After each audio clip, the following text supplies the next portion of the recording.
What if every choice you made echoed through time, shaping destinies beyond your comprehension? As the sun began its descent, casting long shadows across the ancient streets of Rome, a chilling presence lingered in the air. The flicker of torches illuminated a weathered stone temple, its facade adorned with intricate carvings that hinted at secrets long forgotten. Within, the god Janus watched, his dual-faced visage poised between past and future, a silent sentinel over the tides of time.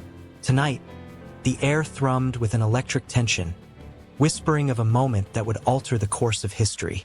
The very fabric of reality seemed to pulse, as if the world was holding its breath. Citizens hurried past the temple, their laughter tinged with uncertainty, unaware that Janus's gaze pierced through their mortal veil, capturing each fleeting moment in his eternal grasp. Choices lay heavy on the horizon, like storm clouds brewing, ready to unleash chaos. The gods had summoned an assembly of fate, and the stakes were higher than ever. A prophecy, buried within the annals of time, hinted at a betrayal that would fracture the very foundations of Rome. Shadows flitted about the bustling marketplace, and secrets whispered through the alleyways, threading their way to Janus, who stood vigilant, his eyes reflecting the tumult of past and future. With every heartbeat, the anxiety grew. Something was coming, a revelation that would send shockwaves through the empire. A young soldier, his heart racing with ambition, wrestled with a choice: loyalty to his commander or a forbidden love that beckoned him toward treachery. The flickering torchlight danced over his face, casting deep shadows that mirrored his inner turmoil. He could feel the weight of Janus's attention, the god's presence tightening around him, as if the air itself conspired to steer his fate. Would he seal his allegiance with blood, or would love's siren call pull him into treachery that would shatter Rome? Outside the temple, a gathering storm brewed, dark clouds swirling ominously. Citizens, oblivious to the brewing tempest of fate, continued with their lives, blissfully unaware of the clock ticking down to a pivotal moment. As the first drops of rain fell, a sense of urgency crackled through the air. Janus's influence loomed over every decision made, shaping the intricate tapestry of time with each tick of the cosmic clock. Would the soldier choose honor over passion? Would whispers of conspiracy ignite a fire that would consume the city? The answers lay just beyond reach, shrouded in the mists of uncertainty. With every pulse of time, Janus stood at the threshold, the guardian of transitions, teetering on the brink of chaos and order. The air shimmered with possibility. The moment had come for destiny to take the stage. The stage was set, and history was waiting, like a predator poised to pounce. Janus would not merely observe. He would intervene, his dual faces reflecting the choices that would echo through eternity. In this fleeting moment, the weight of the world hung suspended, ready to tip into the abyss, and Janus was at the center, the master of time, the arbiter of fate. In the flickering light of a dozen oil lamps, shadows danced across the walls of a humble Roman home. Outside, the sky was a tapestry of twilight, where day brushed against night, a fleeting moment heavy with the promise of change. Within, a family gathered, their breath mingling with the warmth of the fire as they prepared for a sacred ritual. At the center of it all stood an altar adorned with fresh flowers, bread, and wine, offerings made to a figure who governed transitions, both great and small. His name was Janus. Janus, the two-faced god, embodies the essence of beginnings and endings. One face gazed steadfastly into the past, holding memories and lessons learned, while the other looked forward, an unwavering gaze fixed on what was yet to come. This duality captivated the hearts of the early Romans, reflecting their own struggles and hopes. In a world where every dawn brought uncertainty, Janus became the guardian of thresholds, the sentinel of time's relentless flow. His origins, woven into the fabric of ancient mythology, were as enigmatic as the god himself. Legends whispered of his birth from the primordial chaos, a being crafted from the very essence of creation.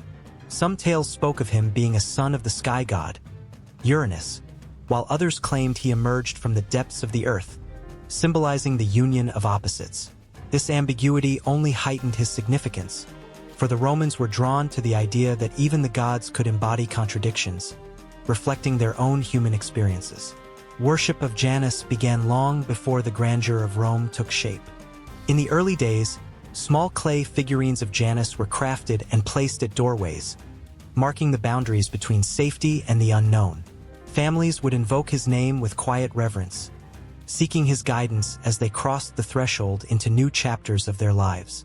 A marriage, the birth of a child, or even a simple journey, each moment laden with the weight of possibility, was honored in his name. As time unfurled, Janus's influence seeped into the very laws and customs of Roman society.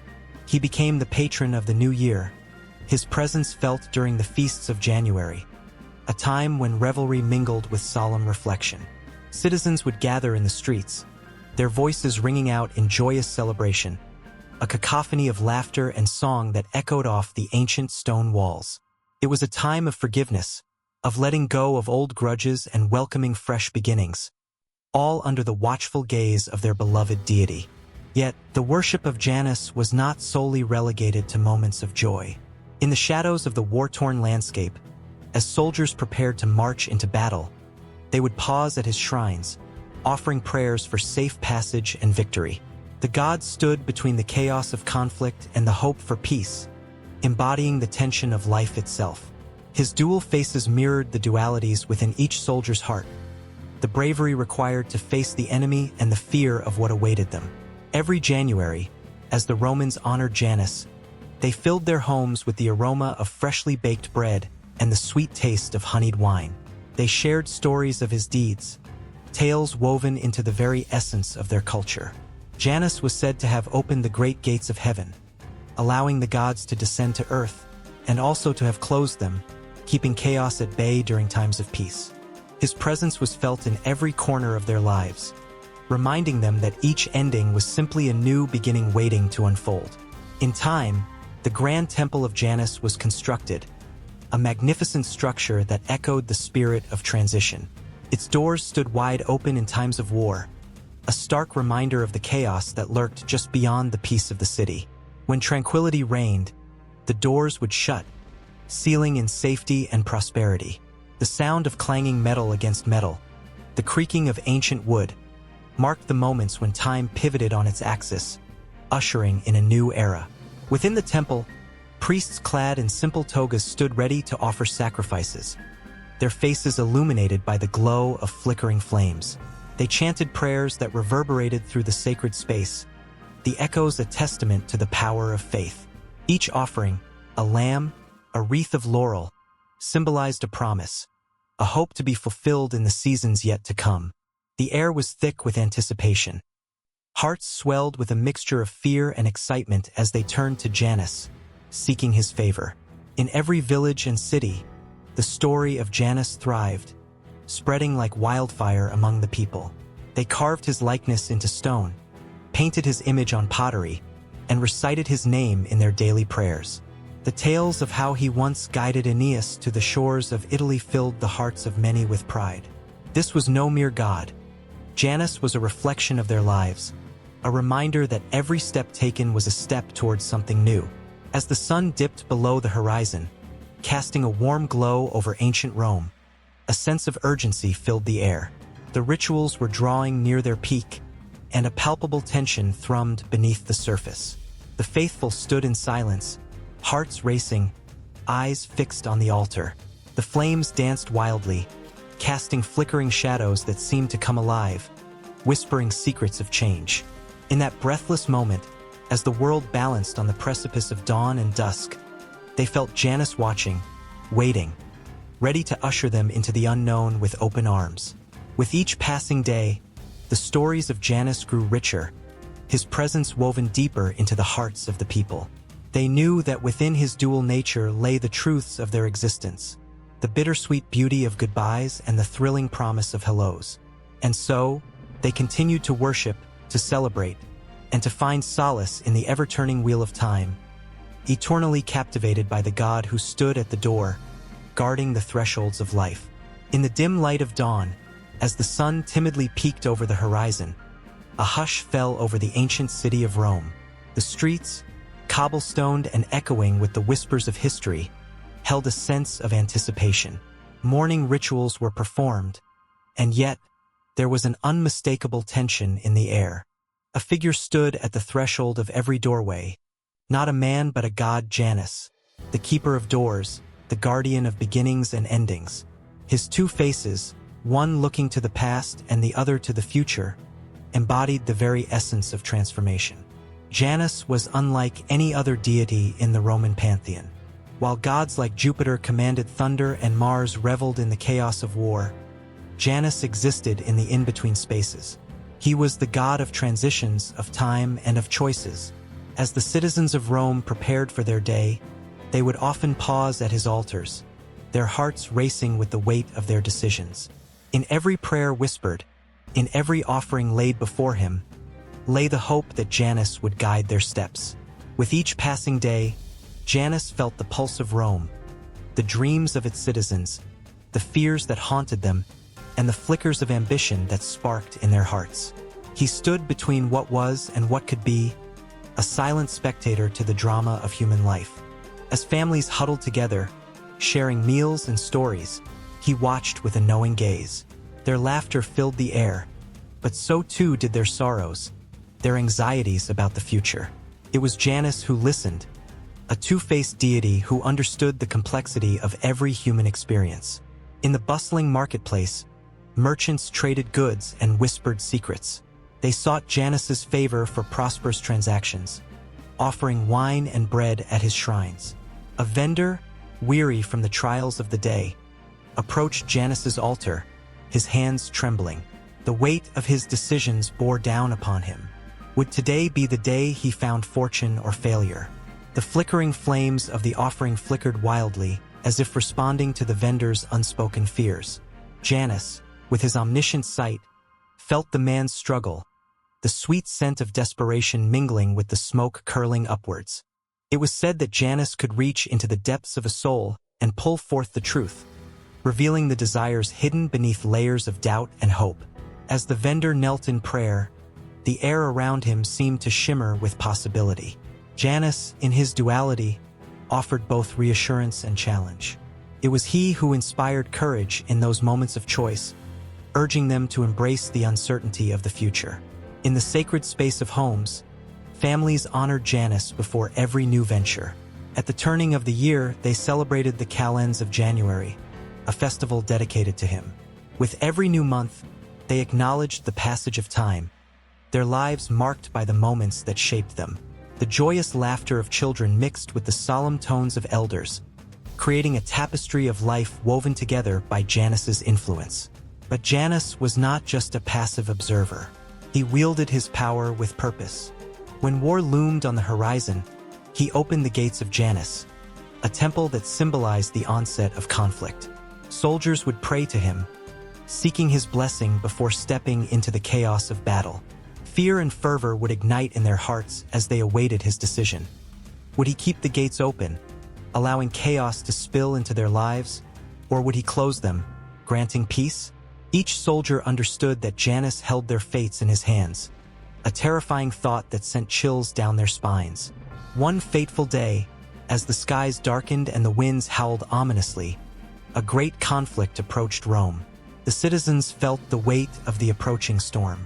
The Temple of Janus, usually a place of solace and hope, was filled with tension. Priests scurried about, preparing for the inevitable. As the gates opened, a palpable dread filled the hearts of the warriors. They understood that Janus had decided. War was upon them, and they would face the unknown with courage rooted in faith. Time twisted and turned, like the double-edged sword of Janus himself. Each conflict, every resolution, left its mark on the city. The echoes of swords clashing, the cries of battle, and the tears of loved ones became part of Rome's history. And through it all, Janus remained, a constant presence in the lives of those who sought his guidance and protection. The duality of his nature reflected the very essence of humanity, the joy and the pain, the triumphs and the tragedies. Emotions surged like a tide, crashing against the shores of fate as Janus continued to watch over his beloved city. His eyes, one peering back at the past and the other gazing forward into the future, held the weight of every choice made, every path taken. The people of Rome felt his influence in their bones, in their very essence. In times of doubt, they returned to him, like ships drawn to a guiding light amidst the stormy seas of life.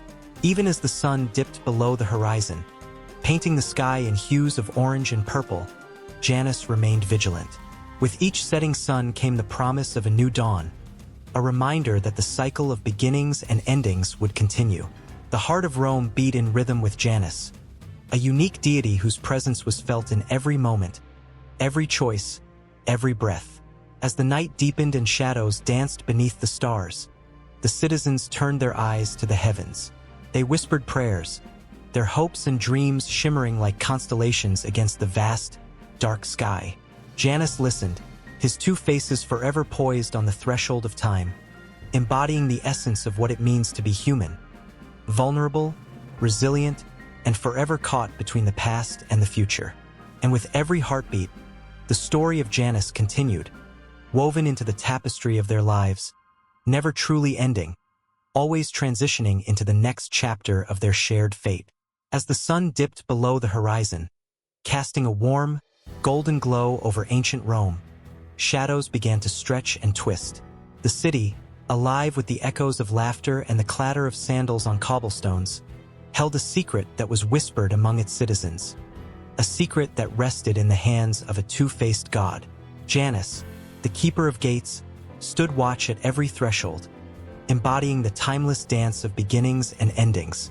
His presence reminded all who passed through that life was a cycle, a relentless flow of moments stitched together by the threads of choices and consequences. In the bustling markets, merchants exchanged goods as the scent of fresh bread mingled with herbs and spices. Laughter bubbled up from street corners where children played. Yet, looming over it all was Janus, etched in stone and memory, his gaze split between the future and the past. He represented every transition, the moment before a first kiss, the last breath before farewell. The people of Rome were aware, even if only in their hearts, that every step taken was a choice, a passage through the gates of fate. On this particular evening, a young woman named Aurelia stood at the threshold of her family's modest home, her heart pounding with the weight of her decision. Behind her lay the comfort of familiarity, the laughter of her siblings, the warmth of her mother's embrace. Ahead was the unknown, a path that had called to her for months, a chance to follow her dreams in a city far away. The air crackled with anticipation as she hesitated, her fingers brushing the wooden doorframe, the coolness grounding her in that moment of indecision. The evening breeze tangled her hair, pulling her thoughts in all directions, just as Janus would have relished. He thrived in such moments, relishing the tension between what was and what could be. The gates of opportunity stood wide open, daring her to step through. But with every beginning comes an ending, and Aurelia felt the tug of both, excitement for what lay ahead and sorrow for what she would leave behind. In the flickering light of a nearby oil lamp, the faces of her family blurred into silhouettes, reminders of the life she was about to abandon. Her mother, with hands calloused by labor, had sacrificed so much. Her father, a soldier with stories of bravery etched into his very being, had taught her the value of courage. Would they understand? Would they support her as she chased the dreams that felt so tantalizingly close yet endlessly distant? As she cast one last glance over her shoulder, the image of her family imprinted on her heart. Aurelia stepped forward. The moment she crossed the threshold, she felt a rush of energy enveloping her, as if the spirit of Janus himself was guiding her. The door creaked behind her, a sound that echoed like a clock ticking down to a new beginning. She was stepping through the gate, leaving behind the familiar warmth and facing the chill of uncertainty. In that split second, she embodied the essence of Janus, a figure torn between two worlds, grappling with the bittersweet nature of change. Her heart raced, each beat a reminder that life was about to transform in ways she could hardly begin to understand. She moved forward, propelled by a mixture of courage and fear, the weight of her choice heavy in her chest. The world ahead shimmered with promise, yet shadows lingered, reminding her of the life she had left behind. As Aurelia ventured deeper into the bustling streets, she became one with the flow of the city. All around her, people passed through invisible gates, each harboring their own dreams, each carrying their own burdens. The soldier leaving for a campaign, the bride stepping out of her father's house, the child saying goodbye to a beloved pet. Everyone was a part of this grand tapestry woven by Janus. In that moment, Aurelia understood the profound truth of life. Every ending cradles a new beginning. The realization sent shivers down her spine. A thrill mingled with a touch of apprehension. Each time she chose to move forward, she was not only leaving part of herself behind, but also carrying fragments of those she loved with her, forever entwined in her journey. As the night deepened, she found herself in the heart of the city, where the great arch of Janus stood tall and imposing. It was the very embodiment of the god, symbolizing the past and the future, the known and the unknown. Each stone was a testament to countless lives that had passed beneath it. Aurelia approached, feeling the vibrations of history pulsating through the very air. Here, at this gateway, she was not just a solitary figure.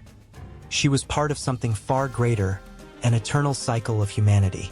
But would she have the strength to embrace the uncertainty that lay ahead? The thought gripped her with a twinge of fear. What if she failed? What if the dreams she chased slipped through her fingers like sand? Yet even as the doubt whispered in her ear, the image of her family's proud faces ignited a fire within her. She could hear their voices, old and wise, echoing in her mind. "You are made for this, Aurelia." As she stepped beneath the arch, a sudden gust of wind swirled around her, lifting her hair and wrapping her in a cocoon of possibility. Time seemed to slow as she crossed the threshold. A flicker of light caught her eye, an ephemeral vision of her future. She saw herself soaring, chasing dreams against the backdrop of a vibrant city, laughter echoing in her ears. The gates of opportunity opened wide, inviting her to leap into the unknown.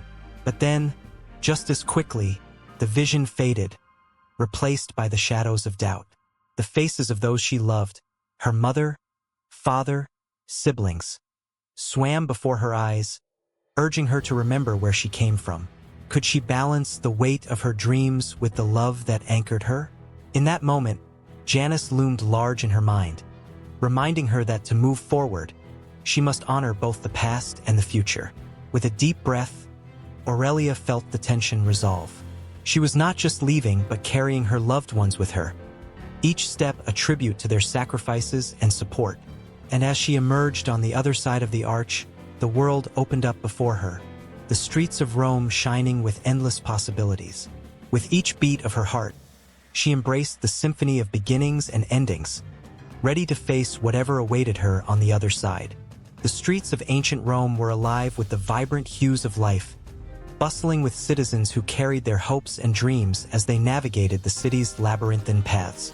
Among them, a figure stood at the threshold of two worlds, his image etched in stone and painted in frescoes.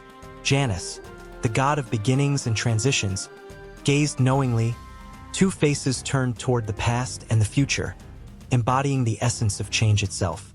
His presence was not merely a marker of time, but an invitation to reflect on what lay behind and what awaited ahead. As the sun dipped low, casting long shadows that danced like whispers along the cobblestones, artists strove to capture Janus's complexity. In the grand halls of temples, towering statues of him loomed, painstakingly crafted from marble. Each chisel strike revealed the rough contours of his dual faces, one serene and wise, the other fierce and resolute. The marble glistened, catching the fading light, evoking gasps of awe from worshippers who knew that Janus held the keys to every doorway of life. The visual representations of Janus were alive with symbolism. On his forehead, one could discern the ancient keys he grasped, not just artifacts of mere utility but symbols of the thresholds he governed. These keys were the guardians of entry and exit, of life and death, of peace and war. They hung heavy with meaning, like the weight of unspoken choices, and each gaze into his eyes stirred something deep within the heart, a reminder of the decisions that weave the fabric of existence. In mosaics that adorned the floors of opulent villas, Janus was often depicted with an elaborate crown, adorned with a laurel wreath that shimmered like the promise of glory. The colors danced vividly, reds and blues intermingling in a way that sparked emotions long suppressed. Each piece told a story, each shard of glass resonating with the whisper of the past. In these artistic interpretations, Janus became not just a deity but an embodiment of the hopes and struggles of the people who revered him. But it was in the smaller, intimate artworks that Janus truly came alive. Pottery and amulets bore his likeness, crafted with the tender care of artisans who poured their souls into each piece.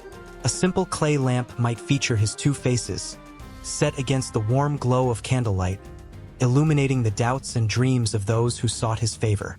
To possess such an item was to carry a piece of Janus into one's home, a constant reminder of the choices that shaped one's destiny. The poetic duality of Janus found its most poignant expression in the dramatic sculptures that populated public spaces. His form towered over the bustling crowds, a guardian of the gates of cities. During times of war, artists sculpted him with a fierce visage, muscles taut, eyes piercing, instilling both fear and reverence in the hearts of those who dared approach. In moments of peace, his face softened, inviting lovers and families to gather beneath his watchful gaze, as if he was blessing their unions and new beginnings. Each artistic interpretation was steeped in life's roller coaster of emotions, capturing the fleeting nature of time and the weight of choices. The most striking representation of Janus came alive during the Festival of Carmentalia, celebrated in January to honor new beginnings. Temples adorned with garlands burst with color, while images of Janus decorated the altars, inviting the faithful to reflect on their past and envision their future. The air crackled with anticipation, the mingling of voices rising like an echo of the hopes and fears that bound the community together. Behind every prayer whispered in the flickering candlelight was a plea for guidance, a yearning for clarity in the chaos of life. Amidst the vibrant festivities, artists captured the essence of Janus through dynamic performances and intricately woven textiles. Tapestries depicted scenes of transition, births, weddings, and farewells, each thread a testament to the weaving of lives. Janus was portrayed not only as a solitary figure but as a celebrator of community, embodying the connections between individuals and the shared journey of humanity. Each artwork held within it the pulse of life, resonating with the joy of new beginnings and the bittersweet pain of endings.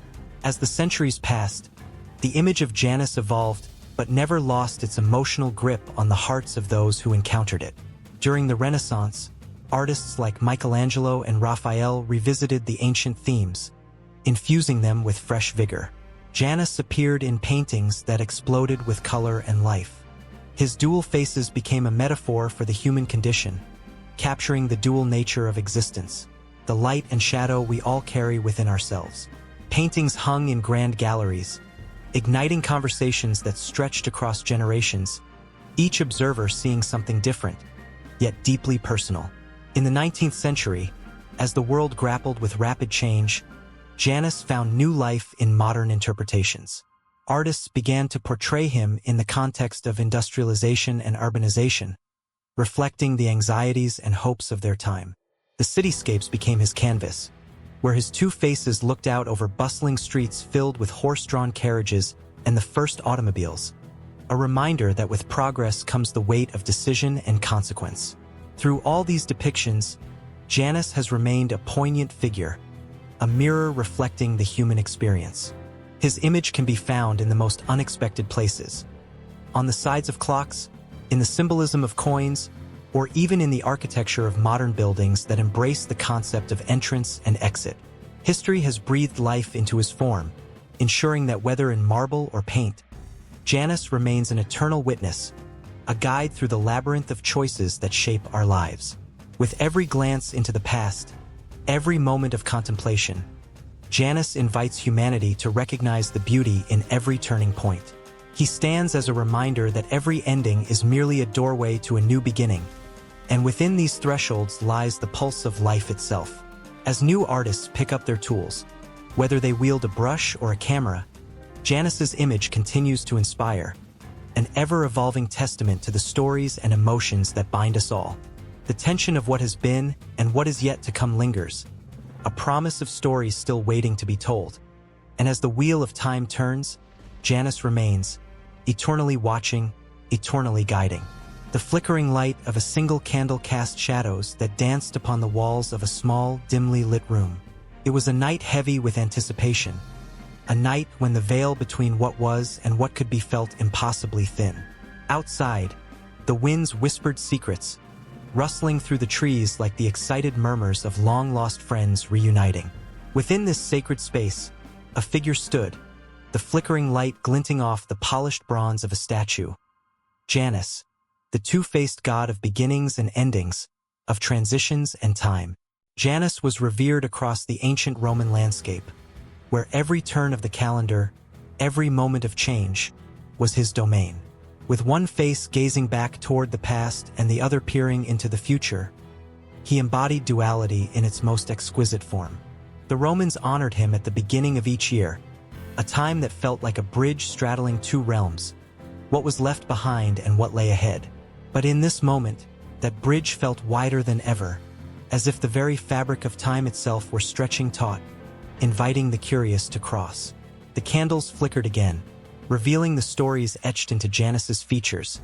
Stories of victories won and battles lost, of lovers who had parted and those who had returned. Each line told of human experience, rich with emotion, resonating with the joy and sorrow of countless souls. Janus was not merely a deity. He was the mirror reflecting back the hopes and fears of all who dared to look into his eyes. As midnight approached, the air thickened with a tension that could be felt in the bones. The world felt suspended in time, as if the very stars paused in their celestial dance to witness the marvel that lay ahead. A collective breath was held, a shared moment of yearning that connected all those present, a yearning for change, for growth. The hearts of many beat in rhythm with the promise of a new dawn, but with it came the weight of what had been left behind. The past held its own allure, draped in nostalgia. Faces of friends long gone flickered in the memories of those gathered, each one a testament to laughter shared and tears shed. Janus stood witness to them all, a silent confidant in their journey through grief and joy, reminding them that every end was simply a new beginning waiting to unfold. It was astonishing how the passage of time wove a tapestry of experiences, rich and intricate, binding generations together in an unbreakable thread. But the future loomed just as powerfully, wrapped in uncertainty. Dreams danced like fireflies in the night, each one a flicker of hope. What awaited on the other side of the threshold? The question hung in the air, heavy and electric, igniting a spark of courage in those brave enough to confront it. Janus, with his dual gaze, facilitated this dance between hope and fear, capturing the essence of transition itself. Among the crowd, a young woman stood, her heart pounding in her chest. She had come to this moment seeking clarity, longing for the weight of her past to lift just enough so she might step forward. The faces of those she had lost murmured in her mind, urging her to remember, to honor their legacy. Yet, in the same breath, the shadows of doubt crept in, whispering that the future was a labyrinth of choices, each turned daunting and unknown. As the clock inched closer to midnight, the atmosphere crackled with anticipation. It was a moment that transcended mere time. It was an intersection, a confluence of all that had been and all that would be. Janus stood at the center, holding the fragile threads of both realms in his hands, a guardian of the passageways of life. He was the breath before the plunge, the heartbeat before the leap of faith. Suddenly, the room erupted with the sound of laughter and cheers, as if the very walls themselves were celebrating. It was a jubilant release, a collective exhalation that filled the air with a sense of possibility. People clasped hands, their faces illuminated with joy, eyes sparkling with the thrill of what was to come. Beneath the jubilance, however, lay a raw undercurrent of fear of leaving the familiar, of stepping into the unknown. The young woman felt this tension surge within her, a powerful wave that threatened to pull her under. She glanced at Janus, his gaze steady and knowing. It was as if he understood the weight of her hesitation, the gravity of her decision. In that moment, she felt the duality that defined her existence. She was both the girl who had loved and lost and the woman who longed to soar, balanced on the precipice of two worlds. And then, as the clock struck midnight, a sudden hush fell over the room.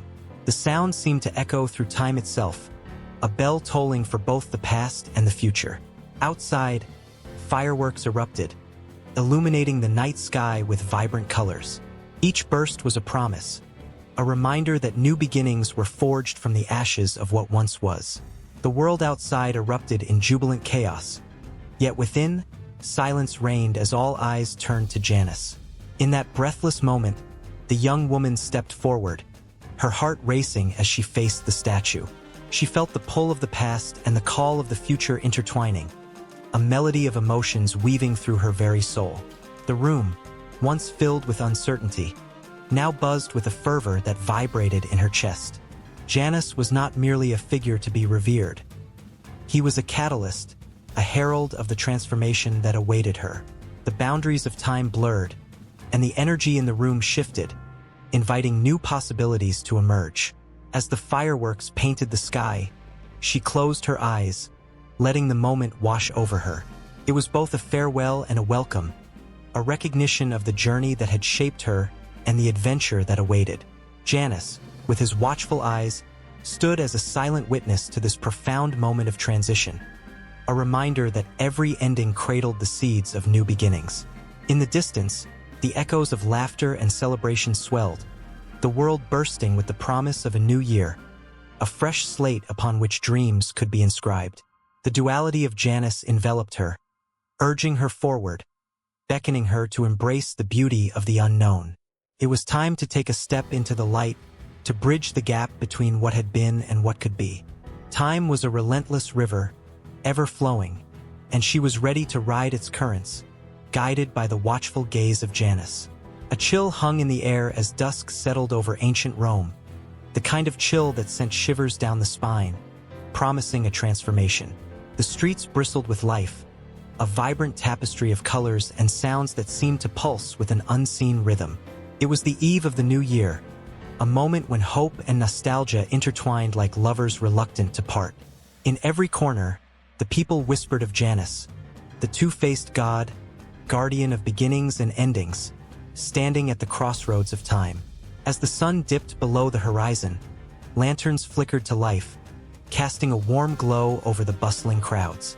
Merchants called out, their voices rising above a sea of laughter and chatter, as families gathered to partake in the festivities.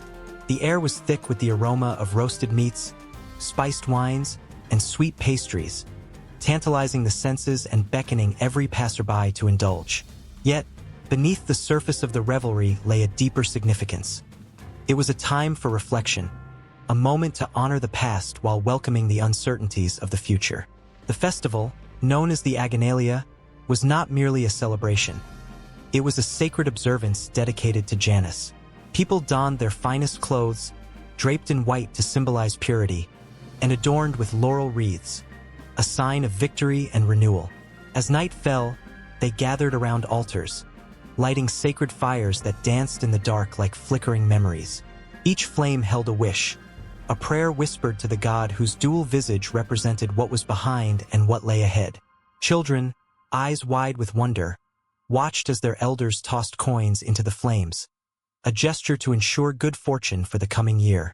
Each clink of metal against stone resonated like a heartbeat, reminding everyone that time was both fleeting and cyclical. The sound was a reminder of every challenge faced and every victory won, echoing through the ages.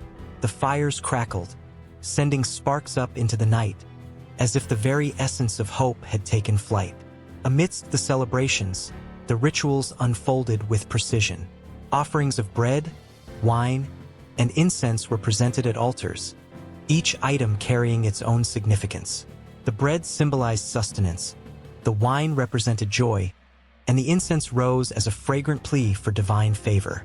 Here, at the intersection of the old year and the new, the people of Rome sought to cast away the burdens of the past and embrace what was to come. They believed that Janus would listen, his two faces reflecting their hopes and fears, gently guiding them toward a fresh start. As the night wore on, the atmosphere shifted from reverence to exuberance. Music erupted from every corner, with flutes and drums joining the chorus of laughter. Dancers took to the streets, their movements fluid and free, each twirl and leap a celebration of life itself. The energy was infectious, filling every soul with a sense of belonging. In that moment, time stood still. The past and future melted away, leaving only the joy of now. Yet, for some, the significance of Janus's gaze brought forth a deeper introspection. Beneath the joyful facade, a few hearts carried the weight of sorrow. They remembered loved ones lost, dreams unfulfilled, and missed opportunities. As they tossed their offerings into the flames, tears mingled with the smoke, rising skyward as an unspoken prayer. In the flickering light, the faces of Janus seemed to shift with understanding. His gaze empathetic, both past and future intertwined in a tapestry of human experience. As midnight approached, the tension in the air became palpable. The crowd held its breath, hearts racing in anticipation. With each chime of the bell, the sound echoed through the city, signaling not just the end of one year but the beginning of another. People joined hands, their faces illuminated by the soft glow of the fires, and began to chant, voices rising in unison. A hymn of hope that reverberated through the cobblestone streets. Janus, the keeper of thresholds, stood sentinel over this sacred moment. The people felt the weight of his watchful presence, understanding that time was not simply a passage but a spiral, pulling them back to memories while pushing them forward into the unknown. It was exhilarating and terrifying all at once, a reminder that each ending was merely a precursor to a new beginning. With the final clang of the bell, cheers erupted, echoing off the ancient stones. Confetti rained down, and the air filled with laughter and shouts of joy. As fireworks exploded overhead, painting the night sky in hues of crimson and gold, the hearts of the Romans swelled with promise. They embraced one another, exchanging warm wishes, knowing that they were not alone in their hopes and fears. Yet, amid the joyous chaos, a lingering question floated in the air. What would the new year bring? Each face held a story, a desire, a secret longing. The beauty of Janus lay not just in his duality, but in his ability to hold space for both light and shadow. It was this complexity that gave the festival its depth, an acknowledgement that the human experience was a tapestry woven from both joy and sorrow. And as the celebrations continued, the flames of the sacred fires crackling softly in the background. A promise hung in the air, binding the hearts of the gathered. They were not just participants in a festival. They were part of something larger, a thread in the fabric of time that connected past, present, and future. In that fleeting moment of unity, the spirit of Janus enveloped them, a reminder that every ending is a doorway to a new beginning, a truth that would resonate long after the last embers faded and the dawn of a new year broke. In the dim light of a flickering candle, a figure stands at a threshold, caught between two worlds. This moment, laden with tension, mirrors the essence of Janus, the ancient Roman god with two faces, peering simultaneously into the past and the future. He embodies the very idea of transition, of doorway moments where every choice can sway the course of fate. Across the ages, Janus has whispered through the lines of poetry and prose, leaving imprints on the hearts of those who dare to listen. The poets of antiquity sang of him not merely as a deity, but as a symbol of the human condition, always looking back at what was lost while gazing forward at what could be gained.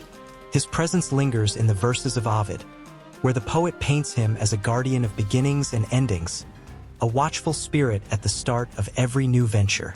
In every choice made, a door swings open, Ovid might have said, his words reverberating with the bittersweet echoes of chance and consequence. Virgil, too, captured the essence of Janus in the epic tapestry of the Aeneid. As Aeneas stands on the brink of his destiny, Janus watches with an enigmatic smile, his duality a reminder that every hero's journey is fraught with trials that will test their resolve. The gates of war are opened, but they can just as easily close. For every victory, there lies the shadow of loss, and in every loss, the seed of future triumph. The emotional weight of these choices hangs heavy in the air, urging readers to contemplate their own paths. In the chilling verses of Catullus, Janus appears where love and heartbreak intersect. The poet captures the fleeting nature of romance, how what once glimmered with promise can swiftly turn to ash. The door of love swings open, letting in the sweet scent of joy, only to slam shut, leaving the heart stranded in darkness. Catullus's words evoke a visceral longing, a reminder that every relationship carries within it the potential for both ecstasy and despair. The duality of Janus is not just a divine myth but a reflection of the human experience, a constant reminder of the choices that shape our lives. The echoes of Janus resonate in the works of Sappho, whose lyrical fragments remind us of longing and memory. Her verses dance between the past and present, capturing fleeting moments of love and loss. Each line embodies the push and pull of emotions, mirroring Janus's gaze. With every word, Sappho invites her readers to feel the weight of nostalgia, to remember the faces of those who have come and gone. Her poetry aches with the knowledge that every goodbye is also a prelude to new beginnings, crafting a tapestry of intertwined lives that echo through time. Even in the shadows of Greek tragedies, Janus leaves his mark. In the tales of Sophocles and Euripides, characters stand on the precipice of their destinies, often faced with impossible choices. The chorus, acting as the voice of the collective consciousness, laments the inevitability of fate while celebrating the power of will. The tension mounts as characters grapple with the duality of their actions. Every choice an opening, every consequence a closing. It's a haunting reminder that at any moment, life can pivot dramatically, as fickle as the wind that shifts direction.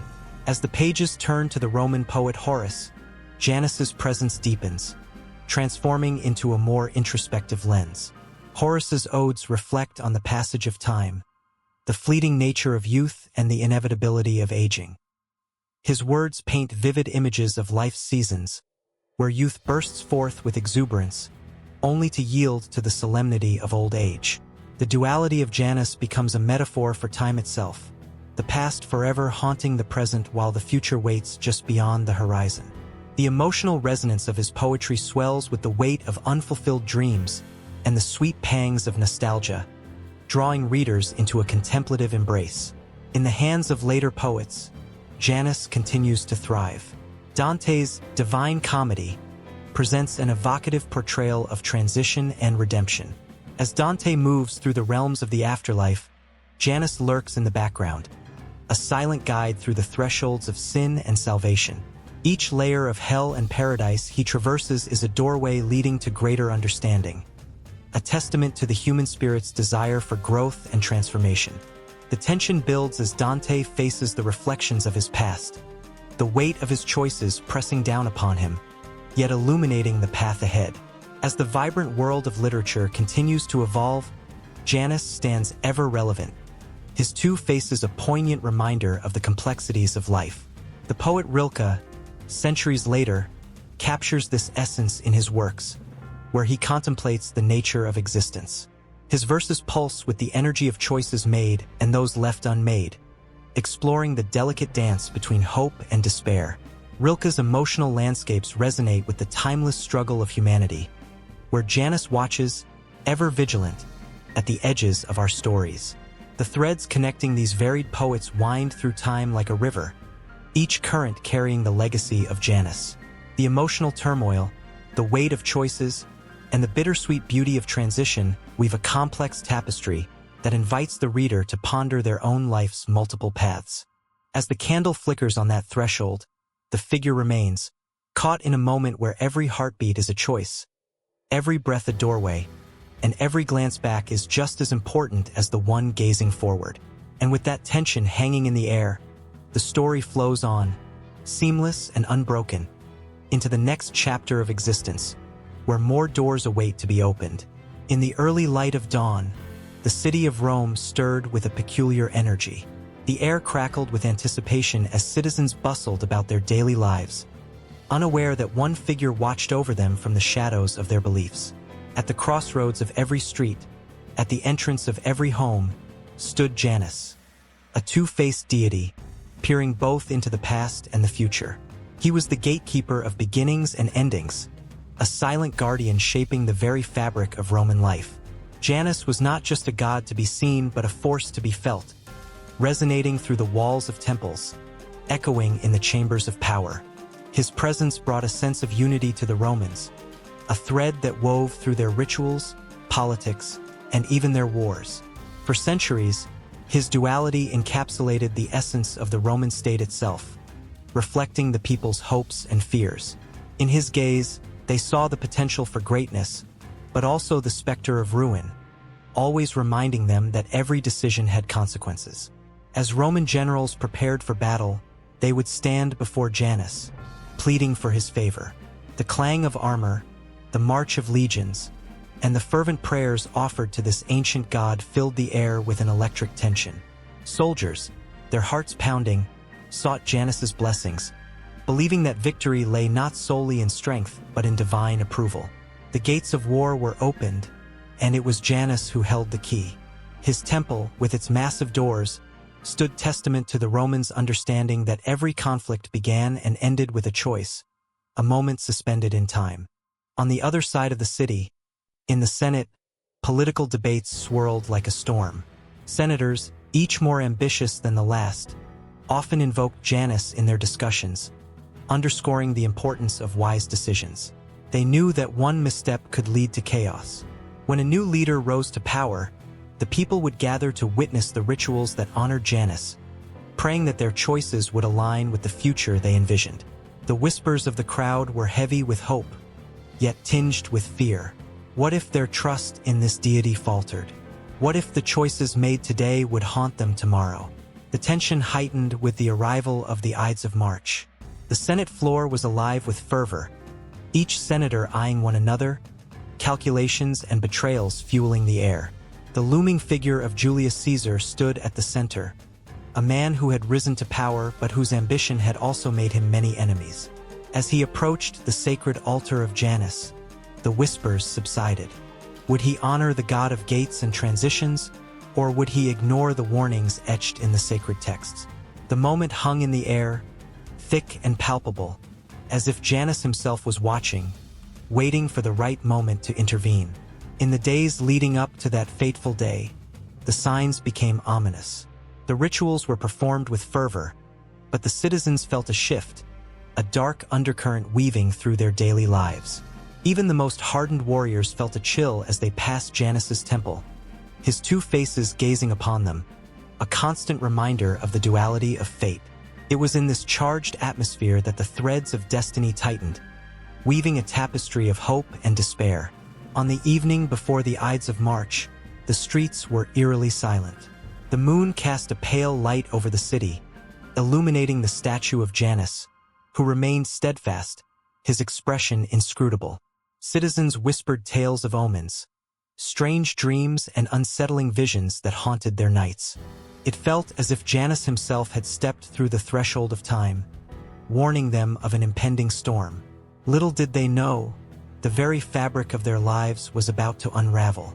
As Caesar strode into the Senate the next day, the marble halls echoed with his footsteps, a portent of what was to come. Senators stood in silence, eyes wide with a mix of reverence and dread. Each one bore the weight of their loyalty and treachery, caught between the past and the future, much like Janus himself. When the knives flashed in the dim light, the betrayal was swift and brutal, each stab a piercing reminder of the choices made. Janus, the guardian of transitions, watched as the very foundation of Rome shook, the gates of their fate swinging wide open. In the aftermath, chaos erupted. The city roared with confusion and grief, mourning the loss of a leader, questioning the very choices that had led them to this moment. Janus, ever the symbol of duality, became a beacon of reflection. Citizens flooded to his temple, seeking solace in their anguish and uncertainty. They turned to him for guidance, desperate for answers to questions that now hovered in the air, unanswered and heavy. The cries of the people echoed through the streets, a cacophony of emotions swirling like a tempest. Who would lead them now? How could they rebuild? The weight of their decisions loomed large, and Janus, with his ever-watchful eyes, reminded them that every ending also held the promise of a new beginning. In their desperation, they clung to the hope that the lessons learned from betrayal could forge a stronger future. As the sun dipped below the horizon, casting long shadows across the city, Janus stood resolute. His influence was not fading. It was evolving. Every door that closed would eventually open again. The Romans, filled with a mixture of sorrow and determination, began to realize that their journey through the pain of loss could lead them to a brighter dawn. And in that moment of reflection, the weight of their choices transformed into the fuel for their future. The cycle continued, as it always would, with Janus at the helm, guiding them through the turbulent waters of time and fate. The candle flickered, casting ghostly shadows against the walls of an ancient temple, where whispers of long-forgotten stories brushed against the ears of those who dared to listen. In the dim light, a figure stood before a weathered statue of Janus, his two faces staring out into both past and future, a silent guardian of transitions. Janus, the keeper of doorways, symbolized not just the passage of time, but the very essence of change itself. As the clock struck midnight on January 1st, the world erupted in celebration, unaware that the true spirit of change lay in the hands of this ancient deity. People clinked glasses, exchanging wishes for new beginnings. Yet how many understood the weight of their desires? Each resolution whispered to the winds carried the burden of hope and fear, joy and regret. They stood at the threshold of their lives, peering into the unknown, craving transformation while clinging to the familiar. In the streets of Rome, the air buzzed with a different energy. Citizens gathered at the forum, their voices rising in a symphony of aspirations. A father clutched his son's hand tightly, his heart heavy with dreams unfulfilled. "This year will be different," he promised, his eyes reflecting the flickering torches around him. But even as he spoke, a shadow of doubt lurked within, threatening to dissolve his words into mere echoes of hope. Nearby, a woman named Aurelia stood at the edge of the crowd, her heart pounding with the weight of her own transformation. She had been a silent observer, her dreams stifled by the expectations of family and society. She yearned for a life of color, vibrant and free. The thought of stepping away from her past sent shivers down her spine, yet the possibility of change sang a siren's song in her heart. As she watched the revelry unfold, the faces of Janus flashed before her eyes. What would it take to face her fears and embrace the unknown? Across the ages, Janus has witnessed the rise and fall of empires, the birth of revolutions that shook the very foundations of society. His two faces embody the paradox of transformation, one gazing at what has been, the other focused on what could be. The whispers of history echo through the ages, telling tales of those who dared to cross their thresholds and those who remained rooted in their comfort. Take, for instance, the Roman Empire, a magnificent tapestry woven with threads of triumph and tragedy. The Punic Wars had left scars on its people, yet it was change that would lead them to greatness. Leaders like Julius Caesar emerged, their dreams igniting the flames of ambition. But ambition, like a double-edged sword, could cut both ways. As Caesar crossed the Rubicon, he encapsulated the very essence of Janus, the audacity to forsake the past while stepping into a tumultuous future. In the shadow of the statue, Aurelia found herself contemplating her own Rubicon. The decision to leave the familiar behind and chase her dreams loomed before her like a towering wall. It was not merely about pursuing her passions. It was a leap into the unknown, a confrontation with the insecurities that held her captive. Each heartbeat felt like a drum roll, urging her to take that first step, to transform her fear into courage. But change is seldom a smooth path. It's a winding road filled with obstacles that test the very core of one's being.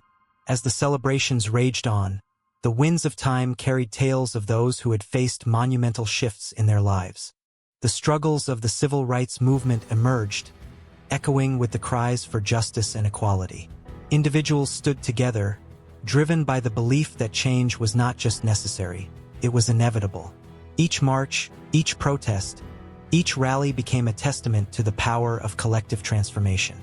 Aurelia envisioned herself among them, not just as a passive observer but as a voice for change.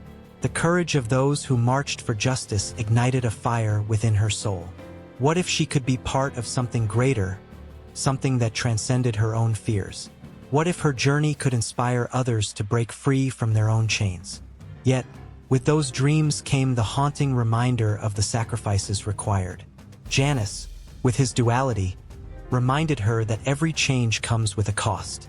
As dawn approached, the sky began to blush with the hues of a new day. The revelers around her cheered, their hopes hanging in the air like the first rays of sunlight.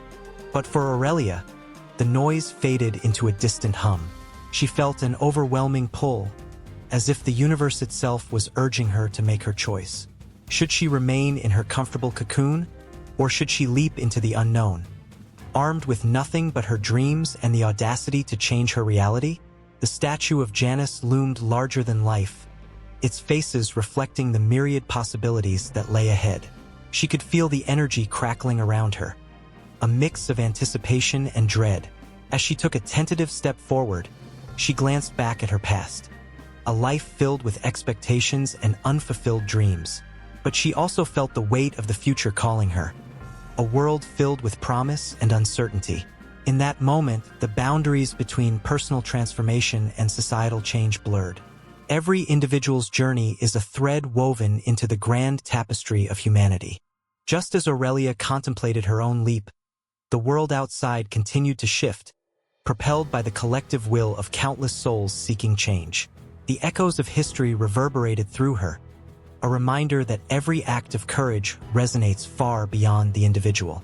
The air thickened with emotion, and a sense of urgency filled the space around her. How many souls had stood where she stood, confronted by the choices that would define their lives? The faces of Janus bore witness to those who had come before, each one a story of bravery and transformation.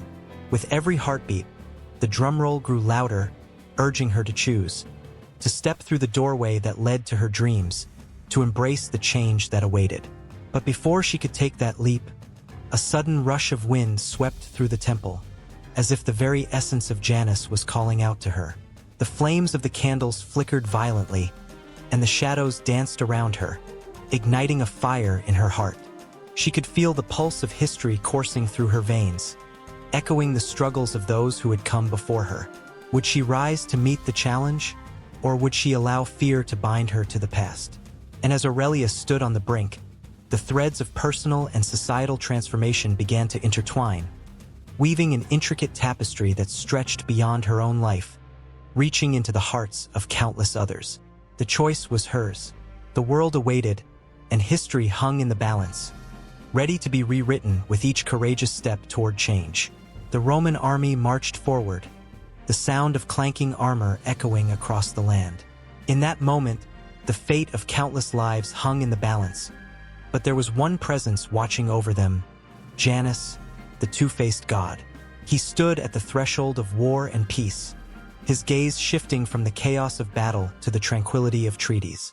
His duality was a reflection of the world's eternal struggle between bloodshed and resolution, and nowhere was that influence felt more profoundly than in the heart of Rome. As soldiers prepared for war, they whispered prayers to Janus, seeking his blessing for victory. His image adorned their standards, a reminder that each clash of swords was not just an end, but also a new beginning. The tension in the air was palpable, the anticipation thick enough to slice. The soldiers felt the weight of their ancestors' dreams upon their shoulders. They were not just fighting for territory, but for the very ideals of the Roman Republic. Janus, with his two faces, was the embodiment of this paradox. One side looked back at the past, remembering the glory of battles won and lost. The other faced the future, where peace treaties awaited to be forged. His presence marked the threshold of each significant era. Every time the armies clashed, his influence lingered like a shadow in the background, reminding leaders that war was often a prelude to negotiations. As the sun dipped below the horizon, casting an orange glow over the battlefield, tension simmered among the troops. Each soldier knew that the outcome of this conflict would echo through time, shaping the destiny of nations. Would they emerge victorious, claiming their rightful place in history, or would they be written off as mere footnotes in the annals of war? Anxiety gnawed at their hearts, and yet they pressed forward, driven by an unyielding spirit. On the other side, the enemy stood resolute, equally prepared to defend their honor. In the chaos of battle, both sides would call upon Janus to witness their struggles, to stand at the gates of the city as the blood of warriors stained the earth. But deep within the hearts of the leaders, there lived a flicker of hope that perhaps, just perhaps, the clash of swords could lead to an armistice instead of total annihilation. After days of fierce fighting, the battlefield lay silent, suffused with an eerie calm. The cries of warriors had faded into whispers, and the air was thick with a tension that could forge treaties or ignite further conflict.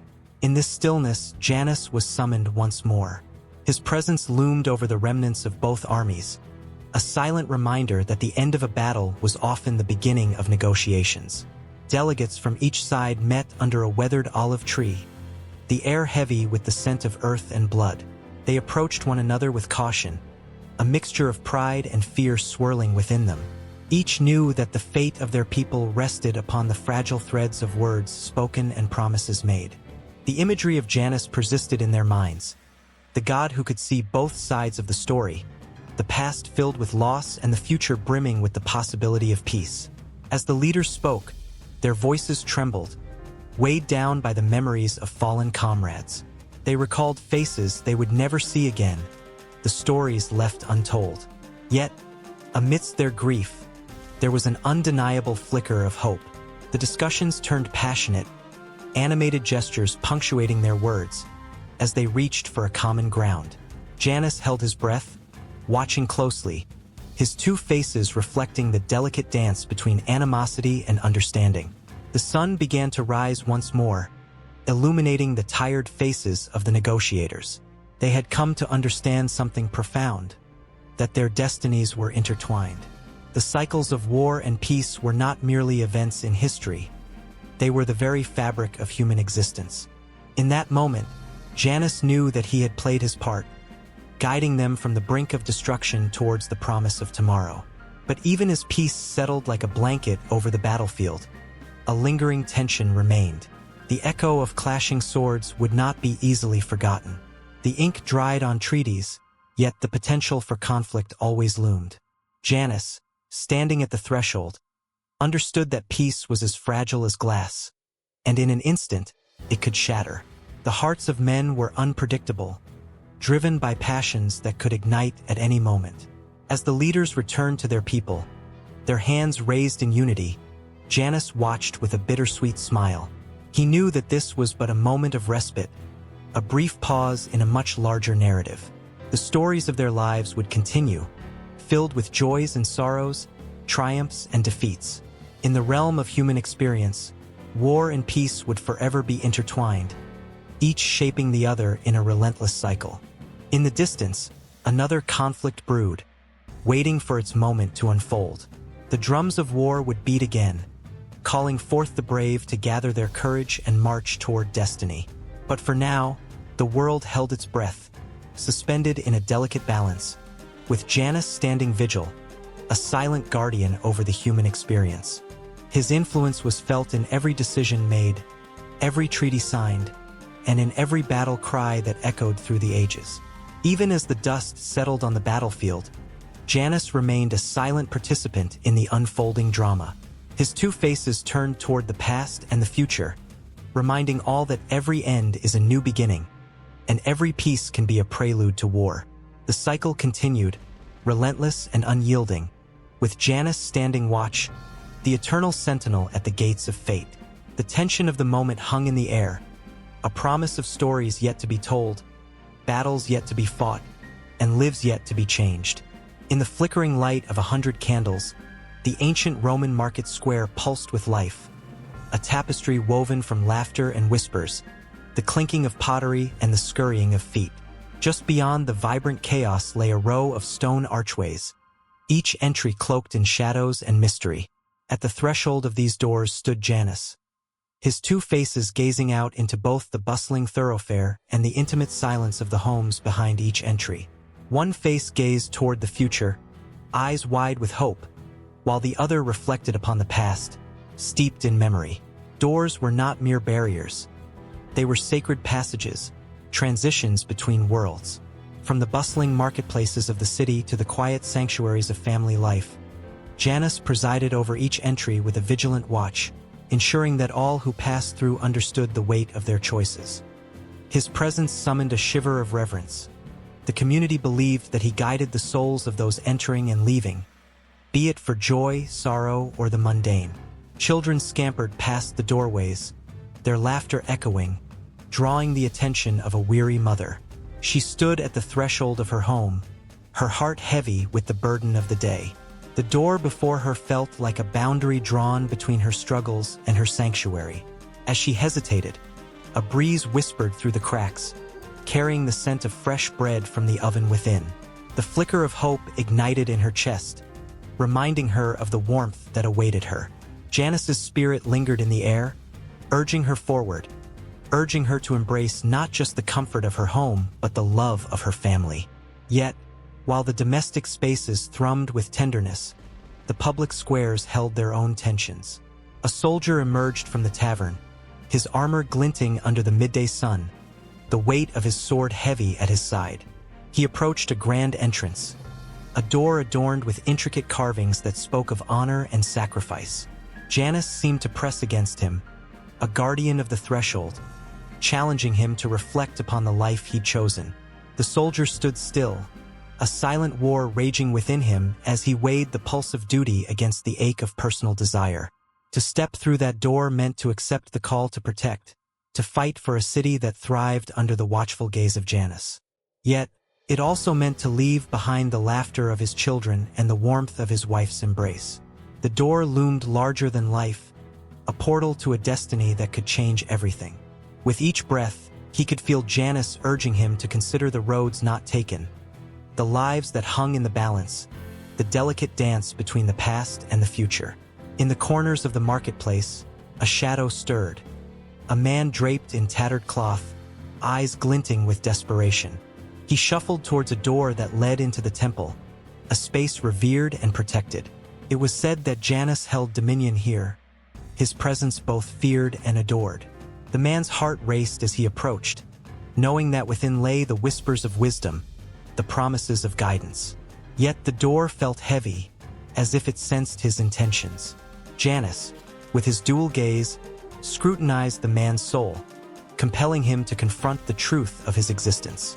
Behind the door, incense wafted through the air, wrapping around the pillars like a lover's embrace. The temple's sanctity vibrated against the man's chest, igniting a longing for redemption. He clenched his fists, summoning courage as he thought of the choices that had led him here. Would he emerge renewed, or would he be swallowed whole by the weight of his decisions? Janus hovered in the balance, a silent witness to the ripple of fate that would unfold. As families gathered at their tables, laughter danced in the air like fireflies, illuminating the shadows that lurked in the corners of their homes. Some doors creaked open to welcome friends, while others stood resolutely shut, guarding secrets and grief. Janus' presence was palpable, a reminder that no door remained unlocked forever. Each entry and exit was a choice, a chance to engage with the world or to retreat into the cocoon of safety. A woman, newly married, stood at her threshold, her heart a flutter of excitement and anxiety. She gazed at the door to her new life, a door that symbolized both adventure and uncertainty. Janus, as ever, was there, nudging her toward the threshold, reminding her that the unknown could yield joy as well as fear. With a deep breath, she stepped forward, crossing the line between what had been and what was yet to come, the duality of beginnings and endings echoing in her mind. But the day was not without its shadows. A boy, cloaked in grime and despair, lurked at the edges of the market, eyeing the doors that stood tall and proud. He had known hunger and loneliness, the harshness of life outside the warmth of home. Janus watched him, a silent sentinel, knowing that this boy's entry into any door could change his fate forever. A flicker of courage ignited within the boy as he approached a humble doorway, the promise of a meal unfolding like a flower in spring. Inside, a kind-hearted woman stirred a pot of stew, her heart open and welcoming. Little did she know that her door was not just a physical barrier, but a gateway to hope for a lost soul. Janus felt the tension build in the air, the magnetic pull between the boy and the door, a collision of dreams and despair. Would he find warmth, or would he turn away, swallowed by the shadows that had always clung to him? Moments flowed like water, each heartbeat echoing the weight of choices. Janus, ever the protector, stood vigilant, the guardian of doors that held the power to change lives. He felt the pulse of the city, the laughter, the whisper of secrets shared behind closed doors, the heavy weight of sorrow that echoed in the silence of those left alone.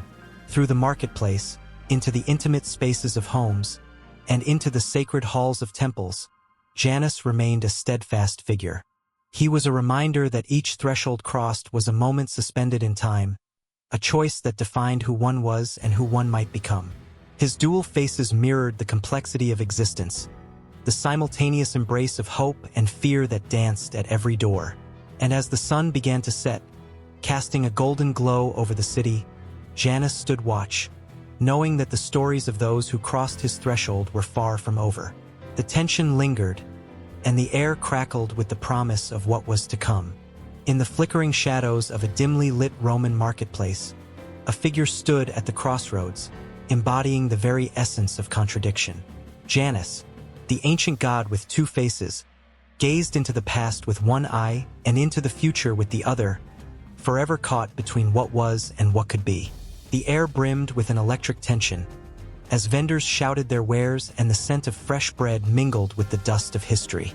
In this bustling scene, Janus served as a silent witness to the ever-turning wheels of fate. His presence loomed large over the city, a reminder that every choice bore the weight of consequence. The people of Rome moved with purpose, yet in their hearts lay a simmering unease. They traded in dreams and fears, hopes and regrets, the very elements that defined their existence. Each transaction held the power to transform lives, yet the thin veil of uncertainty hung in the air like a fog, as potent as the aroma of roasted chestnuts. As the sun dipped below the horizon, casting long shadows across the cobblestone streets, a young man hesitated at the market's edge. His name was Marcus, a humble carpenter burdened by the weight of his aspirations and insecurities. He looked to Janus for guidance, feeling lost in a world filled with competing desires. The god's duality haunted him, a constant reminder that every step he took could lead to triumph or ruin. Janus was revered, yet feared. His two faces represented the delicate balance of beginnings and endings, of peace and war. In Rome, where the echoes of battle lingered like a distant drum, the citizens understood this truth all too well. They celebrated the new year in his name, acknowledging both the hopes for prosperity and the fears of what lay ahead. Festivals erupted in his honor, with feasts and parades, but in hushed whispers, they spoke of the uncertainty that accompanied each new dawn. One fateful evening, as the moon rose high and bathed the city in silver light, a gathering of the Senate convened. The air crackled with tension as senators debated the future of their empire. Decisions made in that chamber could lead to glory or despair. Janus, invisible yet omnipresent, listened intently, his two faces mirroring the conflict within the hearts of those men. Ambition danced with trepidation in their voices, creating a symphony of contradiction that echoed through the marble halls. In the crowd outside, a woman named Livia stood, her heart racing. She was a healer, skilled in the ancient arts, yet she had seen lives lost to the cruel hand of fate. Her voice trembled as she whispered a prayer to Janus. She sought clarity, yearning for guidance in the face of impending change. But as she considered the choices laid before her, she felt the weight of Janus's duality press down upon her soul. Every path held the potential for healing or heartbreak, and she teetered on the edge of possibility. Meanwhile, whispers of war swirled around the Senate, casting a dark shadow over the city. The citizens trembled at the thought of losing everything they held dear.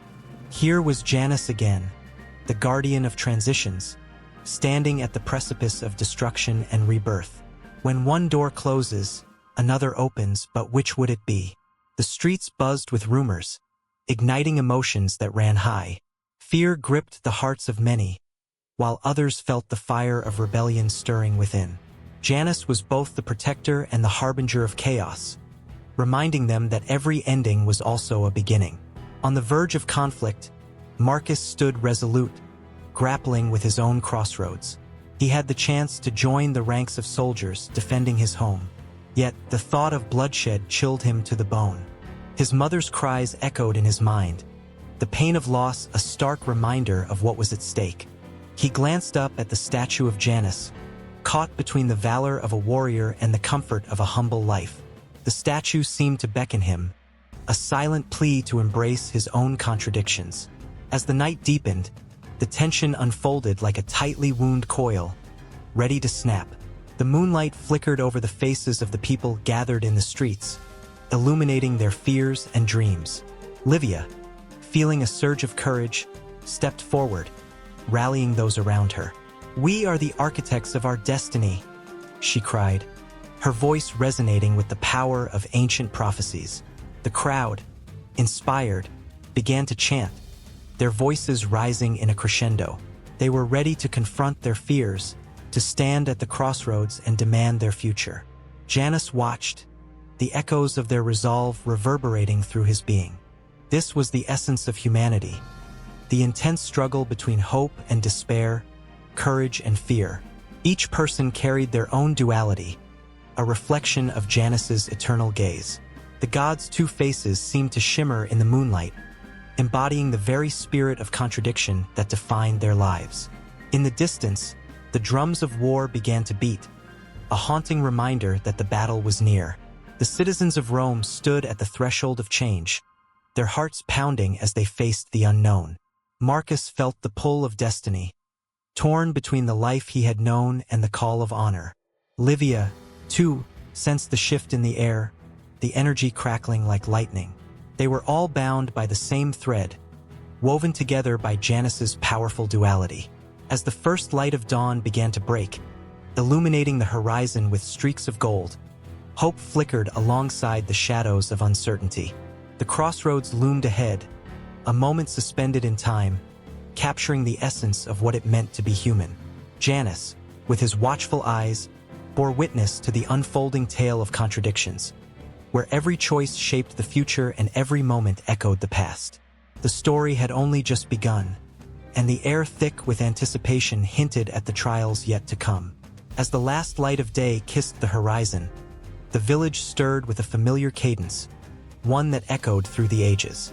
Lush green fields stretched wide, a quilt of life enduring across the land, each patch a testament to the hands that had toiled upon it for generations. A chill in the air hinted at the approaching dusk, whispering of change, of the seasons that wove a tapestry both harsh and beautiful. With each passing moment, the world seemed to hold its breath, caught in the delicate balance between light and shadow. At the village square, a wooden altar stood, adorned with garlands of herbs and flowers, each one carefully chosen to honor Janus, the two-faced god, who looked both to the past and the future. It was a moment steeped in reverence, an acknowledgement of the cycles of life that began anew with each season. The people, faces illuminated by flickering torches, gathered in hushed anticipation, their hearts echoing the pulse of the earth beneath their feet. The chill of winter still lingered, yet there was a promise in the air, a promise of rebirth. As the villagers shared stories, their laughter mingled with the crisp sound of leaves rustling. They spoke of the harvests that had come and gone, of the seeds sown in the warmth of spring, and how those tiny miracles had transformed into vibrant crops, filling their bellies and nourishing their spirits. Each tale told was a thread binding them together, weaving a fabric of shared experience and hope. But not all stories sang of abundance. There were whispers of storms that had raged, of droughts that had left the fields parched and bare. The pain of loss was etched in the faces of those who had seen their dreams dashed against the rocks of nature's fury. Yet, even in the depths of despair, Janus stood as a reminder that every ending was but a prelude to a new beginning. The cycle of the seasons was relentless, a force that shaped their very existence. As the villagers offered their prayers, hands clasped tightly together, the first signs of spring began to stir beneath the frozen ground. The air grew warm, teasing the earth awake. Farmers knelt, arms deep in the soil, feeling the heartbeat of the land as it pulsed with life. The ancient practice of planting was a dance, a ritual steeped in tradition. With each seed tucked into the earth, a silent promise was made. A promise of sustenance, of survival, of continuity. The sun climbed higher, casting its golden glow upon the fields, and with it came the first tender shoots, breaking free from their winter slumber. The villagers watched in awe as life unfurled before their eyes, a miracle that filled their hearts with hope. Children giggled, chasing each other through the rows of green, their laughter mingling with the songs of birds returning from their long migrations. The earth once again was alive. Yet, the days grew longer, and with them came the sweltering heat of summer. The sun reigned supreme, a blazing overseer that demanded respect. The villagers, once joyous, now found themselves facing the relentless toil of maintaining their crops. Sweat trickled down brows, and yet, there was a satisfaction in their labor. Each day was a testament to their strength, to their unwavering commitment to the land that fed them. They gathered at twilight, exhausted yet fulfilled, sharing bread made from the very grains they had sown. It was a communion of sorts, a celebration of resilience against the backdrop of nature's fervor. But summer would not relent forever, and soon the winds began to shift. The air turned crisp, hinting at the arrival of autumn, a season of transformation. The leaves began to change, painted in fiery hues of red and gold, a final flourish before the chill of winter descended. It was a time for gathering, of reaping what had been sown. The harvest festival approached, and with it, a heady mix of anticipation and anxiety filled the hearts of the villagers. Would the crops yield enough? Would they have enough to see them through the long, harsh winter ahead? As they gathered the fruits of their labor, the laborers worked with a fervor, their hands moving skillfully, but their minds consumed by worry. The labor was grueling, yet each sheaf of grain collected represented a lifeline, a connection to the cycles of the earth and to Janus, who watched over them. They offered thanks to the soil, to the sun, and to the rains that had nurtured them. In their gratitude, they found solace, a reminder that even the harshest of winters would eventually yield to the warmth of spring. Yet, as the sun dipped lower in the sky, the weight of uncertainty loomed like dark clouds, threatening to overshadow their jubilant harvest. The villagers felt the tightening grip of fear as winter approached, the uncertainty of what lay ahead gnawing at the edges of their joy. They gathered around the altar once more, a united front against the elements, their voices rising in a chorus of hope, pleading for Janus to guide their paths, to grant them the strength to endure. The earth was a living entity, ever-changing, and with every shift of the seasons, the villagers felt the weight of their connection to it. The bond between nature and humanity was intricate, a dance that demanded respect and understanding. As the shadows lengthened and the air grew colder, they knew that the wheel of life continued to turn, relentless and unforgiving, yet full of promise. With a collective breath, they prepared for the approaching winter, their hearts heavy yet hopeful, knowing that even in the darkest nights, the dawn would eventually break. Janus watched over them, a silent guardian of their dreams, as they stepped into the unknown, into the embrace of nature's ever-changing embrace, ready to face whatever challenges lay ahead. As the sun dipped below the horizon, casting long shadows over the bustling streets of ancient Rome, the air felt electric with anticipation. It was the last day of the year, a time when the people of Rome stood on the brink of change, their hearts racing with both hope and trepidation. Amidst the vibrant throng, there was one figure who commanded their attention more than any other, the two-faced god Janus. He stood at the threshold of the old year and the new, a guardian of doorways, a symbol of beginnings and endings, his eyes gazing into both past and future. Janus, adorned with his evergreen wreath, held the keys to time itself. His unique visage, one face looking back at what had been and the other gazing forward to what was yet to come, encapsulated the very essence of Roman life. Citizens whispered his name as they prepared for the festivities, each prayer and offering a silent plea for favor in the year to come. The tension in the air was palpable, It crackled like the fire that warmed their homes. As the last moments of the year ticked away, families gathered around the hearth, sharing stories of triumphs and tragedies, laughter and tears. They reflected on the year gone by, recalling every moment that had shaped their lives. A child, with wide eyes and a heart full of dreams, listened intently. Would there be new adventures ahead? Would fortune smile upon them? These questions hung like the evening stars, shining bright with promise yet cloaked in uncertainty. The Romans had a profound respect for the passage of time, a reality intertwined with their very existence. They understood that every tick of the clock was a reminder of Janus' dominion over their lives. Each month had its own celebrations, each season a unique rhythm, but it was Janus who presided over the very cycle itself. His presence in the Roman calendar was more than symbolic. It was a living, breathing entity that shaped the way they marked each moment. With the arrival of January, named in his honor, the people of Rome would gather at the temple dedicated to Janus, where they offered their first prayers of the year. The scent of incense filled the air, wrapping around them like a warm embrace. They cast their hopes into the flames, their whispered desires rising like smoke to the heavens. To them, it was not merely a ritual.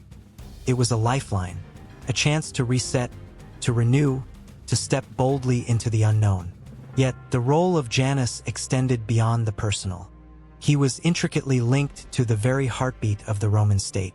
As leaders and soldiers prepared for battles, they sought his blessing, for Janus represented not just beginnings but the choices that defined outcomes. In the throes of conflict, commanders would raise their gazes to the skies, invoking Janus' name, believing that his favor could turn the tides of war. The weight of such belief was heavy, a burden carried by those who understood the delicate interplay of fate and fortune. And then came the Ides of March, a date that loomed like a storm cloud on the horizon. For the Romans, it was not just another day on the calendar. It was a reminder of the fragility of power and trust. Julius Caesar's assassination marked a pivotal moment, an echo of Janus' duality. One face representing the glory of Rome, the other the treachery that lay in wait. The streets, once filled with excitement and revelry, turned somber as the news spread like wildfire. The people mourned not only a leader but the very essence of what Janus represented. The fine line between success and failure, between hope and despair. As seasons changed, so too did the offerings to Janus. Festivals erupted in celebration of his influence, the laughter of children mingling with the solemn chants of priests. On the eve of the new year, the Romans donned their finest garments, their hearts swelling with aspirations. Each face, much like Janus, held a story intertwined with another. They were a tapestry of shared experiences, of lost loves, dreams realized, and those yet to be fulfilled. But amid the festivities, a sense of anxiety often washed over people. They feared the uncertainty that lay ahead, haunted by the shadows of the past. Would their fortunes change? Would the loved ones they had lost haunt the new year with regrets? As they looked into Janus' dual gaze, they found comfort in the knowledge that he understood their struggles. He welcomed the bittersweet nature of existence, the intertwining of joy and sorrow, an eternal dance between two sides of the same coin. Janus' influence reached far beyond the personal. It seeped into the very fabric of Roman society.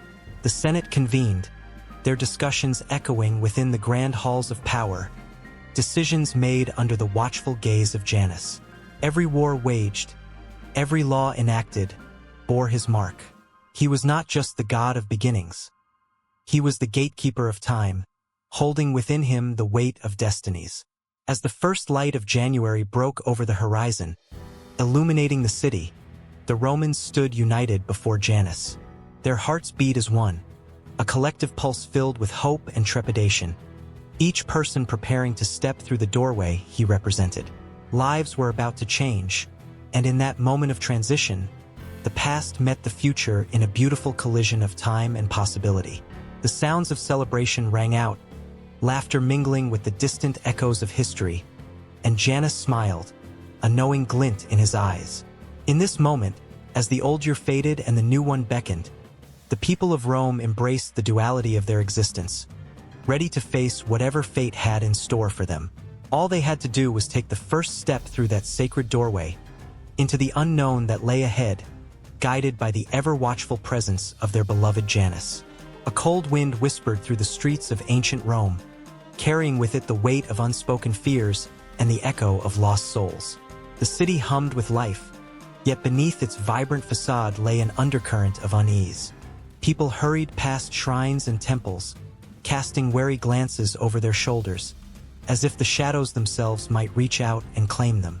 In the midst of this bustling chaos stood Janus, the two-faced god, watching silently as the living moved towards their uncertain destinies. Janus was not merely a guardian of doorways. He was the sentinel of transitions, a keeper of the past and future. His presence loomed large on the threshold of life and death, a reminder that every ending was also a beginning. The Romans revered him, offering prayers and sacrifices at the start of each year, hoping to receive his blessing in the days that lay ahead.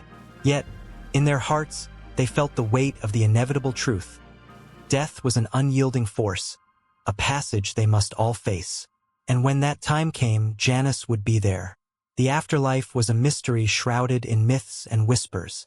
Some believed in a fertile land beyond the mortal coil, a paradise where souls could frolic in bliss. Others spoke of a dark, harrowing realm where lost spirits roamed endlessly, burdened by their earthly sins. It was said that Janus held the keys to this world, a gateway that only he could open. Those who departed this life would confront him, each face of Janus revealing the duality of existence, the joy of reunion and the sorrow of separation. As dusk fell over the city, the streets began to empty, and the flickering flames of oil lamps cast a haunting glow. Shadows danced along the walls, and the air thickened with an unshakable tension. In a small temple, a priestess prepared for the evening rites. Her heart pounded in her chest as she arranged offerings of honey cakes and wine, a desperate attempt to appease the divine. She believed that only through Janus could the souls of the departed find peace, and she felt an overwhelming responsibility to ensure their safe passage. Outside, a funeral procession made its way through the cobblestone streets. Torches lit the way, illuminating the somber faces of mourners. Each step echoed with the memories of laughter, love, and loss. They carried a simple wooden bier, draped in white. The scent of myrrh filled the air, mingling with the cries of grief that pierced the silence of the night. In this moment of sorrow, Janus lingered, his eyes reflecting the pain of those left behind and the hope of the souls slipping away. As they reached the riverbank, the mourners paused. Tradition held that the departed must cross the water to enter the afterlife, a journey that required both courage and faith. The priestess stepped forward, her voice steady yet soft, offering prayers to Janus. With each word, she painted a picture of the soul's journey, invoking the god's guidance to lead the way. The mourners listened, tears glistening in their eyes, as they imagined their loved ones standing before Janus, the deity who would decide their fate. The night deepened, and as the final prayers were uttered, a breeze swept across the river. The mourners felt a chill that crawled up their spines, an unspoken understanding passing between them. In that moment, the boundary between the living and the dead seemed to thin, revealing a glimpse of what lay beyond. Faces shifted in the torchlight, and for an instant, they could almost see their departed loved ones standing with Janus, the two-faced god offering a compassionate gaze. But the tranquility shattered when a distant, haunting wail echoed across the water. It rose and fell, spiraling into the night like the cries of lost souls seeking solace. The mourners exchanged anxious glances, fear gripping their hearts. Was it a warning, or perhaps a sign of the soul's struggle in the afterlife? The priestess, resolute, took a deep breath and called upon Janus once more, urging him to guide the spirits safely through the shadows. As her voice echoed into the darkness, a ripple surged across the river's surface, and the waters began to churn. The mourners stepped back, confusion and dread swirling within them. Suddenly, two figures emerged from the depths, a man and a woman, their bodies pale and translucent, their faces twisted in expressions of both relief and anguish. They floated towards the shore, their eyes wide with a mixture of longing and despair. Janus stood as the silent observer, the keeper of their fate. The figures seemed to reach out, their hands stretching towards the grieving crowd, desperate for connection. The priestess watched, her heart racing, as the realization dawned on her. These were souls caught between worlds, unable to move on, tethered by the grief of those who remained behind. She felt their pain deeply, a tangible weight pressing on her chest, and knew that Janus could help them find peace. With trembling hands, she stepped forward, calling to the souls with a voice that wavered but remained firm. She offered words of comfort, assuring them that they were loved and remembered. The mourners watched in awe, their sorrow mingling with hope as they witnessed this sacred exchange. Janus shifted, his two faces reflecting the struggle between life and death, the sacred balance that he upheld. The atmosphere crackled with emotion, the air thick with shared grief and longing for connection.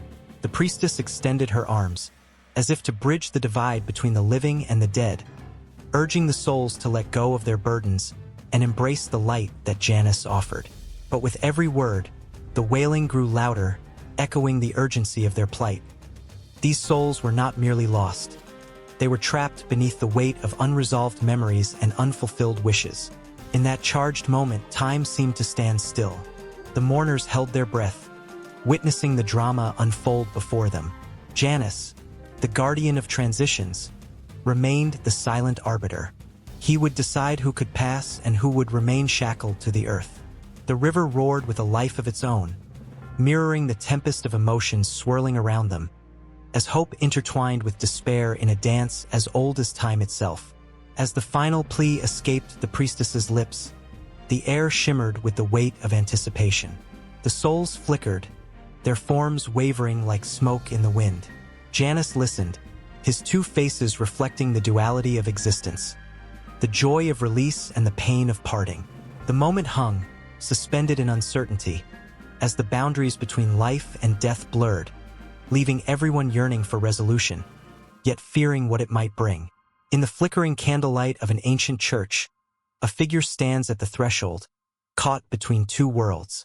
On one side, the familiar comforts of his past. On the other, the uncertain promise of a new faith.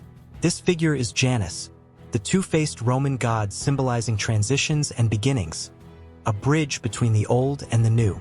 As whispers of Christianity echo through the stone walls, Janus feels the weight of change pressing upon him, like a storm brewing in the distance. His dual nature reflects the tension sweeping across the empire, where the old gods are rapidly losing their grip on the hearts of the people. In the bustling streets of Rome, a turbulent tide of belief is rising.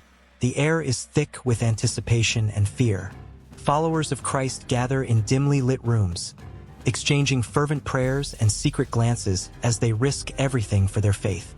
The movement is both radical and transformative. Janus watches from the shadows, his two faces mirroring the duality of acceptance and rejection that pervades the city. Each person he sees struggles with the pull of tradition versus the call of something greater. The old rituals, once sacred, are now tainted with the bittersweet scent of obsolescence. As the moon waxes and wanes, Janus finds himself at the crossroads of belief. His essence, once a symbol of beginnings and doorways, morphs into a poignant metaphor for the struggle faced by so many. The new believers, filled with passion and determination, look towards a horizon painted with the colors of hope. Yet, the echoes of the past linger.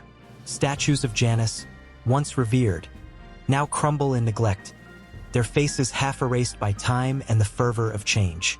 One evening, as darkness blankets the city, a young woman named Lydia kneels in a quiet chapel, her heart pulsing with faith. She prays for guidance, her tears shimmering like stars against the cold stone floor. In her mind, Janus appears not as a god, but as a symbol of her own struggles, her desire to leave behind a world that no longer welcomes her and embrace a faith that promises salvation. As she whispers her hopes into the stillness, Janus listens, feeling the raw intensity of her yearning. In the shadows, he senses the collective heartbeat of a community transformed. The early Christians gather in secret, their voices rising in unison to proclaim a new beginning.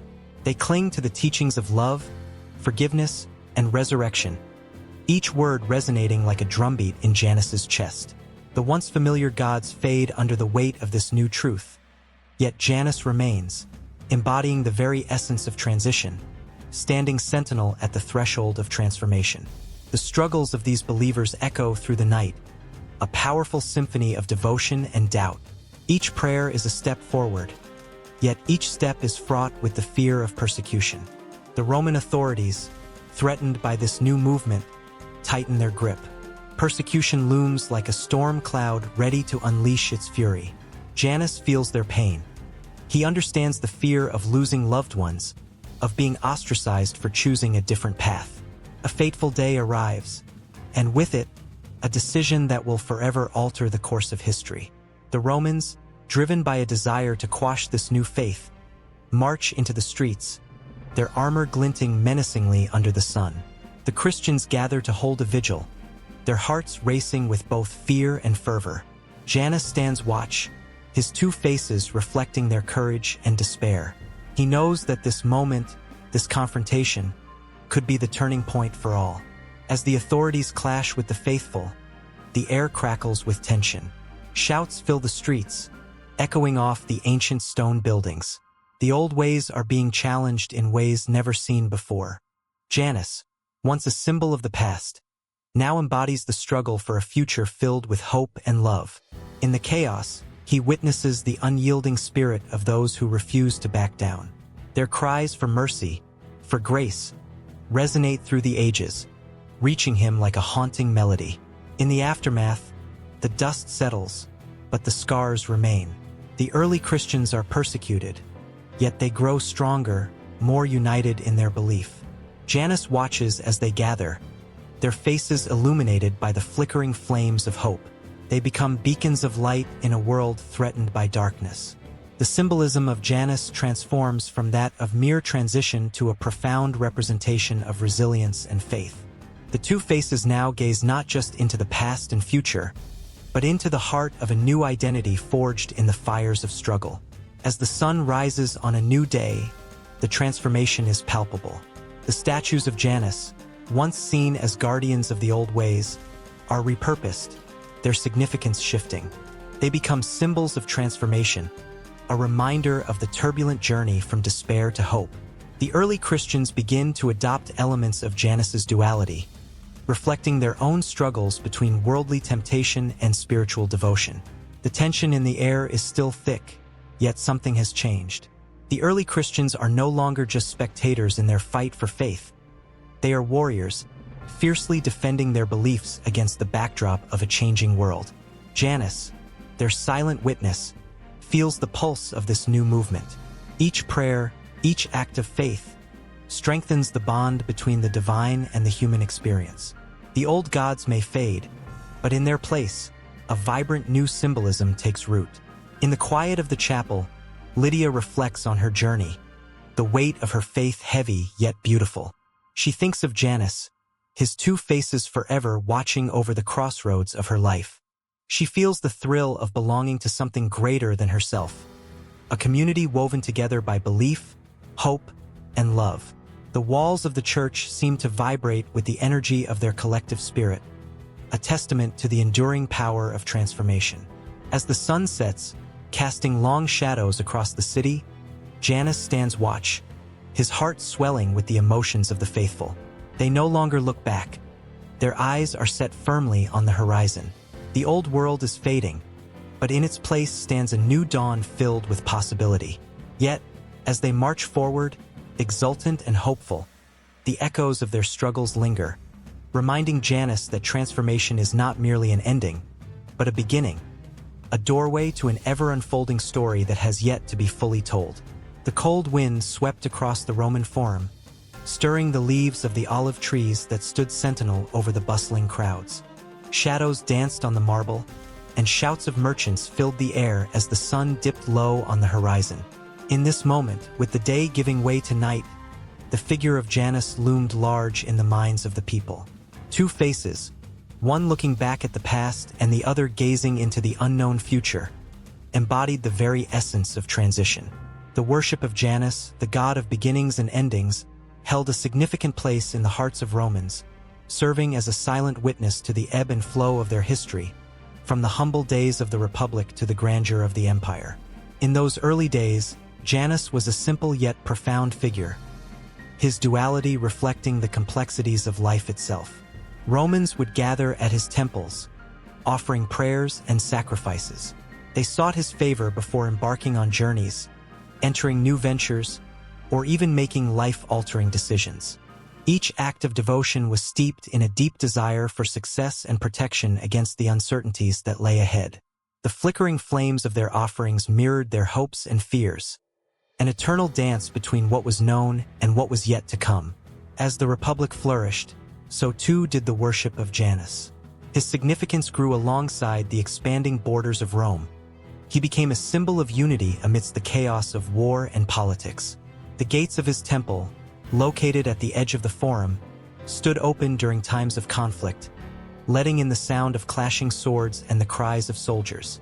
When peace reigned, those gates would close, signaling a time of tranquility and prosperity. The people cherished these moments, their hearts swelling with pride as they celebrated victories and mourned losses together. In the flicker of torchlight, Janus was both protector and guide, a constant presence through the storms of change. Yet, as the years rolled on and the Republic began to fracture, the worship of Janus took on a different tone. The powerful families, once ordinary citizens, transformed into figureheads of influence and wealth. They turned to Janus not only for guidance, but as a means to consolidate their power. Temples were adorned with lavish gifts, and rituals became grand spectacles, designed to impress rather than to connect with the divine. The sacred relationship between the people and their god began to blur with the ambitions of the elite, a subtle shift that echoed through the city like the distant tolling of a bell. With the rise of emperors, Janus's status evolved even further. No longer just a god of transition, he became a symbol of the imperial authority that governed the land. Leaders invoked his name to legitimize their rule, believing that by aligning themselves with the duality of Janus, they could master the tides of fate. Each new emperor sought to position themselves as the embodiment of Janus's power, standing between the past and the future, claiming to be the harbinger of a prosperous age. The lines between faith and politics blurred, and the people began to wonder if Janus still had their best interests at heart. Amidst this turmoil, the voices of the common people rose like a chorus, demanding the return of their true Janus. They longed for a time when worship was pure, unmarred by greed and ambition. They gathered at the foot of his temple, their eyes shining with hope, their prayers rising like smoke to the heavens. "O Janus, hear us!" they cried. "Guide us through this darkness. Help us find our way back to unity." Their voices mingled with the rustling leaves and the soft gurgles of the fountains, creating a haunting melody that echoed through the streets of Rome. In a striking moment, a priestess emerged from the shadows, her robes flowing like water as she stepped into the light. She raised her arms to the heavens, her voice carrying a weight that silenced the crowd. "Janus," she intoned, "you are the keeper of our fate. We ask not for riches or power, but for the strength to face our trials and the wisdom to learn from our past." Tears glistened in the eyes of the onlookers, their hearts beating in unison as they felt a flicker of hope reignite within them.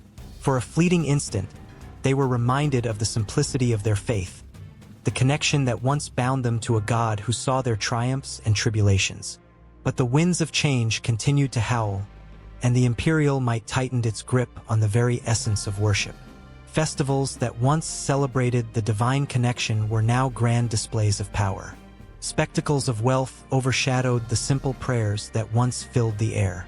Janus, caught in the web of political maneuvering, silently endured as the hearts of the people grew heavy with doubt. Was he still listening? Did he see the struggles of those who had devoted their lives to him? Then came a time of reckoning, marked by a series of tragic events that shook the foundations of the empire. Plagues swept through the streets, armies clashed in brutal battles, and the specter of civil war loomed overhead. The people turned once more to Janus, their desperation palpable in the smoky air. "O Janus, "Open your gates once more and show us the path," they pleaded, their voices barely rising above the chaos surrounding them.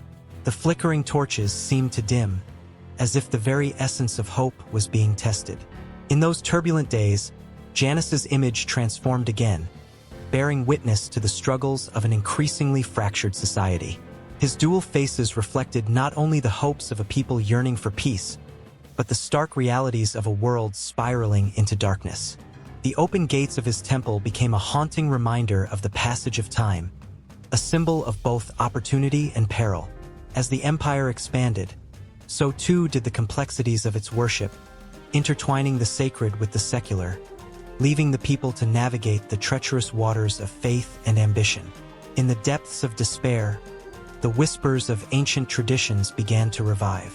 The streets buzzed with tales of Janus, recapturing the spirit of unity and the sacred bond between the divine and the mortal. The flicker of faith ignited once more as the people sought a return to the core of their beliefs.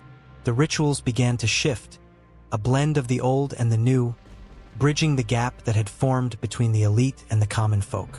As the sun rose on a new day, the silhouette of Janus stood tall, his two faces forever watching, reminding all who dared to dream of the power of beginnings, the weight of endings, and the relentless march of time.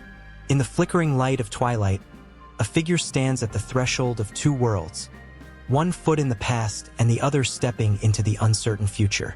This figure, with two faces gazing in opposing directions, embodies the essence of beginnings and endings, choices and transitions. This is Janus, the Roman god whose very name whispers of the dual nature of existence. His presence echoes through the ancient streets of Rome, where every doorway and archway seems to carry his essence, a reminder that every moment is a passage, a turn, a decision. Janus is often overlooked, yet his influence permeates the very fabric of Roman life.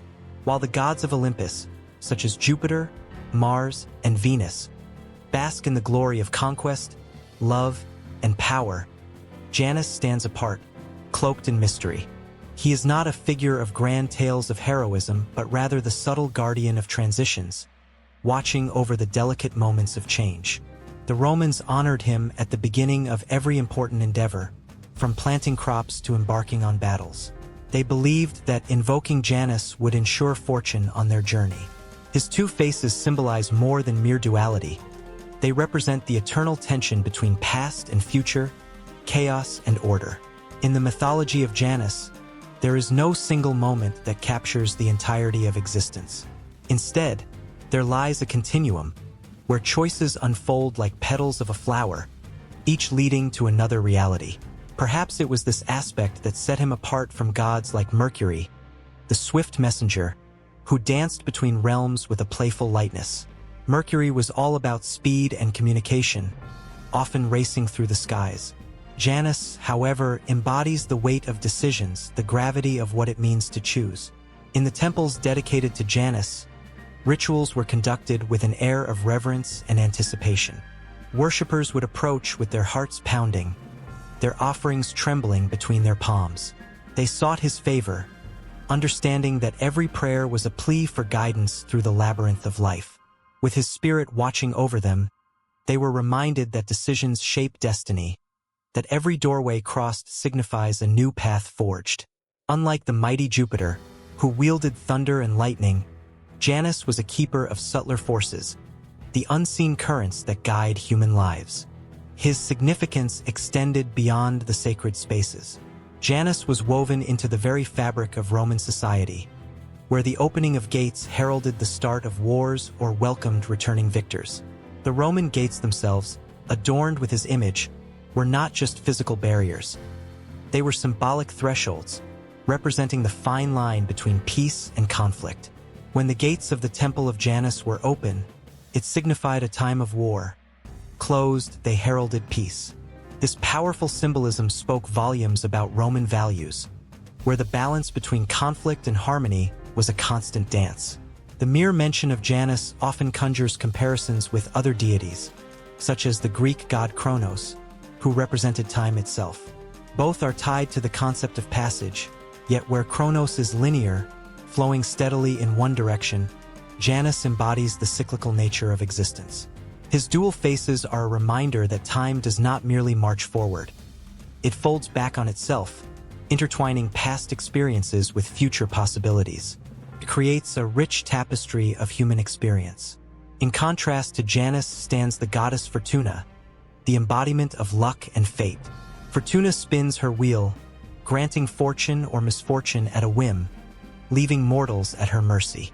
Unlike Janus, who offers a path through choice and introspection, Fortuna is chaotic and unpredictable. She teaches that sometimes, fortune favors the bold, those who dare to step through the doorways Janus represents. Yet, when one does step through, it is Janus who watches, measuring the consequences of those choices with care.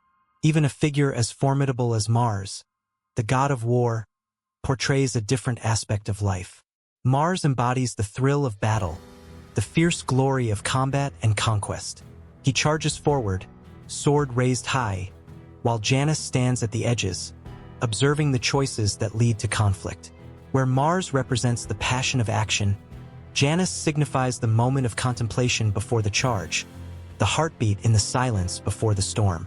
As twilight deepens, the image of Janus becomes ever more poignant. In ancient Roman homes, families would light candles at their doorways, invoking his presence each new year as a symbol of new beginnings.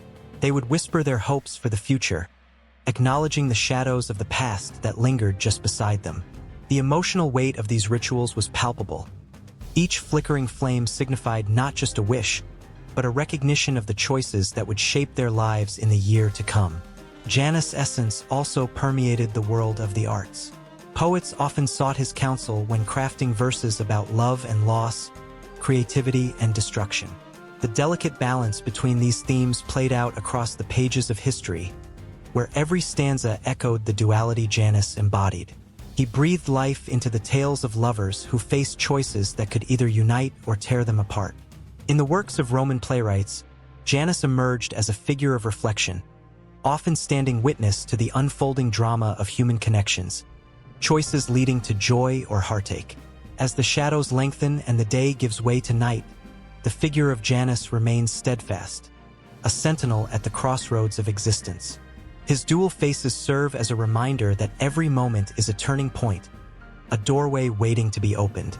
The weight of decisions lingers in the air, thick with anticipation. Each choice echoes through time, creating ripples in the fabric of life that resonate far beyond the here and now.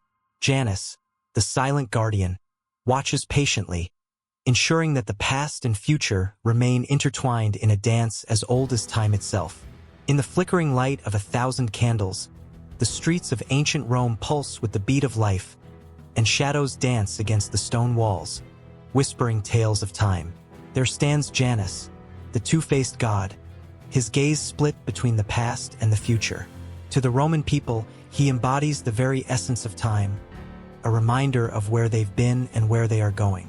The air crackles with anticipation, a palpable tension that promises change, as the new year approaches, and the people gather to honor the deity who watches over beginnings and transitions. As midnight approaches, the Romans fill the forum, their voices rising in a chorus of hopes and fears. They offer prayers, seeking Janus's blessing for what is to come. Each person stands at the threshold of possibility, their hearts racing with the weight of their dreams. The past lingers behind them, a heavy cloak of memories, some sweet, others bitter. The future sprawls ahead like a vast, uncharted sea, brimming with uncertainty. This duality, this eternal tension between what has been and what might be, pulses through the air, creating an electric atmosphere. Janus symbolizes not just the passage of time, but the choices that shape lives. He is the guardian of doorways, the protector of transitions. The Romans believed that to honor Janus is to acknowledge the inevitability of change, to embrace the fleeting nature of existence. Each year, as the calendar turns, they face him, seeking wisdom from his two gazes.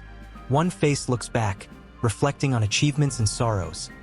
The other gazes forward, full of hope and anticipation, urging them on toward new beginnings.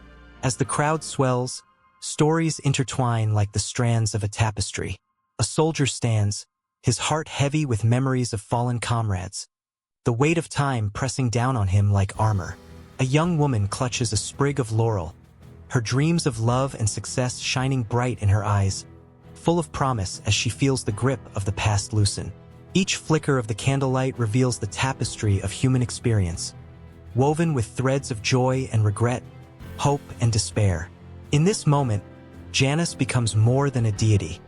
He transforms into the embodiment of every person's journey.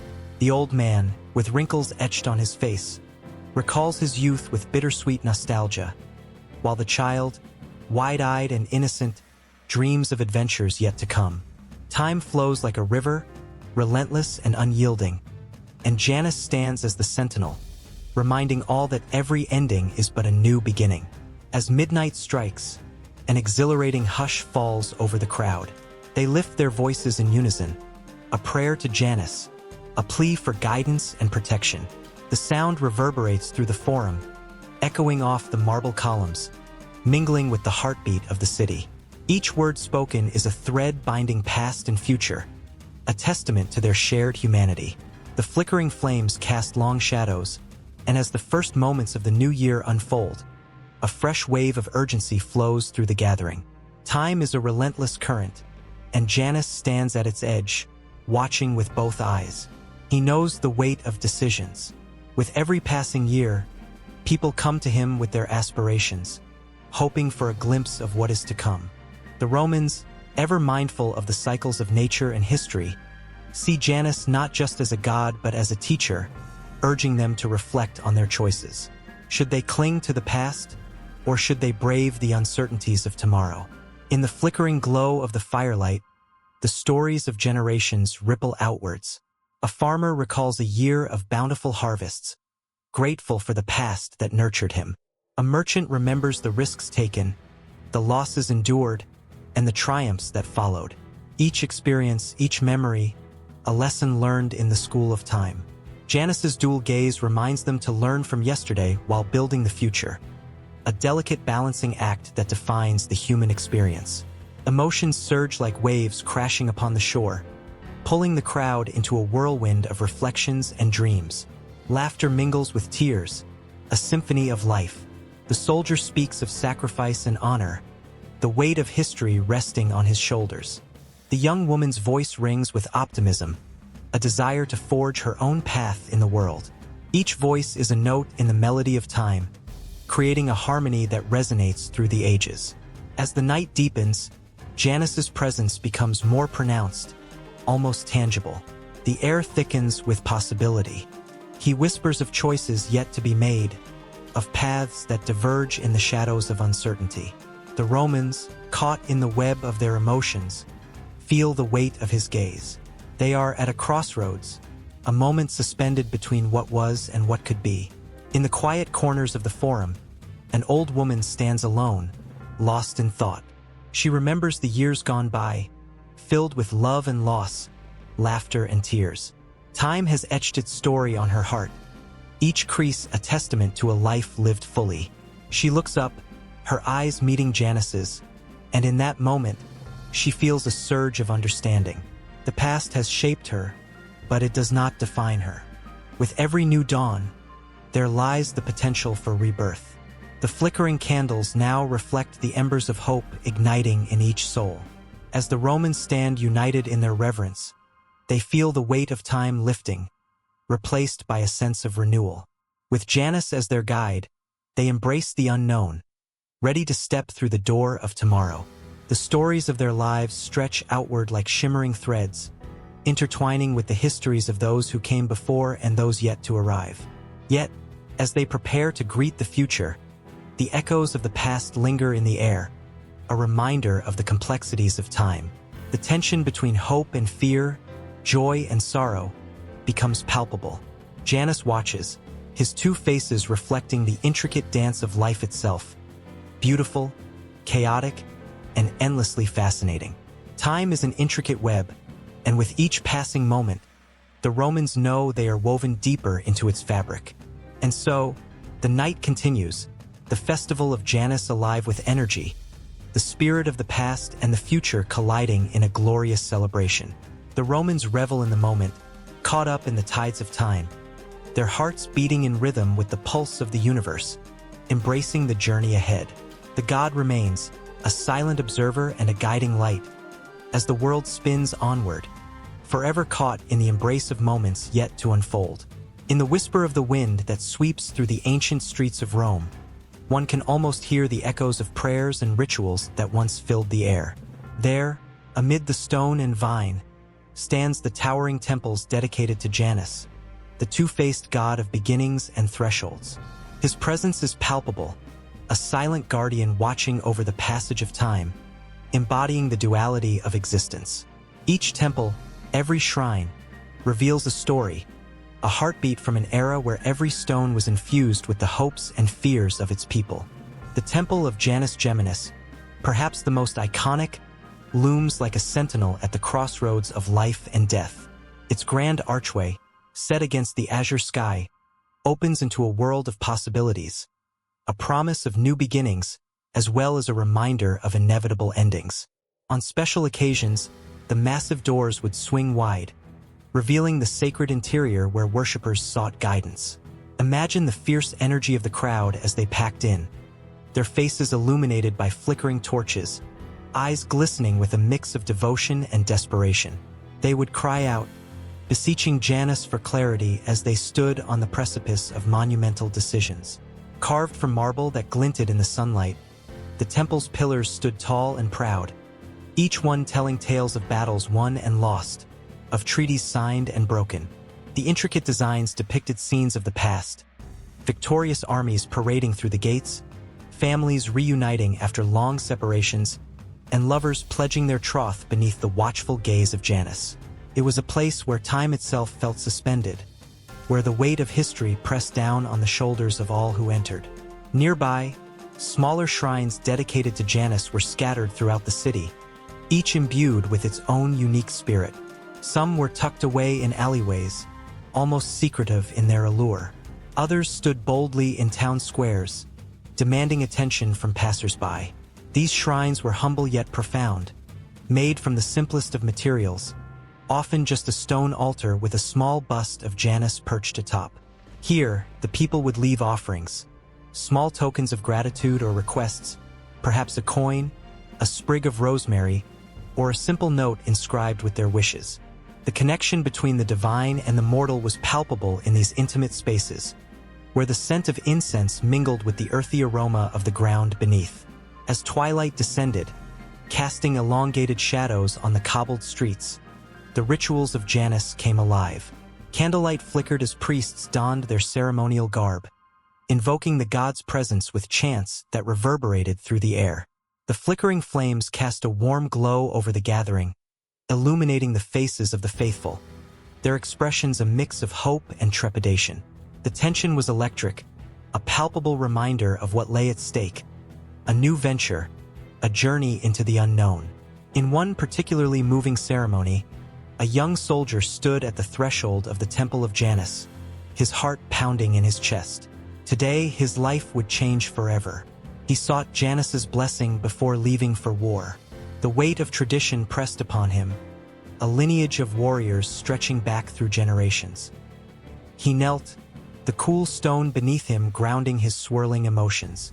He whispered his prayer, a fervent plea for protection and guidance, his voice barely rising above the soft rustle of leaves.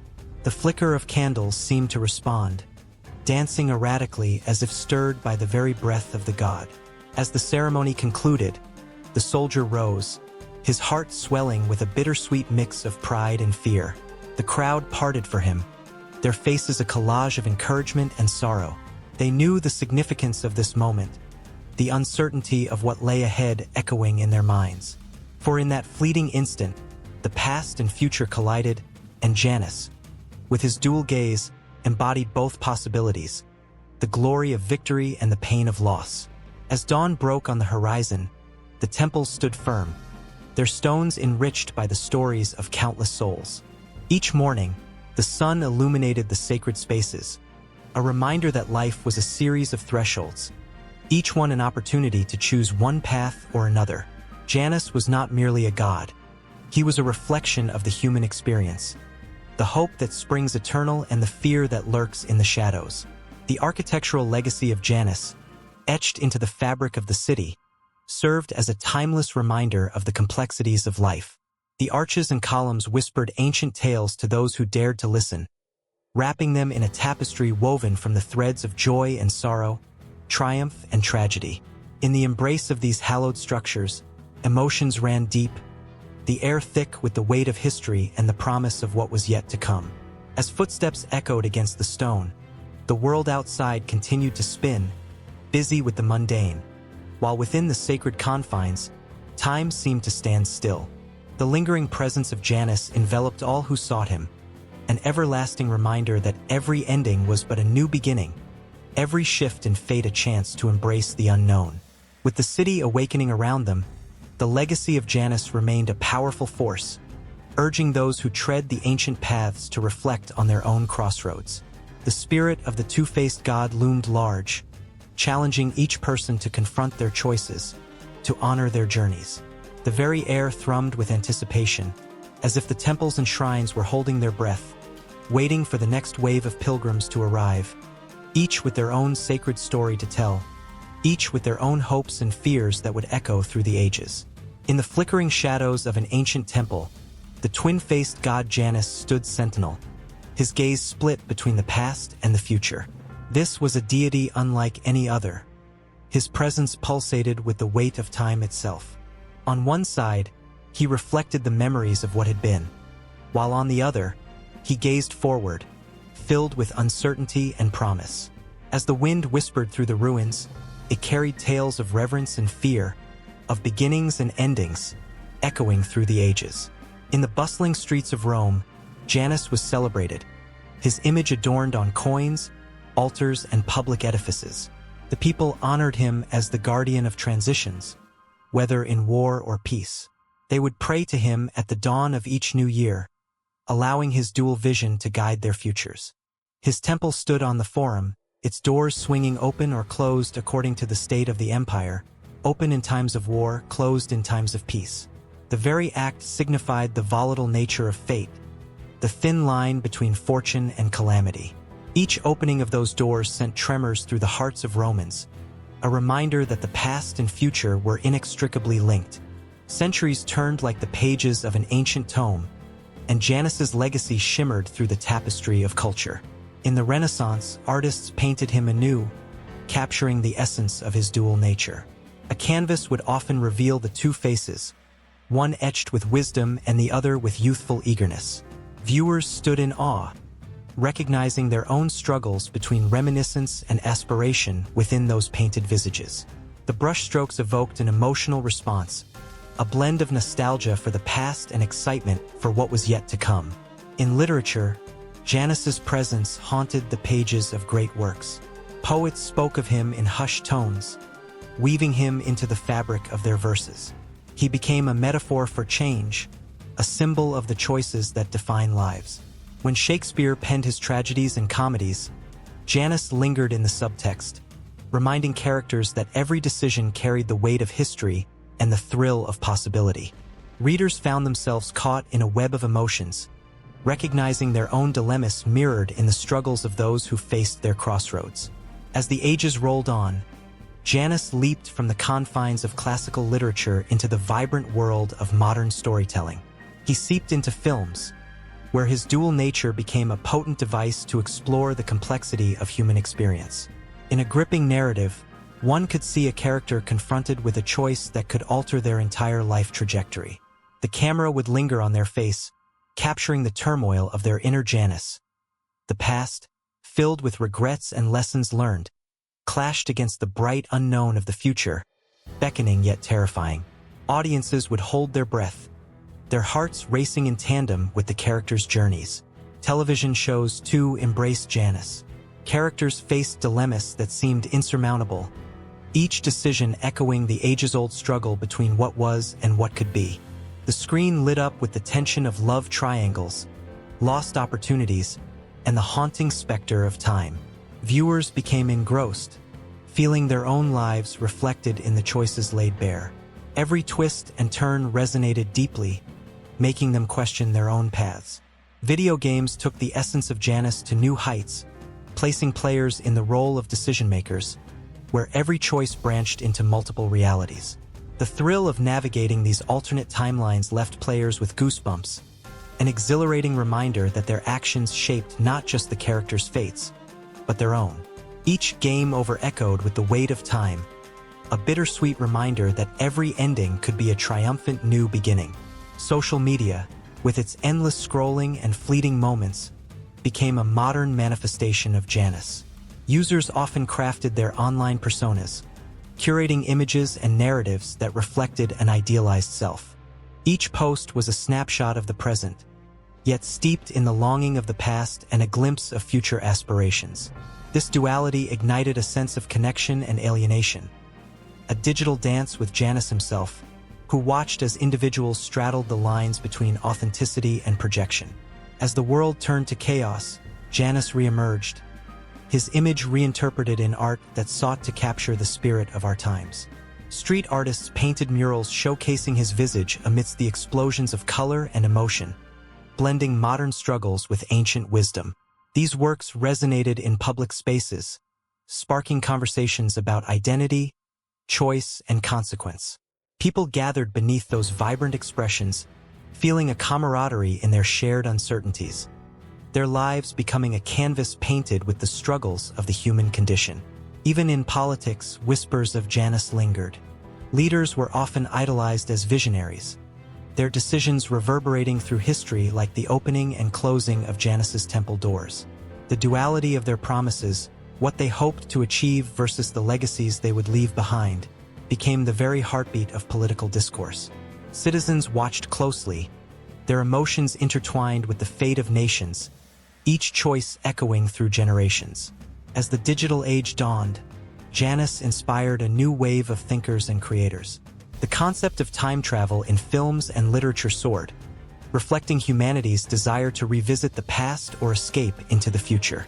Characters leaped through time, grappling with choices that could alter their very existence. Each leap left viewers breathless, their imaginations ignited by the thrilling possibility of what might be, while simultaneously mourning what was lost. Amidst the rush of modern life, a quiet stillness often falls upon those who take a moment to reflect.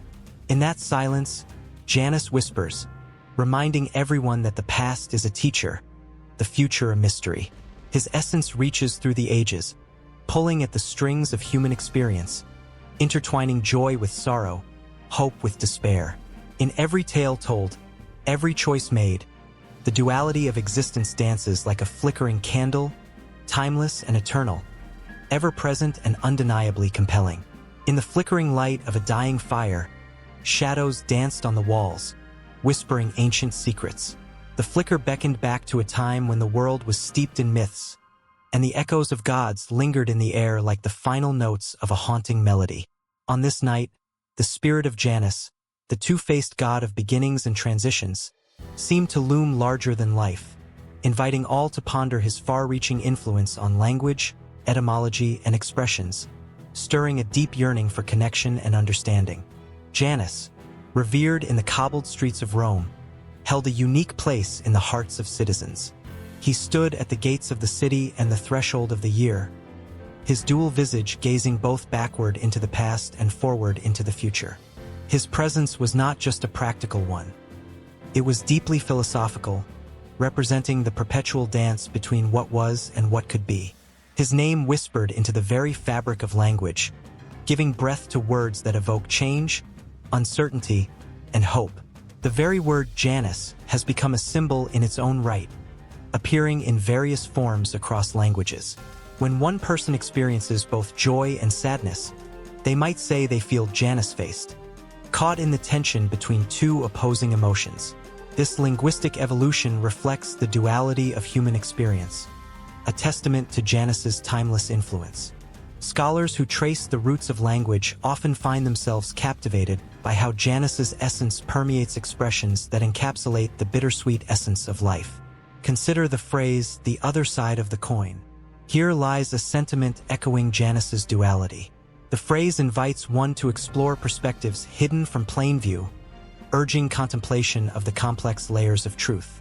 Feelings of nostalgia and anticipation intertwine, much like Janus himself, as one stands at the edge of a threshold, poised between what has been and what is yet to come. It's as if each word is woven with the threads of human experience, resonating through time. In ancient Rome, the onset of the new year was marked by rituals invoking Janus's blessings. People offered prayers and sacrifices to hope for prosperity, health, and good fortune. The language used in these rituals was imbued with reverence, words woven together to beckon the gods' favor. Even today, as the clock strikes midnight, the echoes of those ancient incantations linger, reminding us that every new year is a doorway to possibilities, filled with the essence of Janus. As the narrative of Janus unfurls, it extends far beyond ancient Rome. Take the word transit, derived from the Latin transitus, meaning passage or crossing. This term encapsulates not just the physical movement from one place to another, but also the emotional journey of transformation. When one speaks of transit, they evoke the image of a traveler, luggage packed with hopes and fears, venturing into the unknown. Each step reflects a duality, leaving behind the familiar while embracing the possibilities that lie ahead.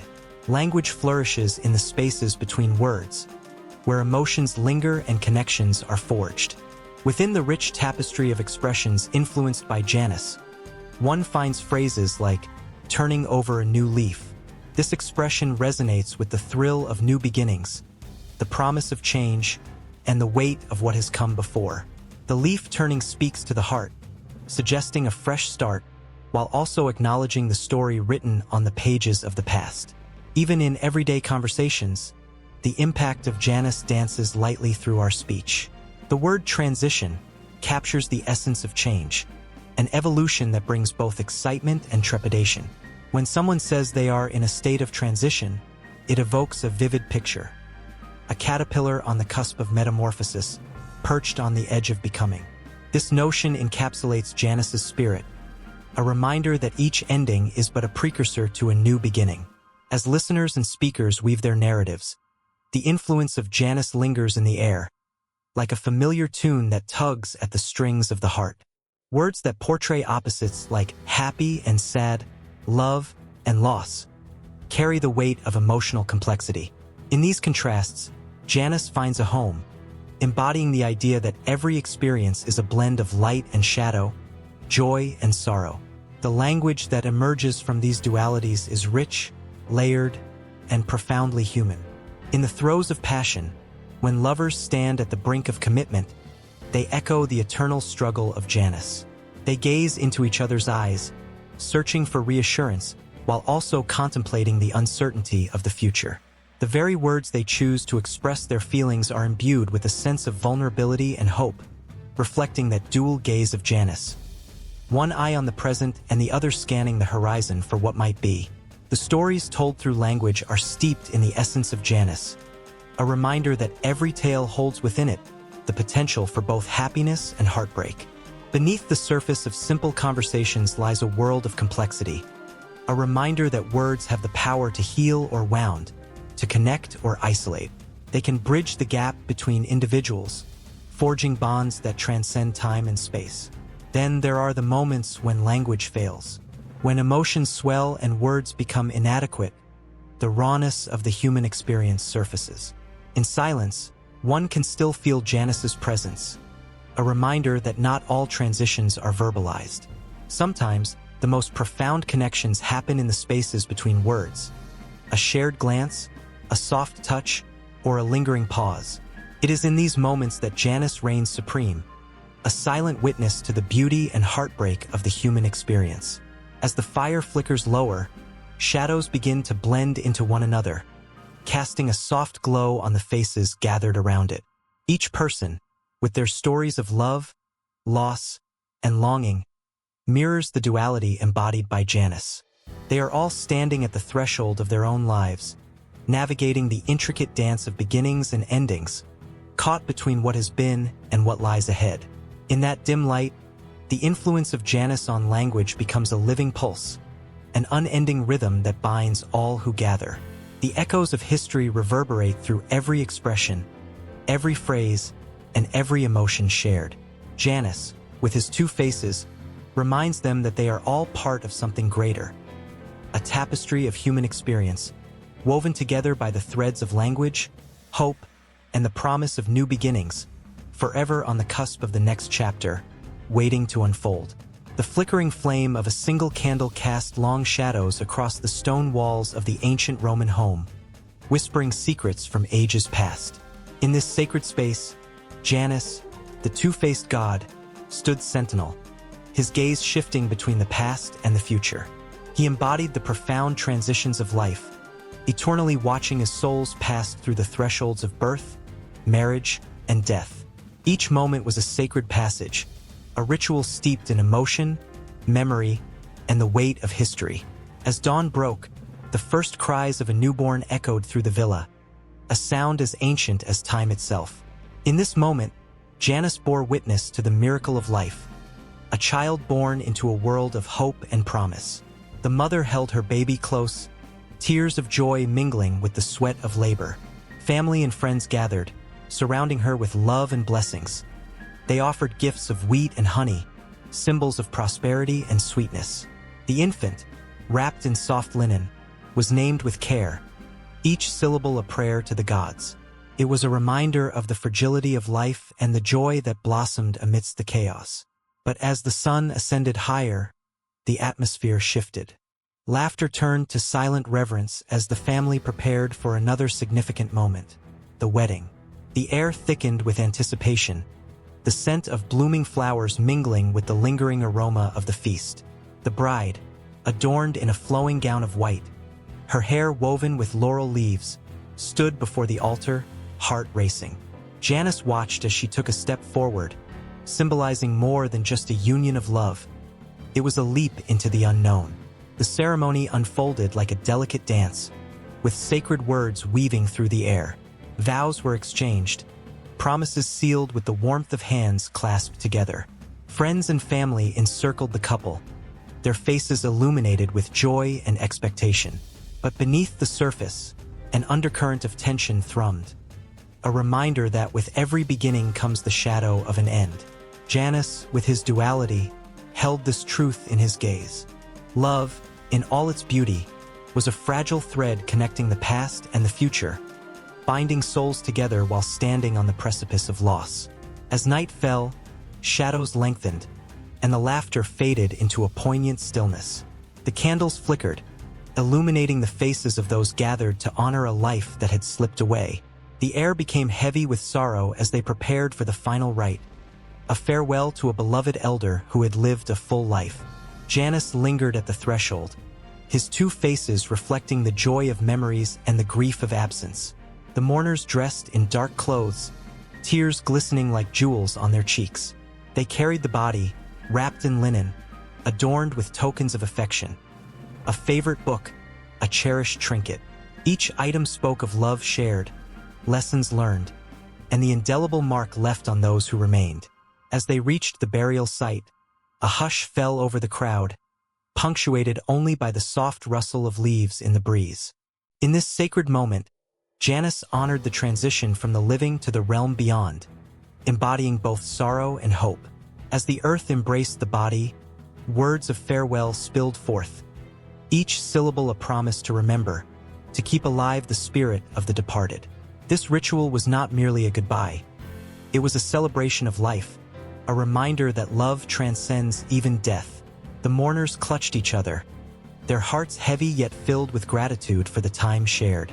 As the final shovelful of earth settled upon the grave, a sense of calm enveloped the gathering. Janus remained at the edge of the scene, gazing into the horizon, where the past and future intertwined like roots beneath the surface. The rituals of passage were not just a series of events. They were a tapestry woven of love, loss, and renewal, binding generations together in an unbreakable chain. With each breath, the cycles of life continued, echoing through the ages. The child, now nestled in the arms of his mother, would one day take the same journey through joy and sorrow. He would stand at the altar, pledging love and commitment, only to one day grieve for his own losses. Janus smiled softly, a guardian of these transitions, for he knew that every ending was but a new beginning in another form. In this world where emotions danced like flames, Janus stood as a reminder of the fragility and beauty of life. The rituals of birth, marriage, and death intertwined like threads in a grand tapestry, each moment precious and significant. They were not merely ceremonies but profound acknowledgments of the journeys taken, the bonds formed, and the legacies left behind. As night descended and the stars began to twinkle, the stories of those who had come before whispered through the air. Life pulsed on, unyielding and vibrant, forever caught in the delicate balance of beginnings and endings. Janus remained poised, ever watchful, as the heartbeats of humanity echoed in the darkness. The flame of existence flickered, a testament to unyielding hope and the enduring power of love, forever intertwined in the dance of life and death. In the flickering shadows of a bustling Roman marketplace, merchants cried out their wares, while children dashed through the streets, laughter mingling with the scent of fresh bread and ripe fruits. Yet, amidst this vibrant chaos, a figure stood still, his two faces turned toward opposite directions, one looking back at the past, the other gazing forward into the uncertain future. This was Janus, the ancient god of beginnings and transitions, a silent observer of the ever-turning wheel of time, embodying the eternal conflict between what has been and what is to come. Janus was not just a deity. He was the very essence of destiny itself.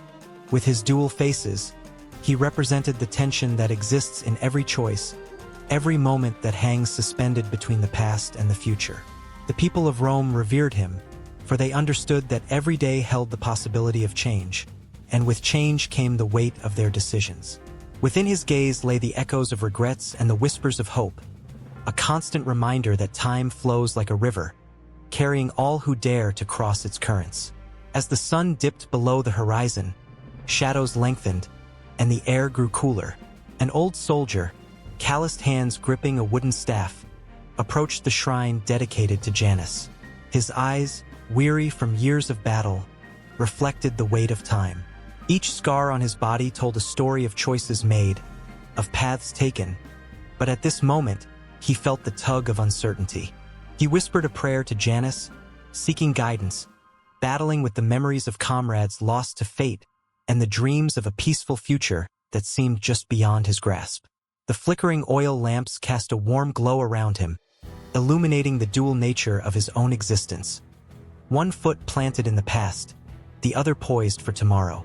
In the distance, the haunting sound of a horn echoed, signaling the arrival of soldiers returning from distant lands. The old man's heart raced with a mix of dread and longing. He could not shake the feeling that every return was shadowed by the sacrifices made.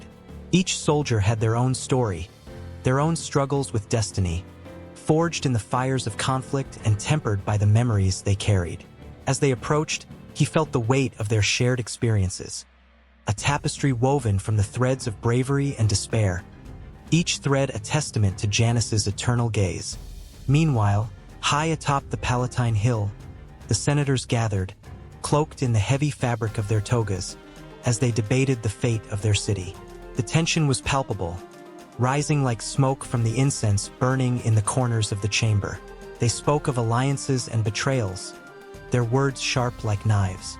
Each senator embodied the conflict of Janus, torn between self-interest and the greater good, their decisions echoing through time like ripples on a pond. Would their choices lead Rome to glory or ruin? As they argued, the shadow of Janus loomed over them, a silent reminder of the consequences of their actions. In a darkened alley, a young woman named Livia stood hidden, her heart pounding as she listened to the whispers of rebellion. She had grown tired of the oppression that ruled her life, and a fire sparked within her, a desire to break free from the chains of fate. Yet, she hesitated, torn between the safety of her current existence and the perilous unknown that lay ahead. Janus's faces mirrored her own conflict, one side urging caution, while the other beckoned her toward the future she could only dream of. As she clenched her fists, a single tear rolled down her cheek. Could she truly change her destiny, or was she bound to repeat the patterns of her ancestors? The moon hung high, casting a silver glow across the city, illuminating the steps of the Temple of Janus, where a gathering had formed. The people came with offerings, seeking blessings for the new year, their voices rising in unison, a chorus filled with hope and trepidation. The old soldier, Livia, and the senators all found themselves drawn to this sacred place, each carrying their burdens, their dreams, and their fears. In this sacred moment, Janus's presence felt almost tangible, wrapping around them like a shroud. The energy crackled in the air, as if time itself paused to listen. The old soldier thought of his fallen brothers, their faces etched in his memory like ghosts. He felt their loss keenly, but in that shared moment of mourning, he also felt a flicker of resolve. Perhaps the future could hold a different story, one where their sacrifices were not in vain. Livia, too, found herself swept up in the swell of emotion. The voices of the crowd surged like a tide, and in that moment, she felt a connection to something greater than herself.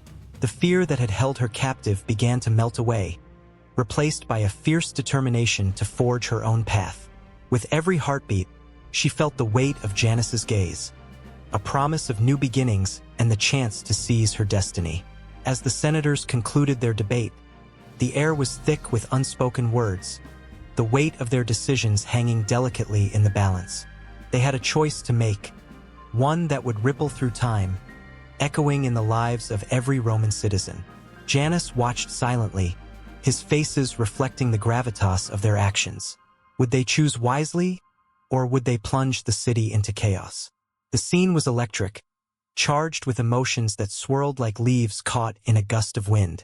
Time itself seemed to hold its breath, as if waiting for the moment to unfold. Each character stood at the crossroads, their choices poised to change the course of history. Janus, the eternal guardian of time, bore witness to it all, a silent protector of the delicate dance between past and future, destiny and free will. The night wore on, the flickering lamps casting shadows that danced like spirits longing to be free. The conflict of time raged on, weaving through the hearts of those gathered, a relentless reminder that every moment is fraught with possibility. Janus remained, watching, waiting, a symbol of the choices yet to be made, the destinies yet to be claimed.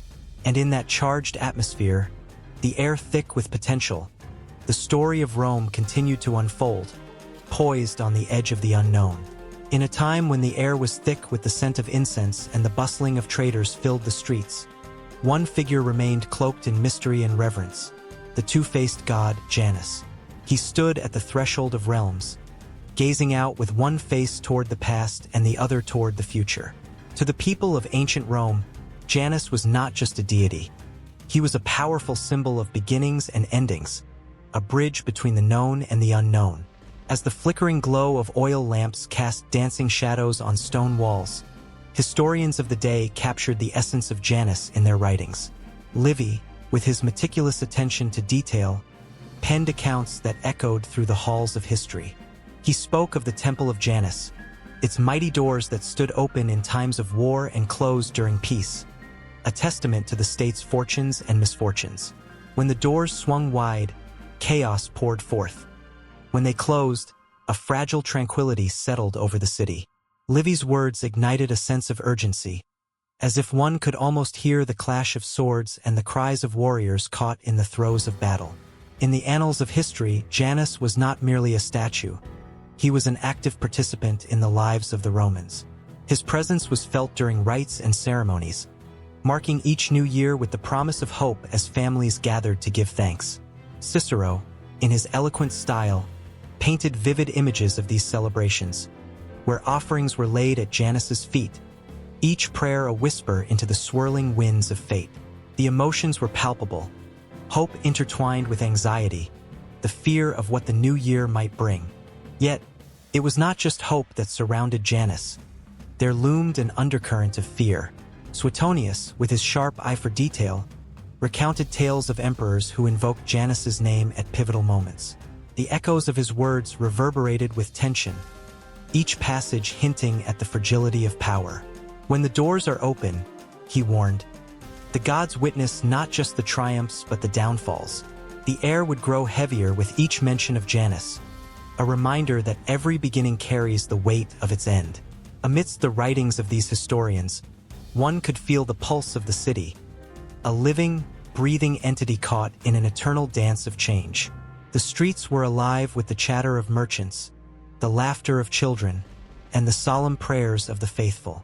Yet, woven into this fabric were omens and portents that cast shadows in the minds of the people. They looked to Janus, seeking guidance as they faced the uncertainties of tomorrow. The tension mounted as the tales unfolded, each account echoing the struggles of the human spirit against the vastness of fate. Roman philosophers, too, felt the pull of Janus's duality. They wrote of his significance not just in a religious sense, but also in the philosophies of life. Each day was a new beginning, a blank slate waiting to be inscribed with choices and consequences. The writings of Seneca brought forth a profound contemplation on time itself, urging the reader to grasp each moment with deliberation. Under his pen, Janus became a metaphor for self-reflection, the need to turn inward and confront one's own past while stepping boldly into the future. The words danced off the page, electric with the urgency of the human condition. As the years passed, the stories of Janus swept across the empire like wildfire.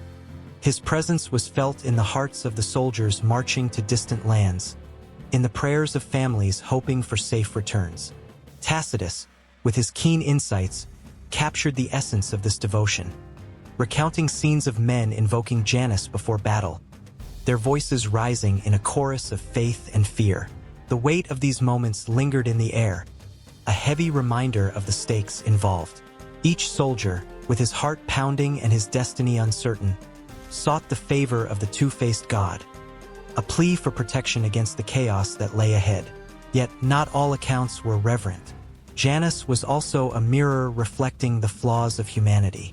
Some historians pointed to the darker aspects of his nature, how the door to the past could lead to regret, the door to the future to ambition unchecked.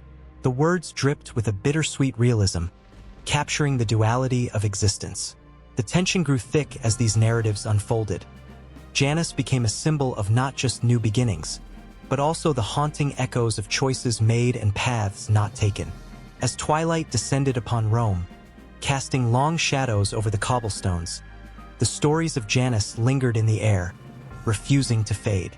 Each historian, with their unique voice, painted a portrait of a god that was as complex and layered as humanity itself. They invited the reader to ponder the nature of time, the essence of choice, and the delicate balance between hope and despair. With each word, a sense of urgency built, leaving hearts racing and minds racing, as the tales of Janus beckoned them deeper into the maze of time and existence. In the stillness of night, the whispers of Janus grew louder, carrying a promise of beginnings intertwined with endings, a dance that would continue as long as humanity sought meaning in the chaos. The echoes of the past met the whispers of the future, creating a symphony of emotion that resonated through the ages. Janus stood at the threshold, a silent witness to the unfolding drama of life. As the stories of Rome continued to unfold, each moment layered with its own significance and weight. And as the sun dipped below the horizon, the heart of the city beat on, forever entwined with the essence of Janus. In the dim light of ancient Rome, a flicker of firelight danced across the cold stone walls of a temple. There, at the threshold, stood Janus, his two faces gazing out toward both the past and the future. The air crackled with a tension that seemed to vibrate with unspoken stories. This wasn't just a deity. He was a bridge, a guardian of transitions, and every whisper of the wind carried tales from places far beyond the Tiber. Across the vast landscapes of the world, Janus's essence lingered, echoing in the hearts of other cultures that revered duality and change. In Hinduism, the god Ganesha, with his elephant head and human body, represents new beginnings and the removal of obstacles. Like Janus, he embodies the power of transitions, guiding souls as they navigate the labyrinth of life. As people prayed before Ganesha, they felt the same weight of the past pulling them down even as hope for the future ignited a spark within their hearts. In the ancient land of Egypt, the god Khonsu strode through the night sky, symbolizing the moon and time. He too was a harbinger of change, illuminating the darkness with his silvery light, reminding the people that just as the moon wanes and waxes, so too do their lives shift and evolve. The Egyptians, with their intricate hieroglyphs and stone carvings, etched tales of Khonsu, painting a picture of a deity who understood the weight of history while gazing forward into the endless expanse of time. Then there was the great trickster of mythology, Loki, from the frostbitten realms of Norse tales. With his wild hair and mischievous smile, he danced on the edge of chaos, just as Janus did on the precipice of beginnings and endings. Both possessed an uncanny ability to shape events, to weave destinies through the threads of time. In their stories, the echoes of laughter and cries of despair intertwined, creating a tapestry rich with emotion and conflict. A reminder that life is never simply one thing or another. Meanwhile, in the distant East, the concept of yin and yang emerged from the ancient Chinese philosophy.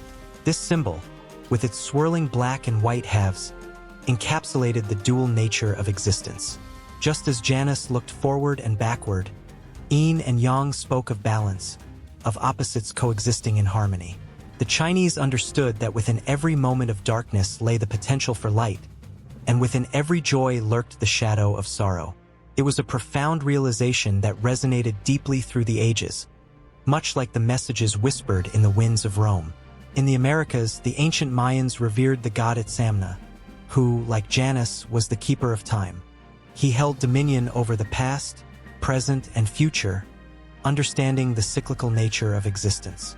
The Mayans charted the heavens, meticulously documenting the cycles of the moon and sun to predict the rhythms of life. The weight of their beliefs rested heavily on divine transitions, mirroring Janus's watchful gaze over humanity's path. As the sun dipped low on the horizon, casting a golden glow across the land, the stories of these gods wove together like the threads of a magnificent tapestry.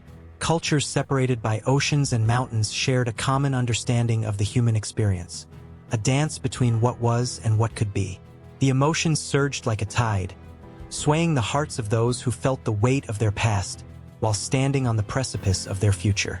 In the bustling markets of ancient Rome, the people gathered, their laughter mingling with the scent of spices and fresh bread.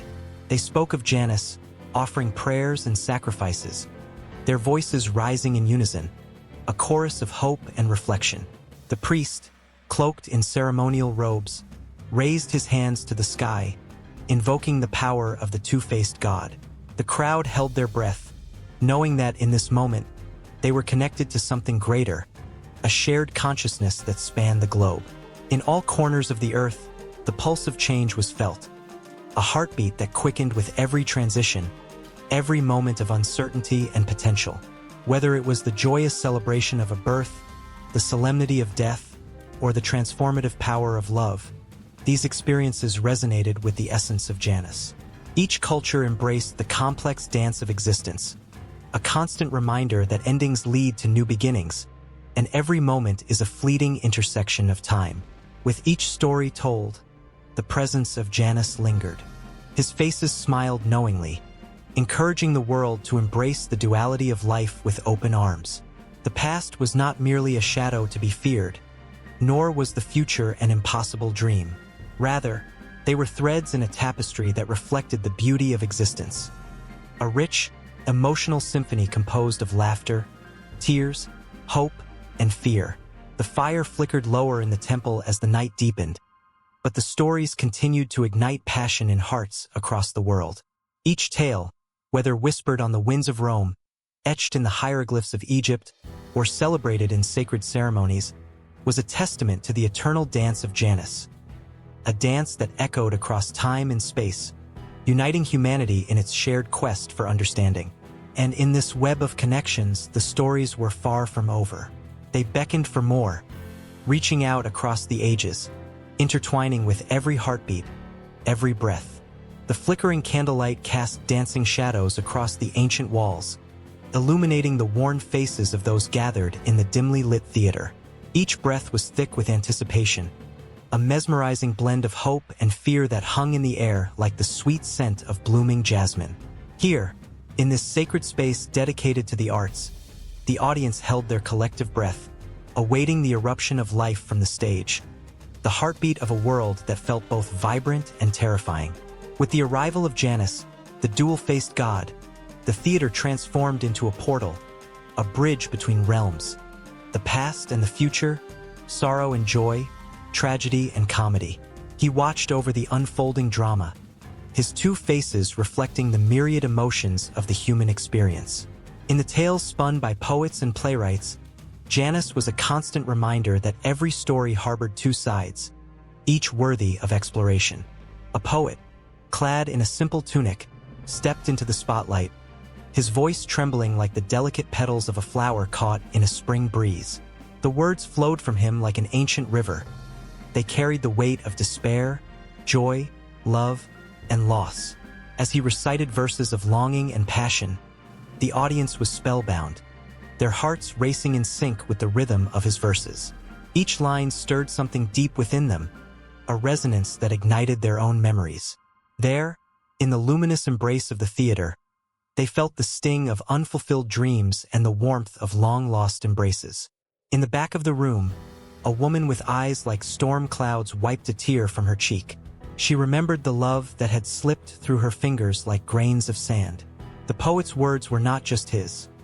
They belonged to everyone who had ever dared to hope, to love, and to lose. The crowd held onto each syllable as if their souls intertwined with the very essence of the performance. In that moment, the barrier between the audience and the artist dissolved, and they became one. Then came the play, an intricate tapestry of lives entwined in chaos and beauty, laughter and sorrow. The performers emerged, their bodies moving with a grace that seemed otherworldly. The stage became a battlefield where love clashed with ambition, where dreams battled against harsh realities. As the curtain rose, a palpable tension filled the air. Each scene was a reflection of life itself, mirroring struggles that echoed in the hearts of those watching. In one poignant act, a father and son found themselves torn apart by choices made in the heat of passion and ambition. The son, determined to carve his own path, defied the man who once held him in gentle arms. "You will never understand," he cried, his voice trembling with the weight of his rebellion. The father's face twisted in anguish, a silent plea for understanding. The audience held their breath, lost in the turmoil of their conflict, feeling every ounce of pain and frustration. They were not mere spectators. They were witnesses to the fragility of human connection. As the drama unfolded, laughter erupted like a burst of sunlight breaking through gray clouds. A clever servant, quick-witted and fearless, stole the scene with his humorous quips. The audience roared with laughter, their spirits lifted momentarily from the weight of sorrow. The joy of comedy danced through the air, creating an exhilarating contrast to the heavy moments that preceded it. Laughter, after all, was a balm for the soul, and in that theater, under Janus's watchful gaze, the duality of life was laid bare. The evening was a roller coaster of emotions, each act carefully crafted to evoke the raw essence of what it meant to be human. As the final scene approached, tension wrapped around the audience like a tight embrace. A tragic ending loomed like a dark cloud on the horizon, threatening to cast a shadow over the laughter and joy they had just experienced. The characters faced their fate with courage, love, and heartbreak, leaving the audience on the edge of their seats, hearts pounding like drums in a distant battle. With the final lines spoken, the stage fell silent. The actors froze, their faces illuminated by the last flicker of candlelight. The applause erupted, a tidal wave of sound that swept through the theater, a celebration of life's complexity. The audience, now electrified by the performance, was left in a state of wonder. They had journeyed through the human experience, the highs and lows, and had emerged changed, if only just slightly. As they stood, many wept, others laughed, but all felt something stir within them, a profound connection to the stories that had unfolded. The echo of Janus lingered, a reminder that in every end, there is a new beginning. The performers, still basking in the glow of their craft, took their bows, and Janus smiled, his two faces reflecting the myriad emotions that filled the room. Outside, the moon hung low in the sky, casting silver light upon the cobblestone streets. The night was alive with whispers of stories yet to be told, and as the audience departed, they carried with them the magic of the evening, a spark igniting their imagination and fueling their longing for more. They were not just leaving a theater. They were stepping out into a world that awaited their own stories, eager to be written. As the echoes of the applause faded, the spirit of Janus remained, a guardian of the arts, urging poets to pen their verses and playwrights to conjure their tales. Each word and performance held the power to change lives, to bridge divides, and to illuminate the darkest corners of the human experience. In every heartbeat, in every tear shed, and in every laugh shared, the legacy of Janus thrived, intertwined with the arts, forever shaping the stories of those who dared to dream. In a bustling marketplace of ancient Rome, the scent of fresh bread mingled with the sharp aroma of spices. The crowd ebbed and flowed like the Tiber River, and at the center of it all stood a statue, a figure that seemed to watch everything with knowing eyes. This was Janus, the two-faced god, embodying beginnings and endings, transitions and duality. He was the silent judge of human affairs, the keeper of justice who bore witness to all that unfolded in the lives of the people. As the sun dipped below the horizon, casting long shadows on the cobblestones, a sense of anticipation hung in the air. People whispered tales of their struggles, of rights denied and wrongs unpunished. The city pulsed with stories that begged for justice, a plea that reached the very essence of Janus. With one face, he gazed into the past, reflecting on deeds done and decisions made. With the other, he looked toward the future, embracing the hope for fairness and redemption. In this vibrant tapestry of life, the concept of justice was not merely a word but a heartbeat that resonated deeply within every Roman citizen. The law was a living document, breathing life into their hopes and fears. It was a delicate balance, a tightrope walk between chaos and order. The citizens understood that justice was not simply the punishment of the wicked. It was also the protection of the innocent, the preservation of dignity, and the restoration of harmony. Marcia, a young woman with a fiery spirit, walked through the market with a determination that belied her small stature. Her eyes sparkled with a mix of anger and hope as she clutched a piece of parchment, a legal decree that had the power to change her fate. Her brother had been wrongfully accused, a victim of a power struggle among the wealthy elite. The injustice hung heavy in the air, like a storm cloud ready to burst.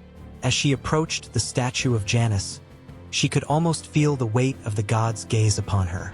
It was as if he understood her plight, sensing the desperation that swirled around her like a tempest. She thought of the countless others who had stood where she was now, seeking justice in a world that often turned a blind eye. Her heart raced as she remembered her father's words, "Justice is a shield for the weak." In this moment, she needed that shield more than ever. Justice in Roman law was not simply black and white. It was a complex web woven from the threads of fairness and equity. The 12 tables, the foundation of Roman legal principles, were a testament to the society's commitment to protect its citizens. They outlined rights and duties, ensuring that justice was not a privilege of the few, but a right for all. Yet the reality often fell short. The rich wielded power, bending the law to their favor, leaving the vulnerable to suffer in silence. Marcia knew this all too well. On a cool evening, under the watchful gaze of Janus, the trials unfolded in the forum. The air was electric with tension as voices clashed, lawyers passionately arguing their cases. Each word spoken was a reminder of the stakes involved, lives hanging in the balance. The crowd leaned in, captivated by the drama. Their collective breath held tight as they witnessed the pursuit of justice. Marcia stood among them, her heart pounding in her chest. She could see the judge, a stern man with deep lines etched into his face, a living testament to the weight of his responsibilities. He was a man who understood the dual nature of justice, both a sword and a shield. The gavel struck, echoing like thunder, and the courtroom fell silent, all eyes on him. "Justice is blind," he began, his voice steady yet powerful. "But we must not be. We must strive for fairness in every decision we make." The words cut through the air, igniting a spark in the hearts of those present. They resonated with the very essence of what it meant to be a Roman citizen. Justice was not merely a concept. It was an emotion, a force that could uplift or devastate. In the corner of the forum, a wealthy senator watched with cold indifference, his eyes glinting with the thrill of power.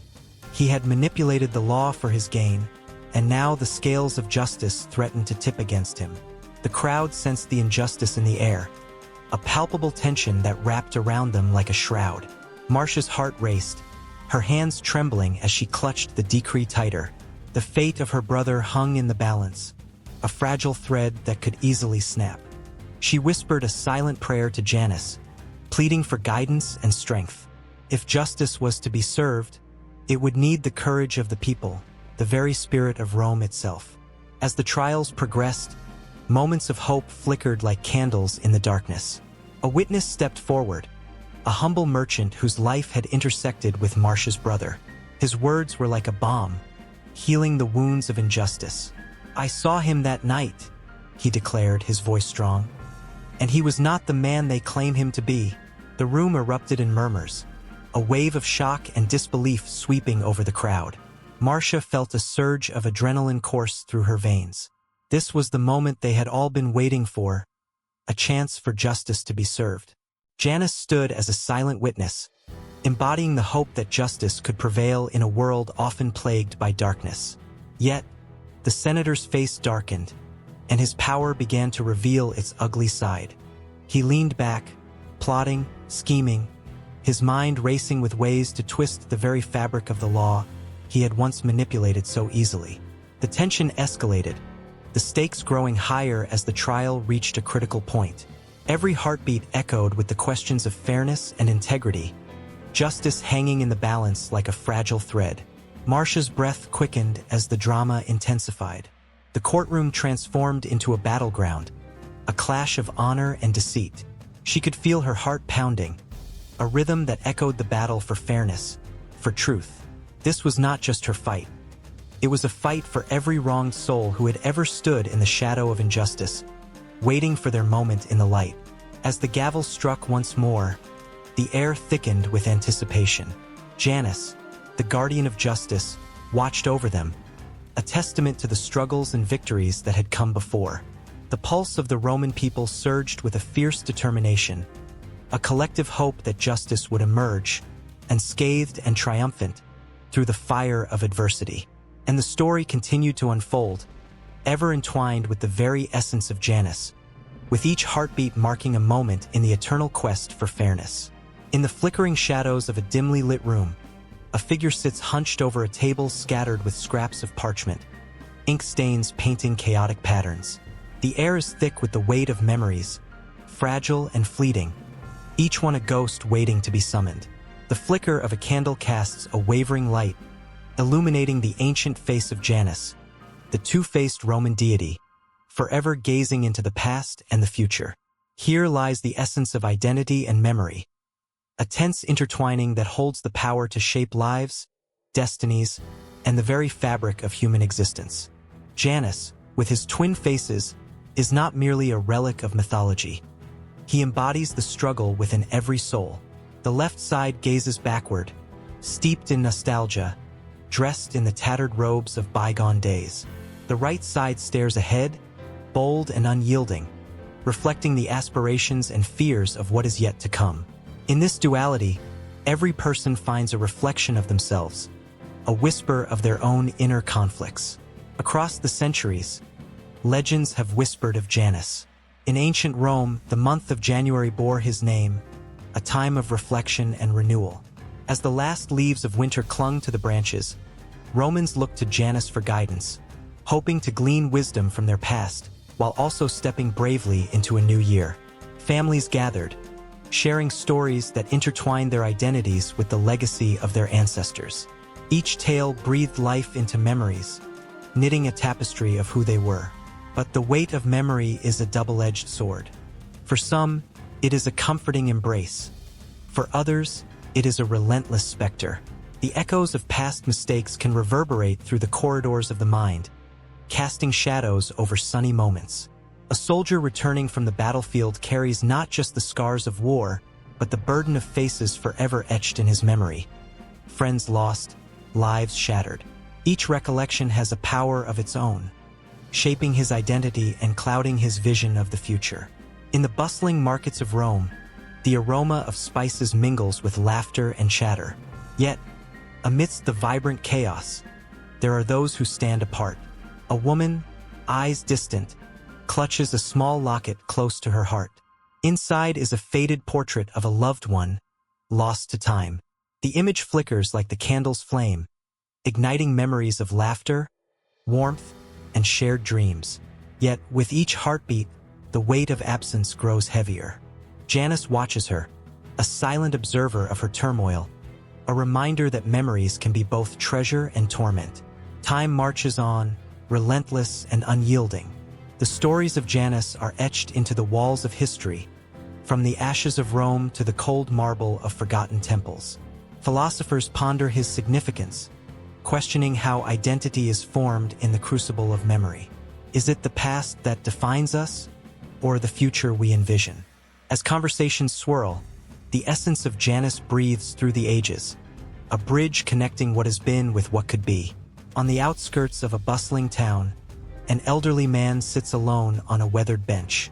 His gaze drifts over the park, where children laugh and play, their innocence a stark contrast to the life he has known. Memories flood his mind. A lover's smile, the sound of a child's laughter, the shadow of betrayal. Each memory is a thread, weaving the fabric of his identity. He is both the boy who chased fireflies and the man who lost everything. Janus stands beside him, an omnipresent force urging him to reconcile these disparate pieces, to embrace the totality of his existence. As dusk settles, casting long shadows over the land, a young couple stands at the edge of a river.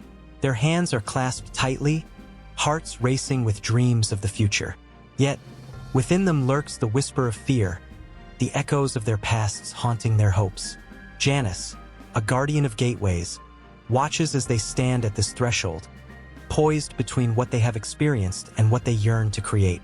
The water flows endlessly, a symbol of time slipping away, urging them to seize the moment while acknowledging the weight of their histories. In a quiet room, a scholar scribbles furiously, piecing together fragments of Janus's legacy. His research unearthed stories of ancient rituals, where people sought absolution, hoping to begin anew. These ceremonies were a dance of memory and identity, a chance to shed the burdens of the past while forging ahead. Yet, in this quest for renewal, the scholar feels the haunting presence of Janus, reminding him that one cannot escape their story. Each footstep forward is marked by the echoes of decisions made, paths taken, and roads left untraveled. Amidst the chaos of life, Janus remains a constant, a reminder that identity is not fixed but fluid, shaped by the memories we hold and the choices we make. From the marketplace to the battlefield, from the laughter of children to the solitude of the elderly, his influence threads through each moment, binding humanity in a shared struggle. The past informs the present, while the present shapes the future, a continuous loop of existence where every face tells a story. As the seasons change and the world spins on, Janus remains a silent witness, a keeper of secrets, forever entwined with the human experience. In the flickering light of memory, identities shift like shadows, each heartbeat echoing the duality of our lives. And as the flame of the candle dims, casting a soft glow on the walls filled with stories untold, one truth becomes clear. The journey of identity is never truly complete, forever intertwined with the ghosts of memory that linger just beyond our reach. The night was heavy with stars, each one a flickering promise against the vast canvas of darkness. Underneath that magnificent sky, the ancients gathered, their faces illuminated by firelight, eyes shimmering with wonder. They looked up, not just to the cosmos but to a world filled with deities, myths, and the whispers of fate. Among those divine names, one stood out, Janus, the two-faced guardian of beginnings and endings, a symbol of transitions that mirrored the celestial dance above. Janus was more than a deity. He was the key to understanding the cosmic order. His duality echoed through the ages, revealing the intertwining of time and space, life and death. As the ancients watched the stars trace their eternal paths, they felt Janus's presence, his two faces reflecting the past and the future, the seen and the unseen. In that moment, the boundaries of understanding blurred, and the very fabric of existence seemed to pulse with possibility. The ancients, with their rudimentary tools but unyielding curiosity, mapped the heavens. They dedicated their lives to studying the movements of celestial bodies, crafting calendars that captured the rhythm of the seasons. Each star had its own story, a narrative woven into the tapestry of time. It was said that Janus guided these early astronomers, whispering insights into their dreams, revealing the secrets of the cosmos through symbols that bridged the human experience and the divine. As the moon waxed full, illuminating the night with a ghostly glow, the ancients observed its phases. The shifting light and shadow resonated with their understanding of Janus. The crescent moon reminded them of new beginnings, while the full moon spoke of culmination and completion. Each phase was a reminder of the cyclical nature of life, where every end blossomed into a new beginning, just as Janus stood at the threshold, watching over every transition. The constellations, too, formed a narrative, each star a word, each grouping a sentence in the celestial story. The ancients named them after their myths, heroes, beasts, and gods, all intertwined like the threads of fate. They believed that Janus, through these celestial symbols, imbued the night with significance, guiding mortals through the labyrinth of existence. The stars were not merely distant suns. They were a language, a dialogue between humans and the cosmos. As the seasons changed, so did the sky. The ancients learned to read the signs, to understand the messages embedded in the movements of planets. They watched as Jupiter, the king of gods, danced in the night, its brilliance a reflection of Janus's duality. It symbolized both authority and benevolence. Its cycles influenced the tides of life on Earth, reminding the ancients that their fates were intertwined with the cosmic ballet above. The power of these celestial symbols lay not just in their beauty, but in their ability to stir the very essence of human emotion. One could almost hear the heartbeat of the universe in the silence of the night. The thrill of discovery surged through the hearts of those who dared to dream beneath the stars. They felt the pulse of Janus guiding them as they recorded their observations, each notation a step toward a greater understanding of the universe. But the heavens held mysteries that sometimes darkened the human spirit. Eclipses cast shadows of uncertainty, stirring fear and reverence. In those moments, the ancients turned to Janus, seeking his wisdom. They knew that with every eclipse came the promise of renewal, that even in darkness, light would return. Janus stood as a beacon, a reminder that endings often bore the seed of new beginnings, even when the sky turned ominously dark. The ancients built temples to honor Janus, places where the earthly and celestial realms converged. These sacred spaces were adorned with symbols of the cosmos, planets, stars, and constellations, each etched into stone, immortalizing the connection between the divine and the mortal. Within those walls, priests and priestesses would perform rituals timed to celestial events, invoking Janus to bless their endeavors, to guide their journeys, and to ensure the harmony of the cosmic order. As the sun dipped below the horizon, casting the world in twilight, the ancients gathered once more.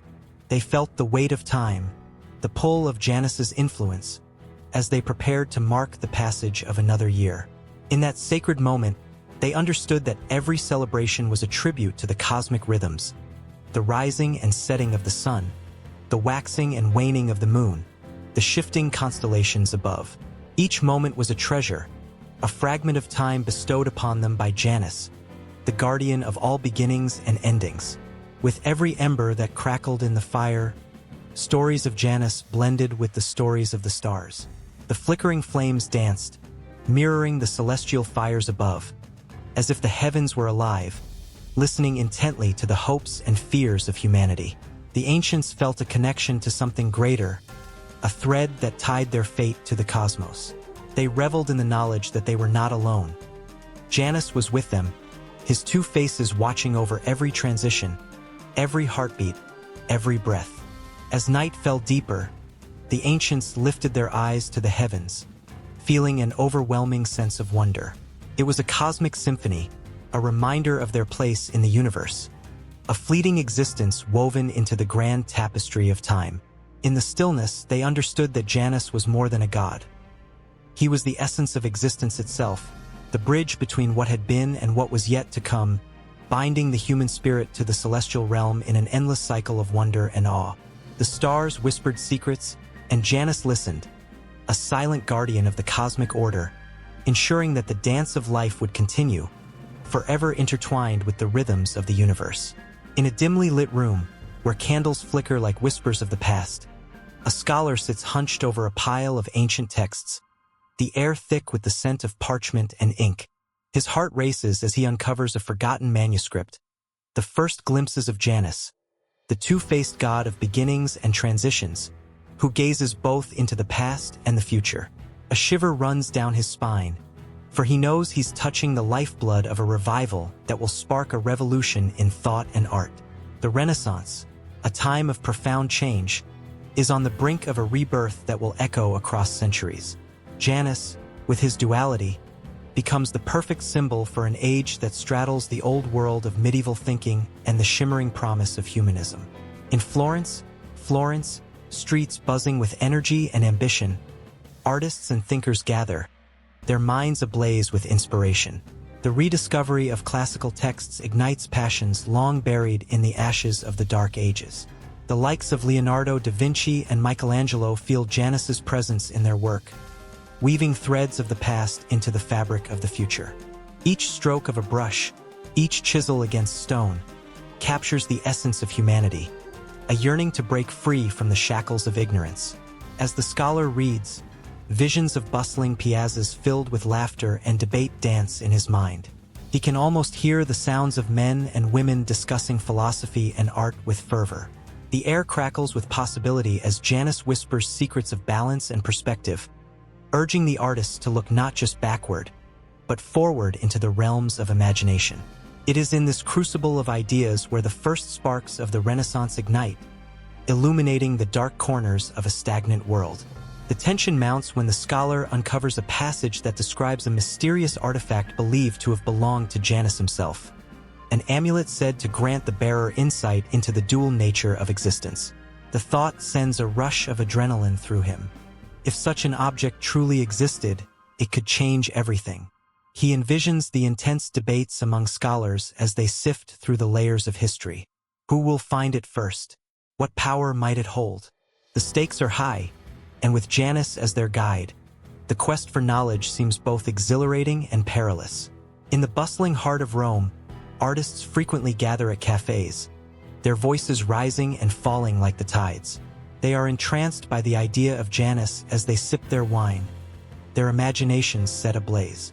What if we could capture both time and space? One artist exclaims, eyes alight with excitement. As they sketch and plan, visions of grand frescoes and monumental sculptures come to life. Janus becomes the muse of their dreams, a symbol of what they can achieve by merging the past with the present. Each creation becomes a testament to humanity's resilience and creativity, a bridge linking what has been with what could be. In the shadows, however, tension simmers. Traditionalists scoff at this new wave of thought, clinging to the comforts of a fading era.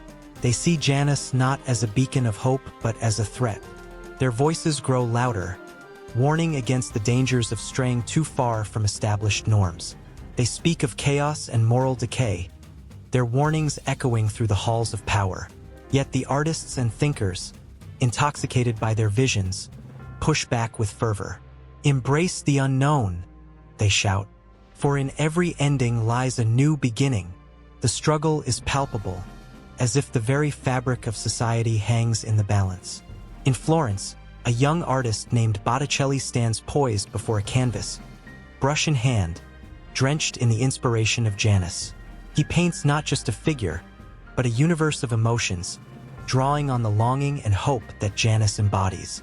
With each stroke, he becomes a part of something greater, a wave crashing against the shores of tradition, pushing boundaries and redefining beauty. The tension in the air feels almost electric. The passion for art becomes a clarion call for a new era, where hearts and minds can flourish. Meanwhile, whispers of the artifact grow, spreading like wildfire through the corridors of power. Wealthy patrons and ambitious scholars are drawn into the hunt, each hoping to wield the potential of Janus's wisdom. Rumors swirl of secret meetings and clandestine exchanges, as ambitious minds seek to outmaneuver one another. The sense of urgency is palpable, a race against time to claim the legacy of Janus. The stakes soar higher, with friendships strained and alliances tested, as the tension mounts to a fever pitch. In a quiet monastery, a monk, weary from years of contemplation, stumbles upon a hidden chamber filled with relics of the past. His breath catches as he lays eyes on the amulet, its surfaces glinting with promises untold.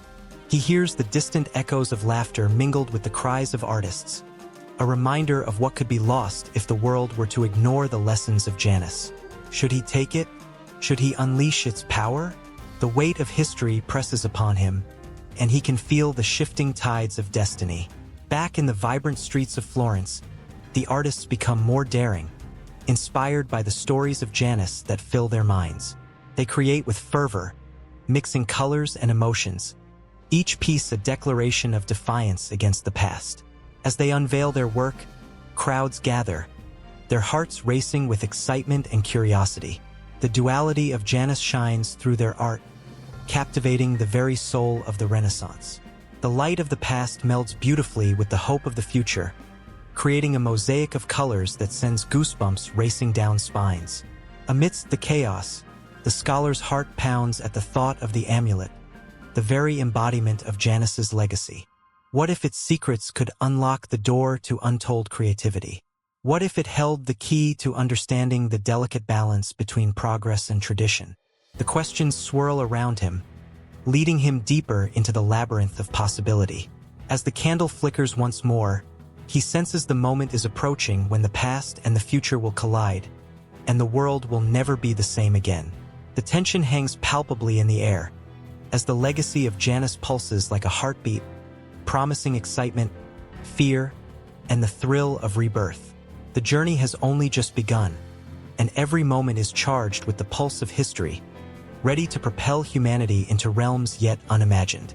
Time is a relentless river, coursing through the landscape of existence, and at its banks stands a figure, two-faced and wise, Janus. This ancient deity, representing beginnings and endings, peered not only into the past but also into the future, with eyes that sparkled like distant stars. His presence lingers still, reverberating through the corridors of modern philosophy, echoing the complexities of how humans experience time. In the quiet contemplation of a philosopher's study, a single candle flickered, casting long shadows on the walls lined with books. Each spine held the weight of ideas, of thoughts that transcended generations.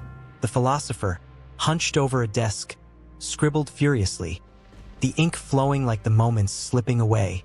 The questions were profound. What does it mean to exist in time? How does the past shape the future? Emotions surged through their mind, a tantalizing mix of excitement and dread, as they pondered the dual nature of time. The whispers of ancient thinkers danced in the air. Heraclitus spoke of the ever-changing river, where one could never step into the same water twice, urging a recognition of flux and permanence. Then came the Stoics, grounding the chaotic flow of time with reasoned acceptance, teaching that one must live according to nature's rhythms. Yet, amidst this symphony of thought, Janus lingered, a reminder that every moment is a crossroads, each decision a turn towards what lies ahead or a glance back at what has been. As the candle burned lower, the philosopher's heart raced at the thought of Immanuel Kant, who proposed that time is not merely a backdrop but a lens through which humans perceive reality. Time, for Kant, was an innate structure of the mind, a framework that shaped experience. How exhilarating, yet unsettling, the realization that our understanding is not simply a reflection of the world, but a construct colored by our very essence. It felt as if the foundations of reality itself trembled beneath the weight of such insight. Suddenly, the air thickened with tension as the philosopher recalled the existentialists, Sartre, Heidegger, who dared to confront the abyss. They wrestled with the anguish of existence, placing time at the center of authenticity. To exist is to be thrown into time, where every tick of the clock becomes a reminder of mortality. The heart raced as the implications sank in, drawing a line between the fear of the future and the burden of the past. The philosopher recognized the bittersweet taste of freedom embedded in that anxiety. Each moment held the potential for choice, yet every choice echoed with the weight of consequence. Memories flooded in, a kaleidoscope of moments that shaped who they were. As they reflected, a surge of warmth washed over, illuminating the beauty of nostalgia. Think of the laughter shared, the tears shed, the milestones celebrated. The past was a rich tapestry, vibrant and alive, but tinged with the pain of loss. How could one move forward when the past clung so tightly? Janus, with his two faces, embodied this struggle, compelling the philosopher to grapple with the tension inherent in time itself. Outside, a storm brewed, the wind howling like a chorus of forgotten voices. In that tempest, echoes of modernity surged forth. The philosopher thought of Henri Bergson, who challenged the rigid constructs of time. He spoke of duration, la durée, as the lived experience of time, contrasting it with the mechanistic tick-tock of clocks. It was the difference between feeling and measuring, between living fully in the present and being trapped in the linear progression of hours. That notion sent shivers down the philosopher's spine. Was it possible to escape the confines of the clock? To savor each moment, unshackled by the chains of past regrets and future worries? The candle flickered again, casting a dance of shadows on the walls. Each shadow seemed to represent a different possibility, a different path that could be taken. The philosopher envisioned the future, a vast expanse filled with potential. Yet, lurking in that potential was uncertainty, a haunting specter that could not be ignored. The human heart yearned for a glimpse of what lay ahead, but Janus reminded them that the future was as mutable as the past. Each choice rippled outward, creating pathways yet to be traveled. As the storm raged outside, the philosopher found solace in the recognition that time is a teacher. It whispers lessons in the quiet and shouts truths in the chaos. They recalled the wisdom of Martin Heidegger, who emphasized being towards death, the acknowledgement that life is finite. In this acknowledgement lay a profound liberation. Every moment became an act of defiance against the void. To live fully, to embrace the fleeting nature of existence, was to honor the gift of time itself. With renewed fervor, the philosopher's thoughts raced. Each insight sparked a fire within, illuminating the darkness of uncertainty. The past and future entwined like lovers in a dance, their fates intertwined, shaping the very essence of who they were. Janus, with his enigmatic gaze, offered not just the dichotomy of time, but a synthesis of experience. The tension between what has been and what could be became the canvas upon which life was painted.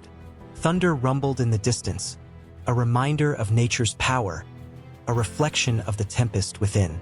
The philosopher felt a surge of urgency, as if the weight of history pressed upon their shoulders. Each moment was precious, a fleeting sparkle in the vast expanse of existence. The allure of the future beckoned, and yet the shadows of the past whispered caution. Janus indeed held the key, a reminder to honor both sides of the temporal spectrum. As the candle finally flickered its last breath, plunging the room into darkness, an overwhelming realization washed over the philosopher. The quest for understanding time was as endless as time itself. The echoes of Janus resonated, pulling them into a labyrinth of thoughts that transcended the confines of that small study. Each heartbeat, each breath, became a tribute to the intricate dance of existence. An unbroken loop, a spiral of questions that would never truly find resolution. And so, the infinite conversation continued, as the philosopher stepped into the night, where the stars twinkled with the promise of new perspectives waiting just beyond the horizon. In the flickering glow of a candle, shadows danced against the walls, whispering secrets of the past while hinting at the future. Time stood still in that room, filled with the aroma of old books and the weight of countless memories. There, at the center of it all, was a statue of Janus, the two-faced Roman god, staring both forward and backward, embodying the essence of time, memory, and identity. His presence was a reminder that every moment is a thread in the tapestry of existence, weaving together the past, present, and future. In ancient Rome, Janus held a unique position. He was not merely a deity but a guardian of transitions, doorways, beginnings, and endings. People would invoke him during significant life events, asking for guidance as they stepped into new chapters, whether it was a marriage, a new job, or even a journey. His dual visage symbolized the constant interplay between what has been and what is yet to come, a balance that resonates deeply in the psyche. As the candle burned lower, the air thickened with the weight of memories. Each flicker seemed to pull at the heartstrings, evoking a bittersweet longing for moments long past. A child's laughter at a summer picnic, the bittersweet taste of first love, the crushing sorrow of loss. All these memories lay cradled within the psyche, shaped and guided by the hands of time. Janus, with his knowing gaze, reminded all who encountered him that their identity was not a singular moment, but a mosaic of experiences. As centuries unfolded, Janus' influence seeped into the very fabric of psychology. Freud, Jung, and other pioneers of the mind were captivated by the idea of duality, echoing Janus' presence in their explorations of consciousness. The unconscious mind, they posited, held memories like treasure chests, waiting to be unlocked. Every repressed thought, every forgotten joy, contributed to the sense of self, a dizzying array of identities, all existing within one soul. But what happens when the past collides violently with the present? The trauma that twists memories into shadows? In the dark corners of the mind, Janus waits silently, a guardian of those fractured pieces. Individuals battling post-traumatic stress find themselves haunted by echoes of their experiences, the past tugging at their sleeves, refusing to be ignored. Janus stands at the door, offering the possibility of understanding, allowing the retrieval of those lost moments to illuminate the path forward. The tension mounts as time flows like a river, each current dragging memories along. The struggle to reconcile past and present can feel like a frantic dance, one that echoes through generations. Family histories, laden with dreams and disappointments, shape identities in profound ways. A mother's tales of resilience, a father's quiet struggles. Each story contributes to the identity of the child, who finds himself at a crossroads, peering into the past while yearning for the future. In this psychological landscape, Janus becomes not just a figure of mythology but a mirror reflecting the complexities of human nature. The faces of Janus represent the constant negotiation between who we were and who we strive to become. Each choice we make reverberates through time, crafting a narrative that is uniquely ours. The moments of clarity, the epiphanies that arise from understanding one's history, can leave one breathless, heart racing with the thrill of newfound identity. As dusk turned to midnight, the candle flickered one last time before succumbing to darkness. But even in the absence of light, the presence of Janus lingered. In every heartbeat, there was a pulse of time, a reminder that every ending begs a new beginning. The struggle to integrate the past with the present is a journey that never truly concludes. It spirals onward, and with every moment, there lies the potential for transformation. In the quietude, a gentle realization washed over those gathered. Memory does not merely reside in the past. It shapes the very fabric of who they are. Each person carried within them a fragment of Janus, a guardian of their history, a bridge to their future. The tales of their lives connected them to one another, weaving a rich tapestry of shared experiences, joys, and sorrows. With the dawn creeping in, casting a soft glow over the room, it became clear that the role of Janus extends beyond mythology and psychology. He embodies the human experience, urging people to embrace the entirety of their story. The dichotomy of joy and pain, triumph and defeat, is what fuels the fire of identity. Each moment lived is a stepping stone on the path of becoming. As the first light broke through the darkness, illuminating the statue of Janus, an unspoken recognition settled among them. They understood that the past cannot be severed from the present. Instead, it can be embraced as a necessary part of their journey. With Janus as a witness, they felt empowered to confront their memories, to stand at the threshold of past and future, ready to write the next chapter of their lives. This realization rippled through the air, a palpable energy that echoed the whispers of the past. A gentle reminder that life, with all its complexity, is a continuous flow, a dance with Janus at the helm, guiding each step into the unknown. The journey would continue, and as they moved forward, they carried with them the weight and wisdom of every moment lived. Time, memory, identity, a triad that binds the soul, forever entwined in the embrace of Janus. In the flickering light of a dimly lit room, where shadows danced like whispers on the walls, a figure stood with two faces gazing into eternity. One face looked back, reflecting the past, the memories, the choices made, the time lost. The other face stared ahead, filled with promises of the unknown, the paths yet to tread.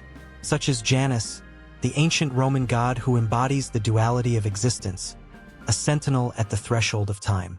The first sculptor to carve Janus's visage into stone understood this complexity.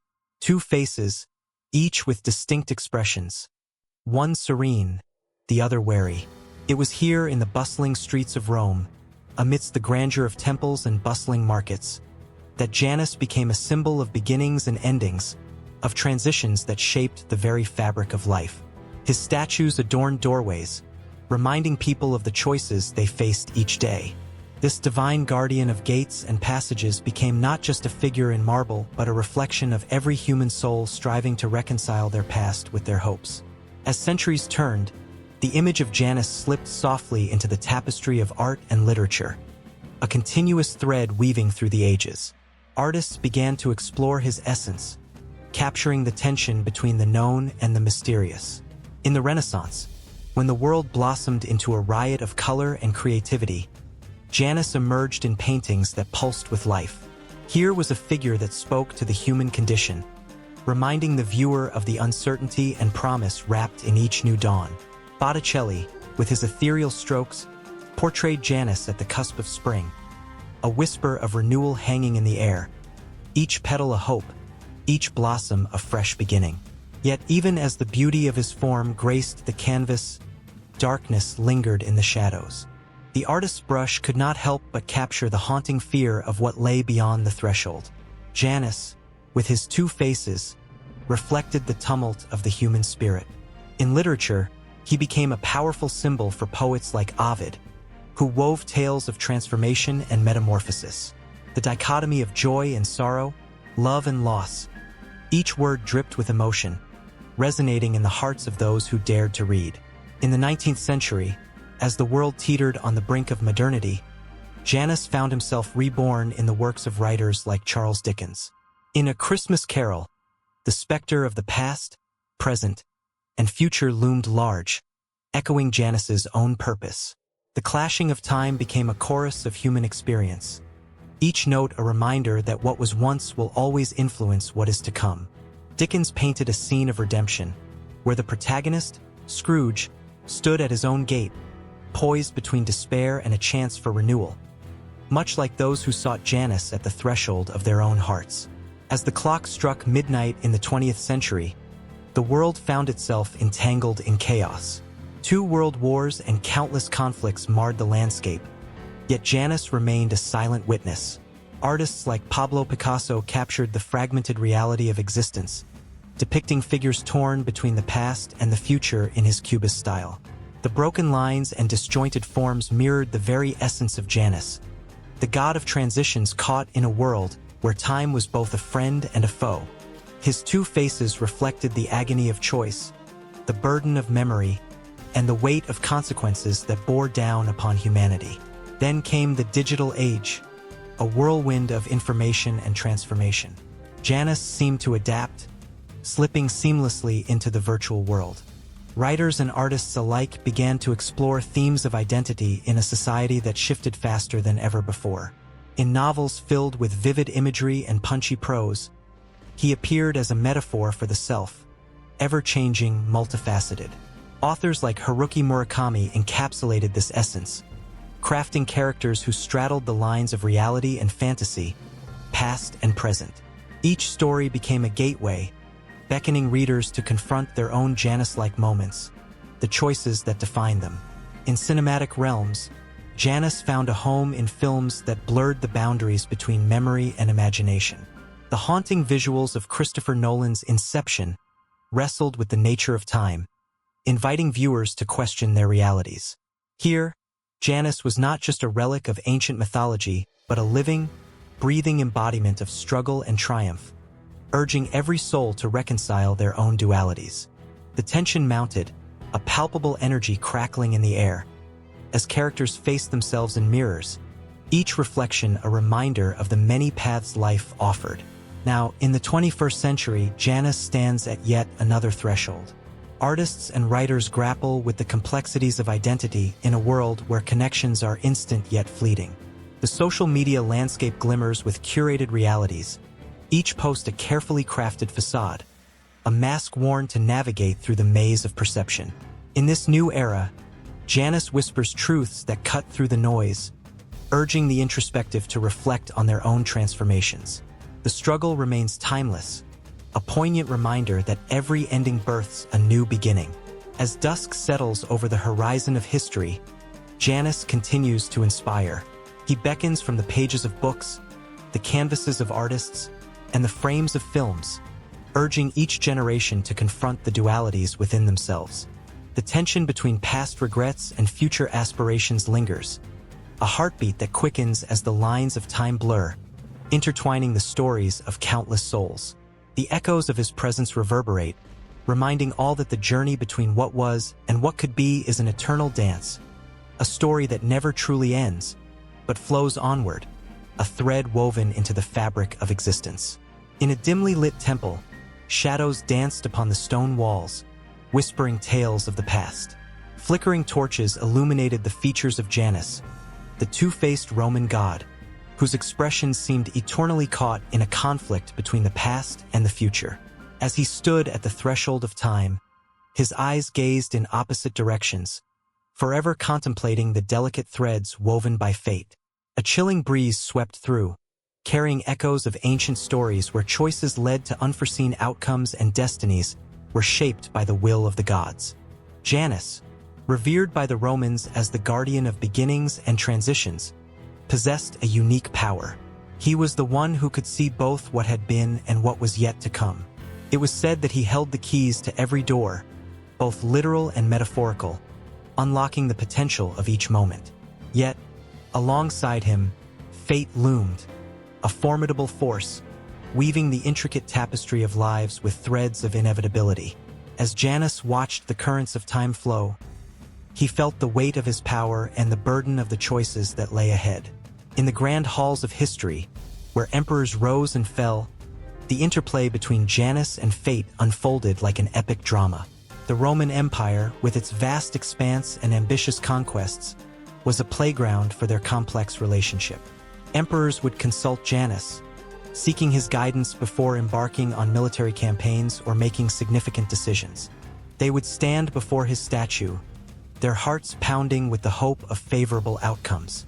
Yet, while they sought Janus' blessing, fate lingered in the shadows, ready to remind them that even the mightiest plans could unravel. Consider the tale of Julius Caesar, a man whose ambition knew no bounds. As he crossed the Rubicon, he invoked the presence of Janus, envisioning glory and power. Yet, in the same breath, fate had already spun a different narrative, one that would lead him to the Ides of March, where betrayal awaited. The whispers of his impending doom echoed through the streets of Rome, a reminder that even the most calculated choices could lead to tragic ends.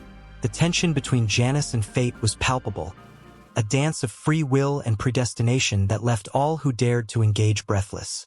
In the quiet moments, when the world paused and uncertainty filled the air, Janus felt the weight of every decision. He understood the complexity of human desires, the yearning for control clashing with the unpredictable nature of existence. His two faces reflected the duality of hope and despair. Each time a prayer was uttered in his name, each wish for fortune or protection, he felt the tug of fate, reminding him that the paths laid out before mortals were fraught with peril and potential. Fate, on the other hand, wore a cloak of inevitability. She was the silent force behind every twist of fortune and misfortune. In her realm, time did not flow linearly. Instead, it coiled and twisted, creating moments that converged and diverged like a labyrinth.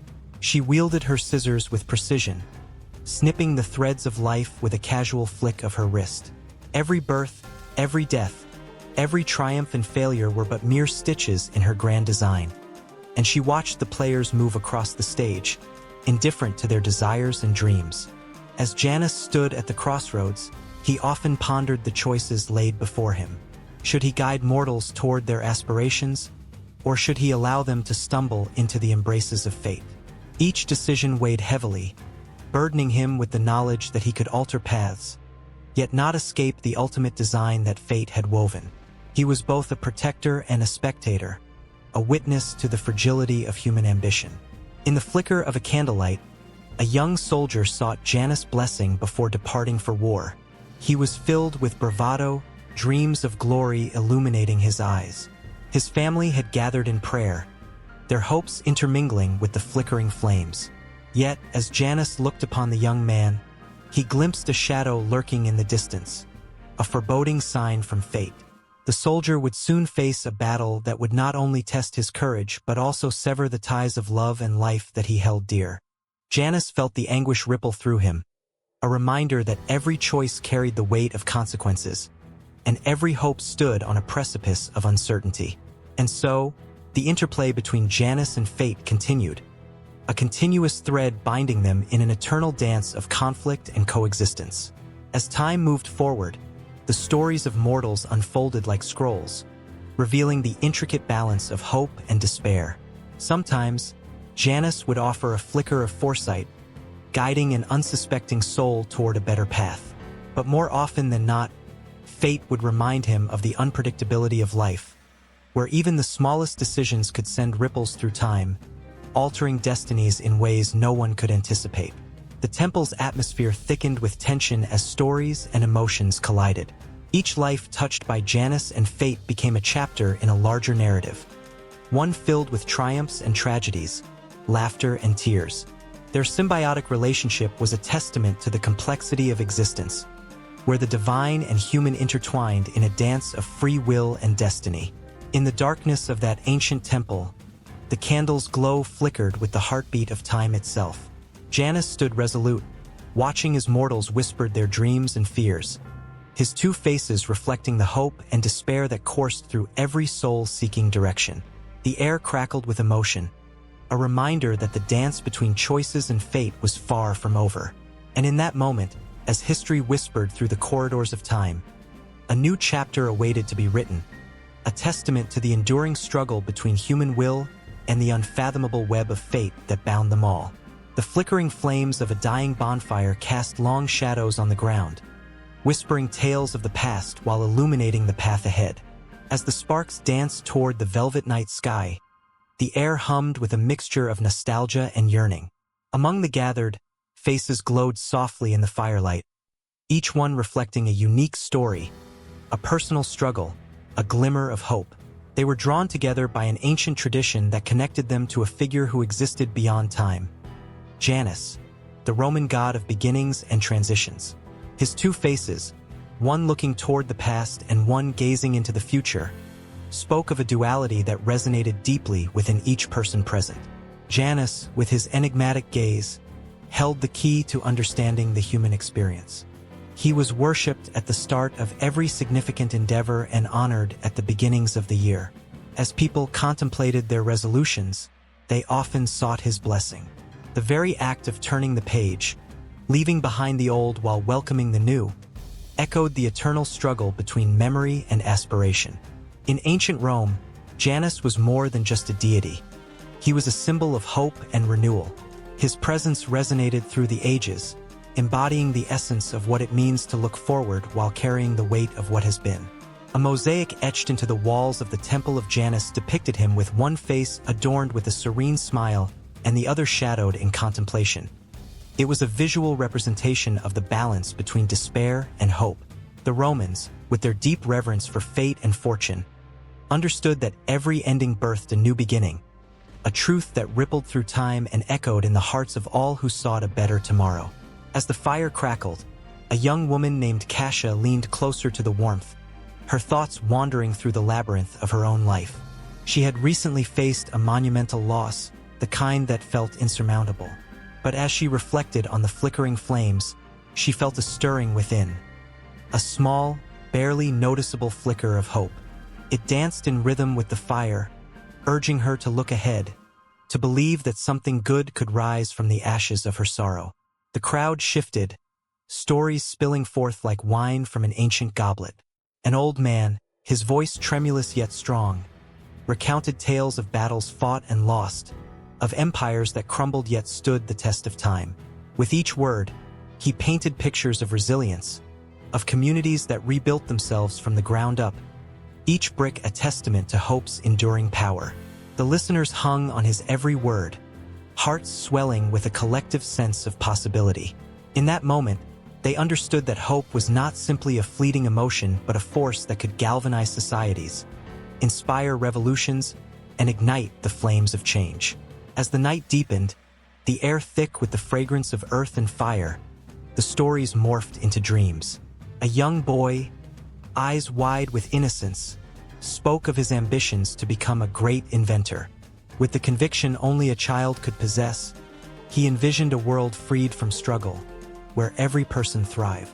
The adults smiled, their own dreams rekindled by the purity of his vision. It was as if Janus himself was listening, reminding them that the future was not a predetermined fate but a canvas, waiting for the brushstrokes of their desires. Yet beyond the warmth of the fire, the chill of reality lingered. Outside the circle of light, shadows loomed, uncertainty, fear, and doubt. The world was fraught with challenges, and the stories of despair were often louder than those of hope. Just as Janus looked back upon the trials of the past, so too did the revelers feel the weight of history pressing against their shoulders. The echoes of war, famine, and loss were reminders that hope, while powerful, was often forged in the crucible of struggle. Moments of silence fell upon the gathering, each heartbeat resonating with the gravity of their shared experiences. They understood that hope was not a guarantee. It was a choice, a conscious decision to rise again, to face the unknown with courage.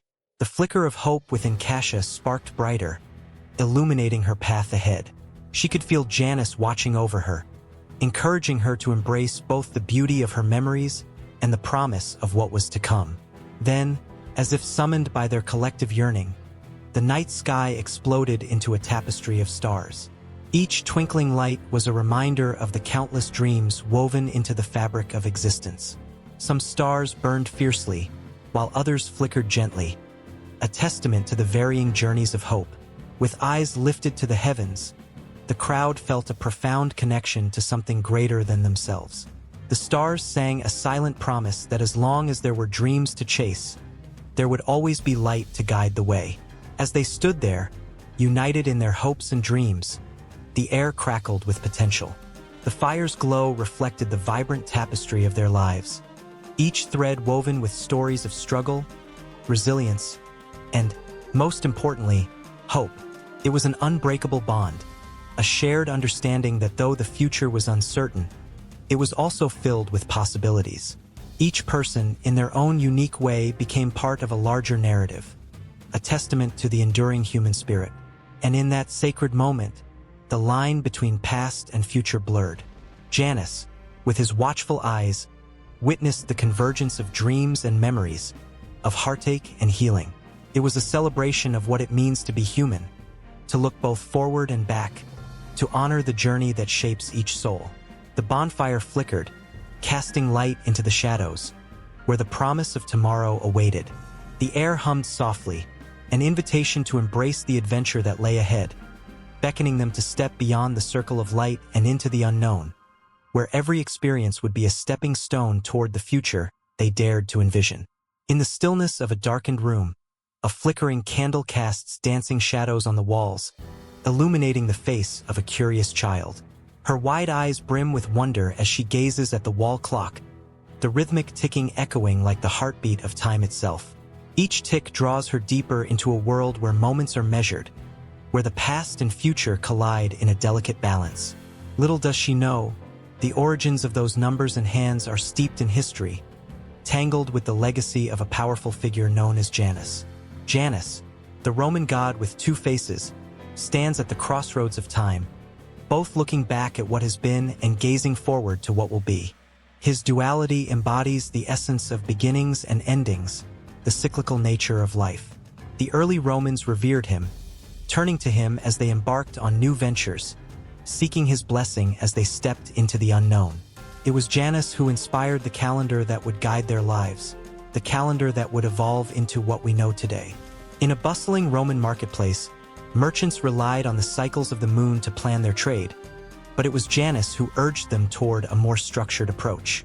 The lunar calendar was often chaotic, leading to confusion and missed opportunities.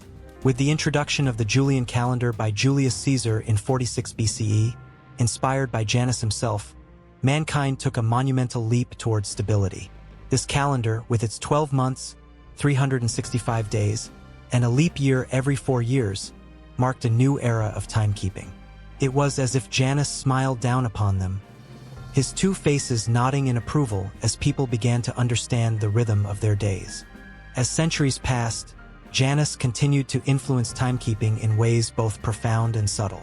The Church, wielding great power during the Middle Ages, recognized the importance of keeping time in a manner that aligned with the celestial movements. Monks, ever diligent, meticulously recorded the hours of prayer and work. They crafted sundials, water clocks, and eventually mechanical clocks, each ticking with the heartbeat of Janus' blessing. The sound of the clock's chime echoed throughout abbeys and cathedrals, a reminder that time waits for no one, that every moment is a precious gift. Yet, as the world turned, not everyone was content with the structure Janus had inspired. During the Age of Enlightenment, a surge of curiosity about the universe and time itself ignited. Thinkers like Isaac Newton and Galileo Galilei sought to understand the laws governing time, and in their fervor, they inadvertently revived Janus' spirit. They questioned the nature of time. Is it linear? Is it cyclical? Their inquiries mirrored the two faces of Janus, each asking for clarity even as they clung to the mysteries of the cosmos. In the 18th century, the invention of the pendulum clock by Christian Huygens ushered in an unprecedented accuracy in timekeeping, forever changing human life. The pendulum swung with a steadfast rhythm, marking seconds with precision that had once seemed unattainable. People's lives transformed as they became slaves to the clock, their daily routines dictated by the relentless ticking of time. In that relentless pursuit of accuracy, Janus, with his two faces, bore witness to a world forever changed, one hand reaching for the past while the other reached toward the future. As the Industrial Revolution roared to life, factories sprang up, and with them came the clamor of machines and the synchronization of labor. Workers clocked in and out, their lives dictated by the hands of the clock, an echo of Janus' influence on their existence. No longer were they bound solely by the rising and setting of the sun. They became cogs in a vast machine, governed by the ticking of time.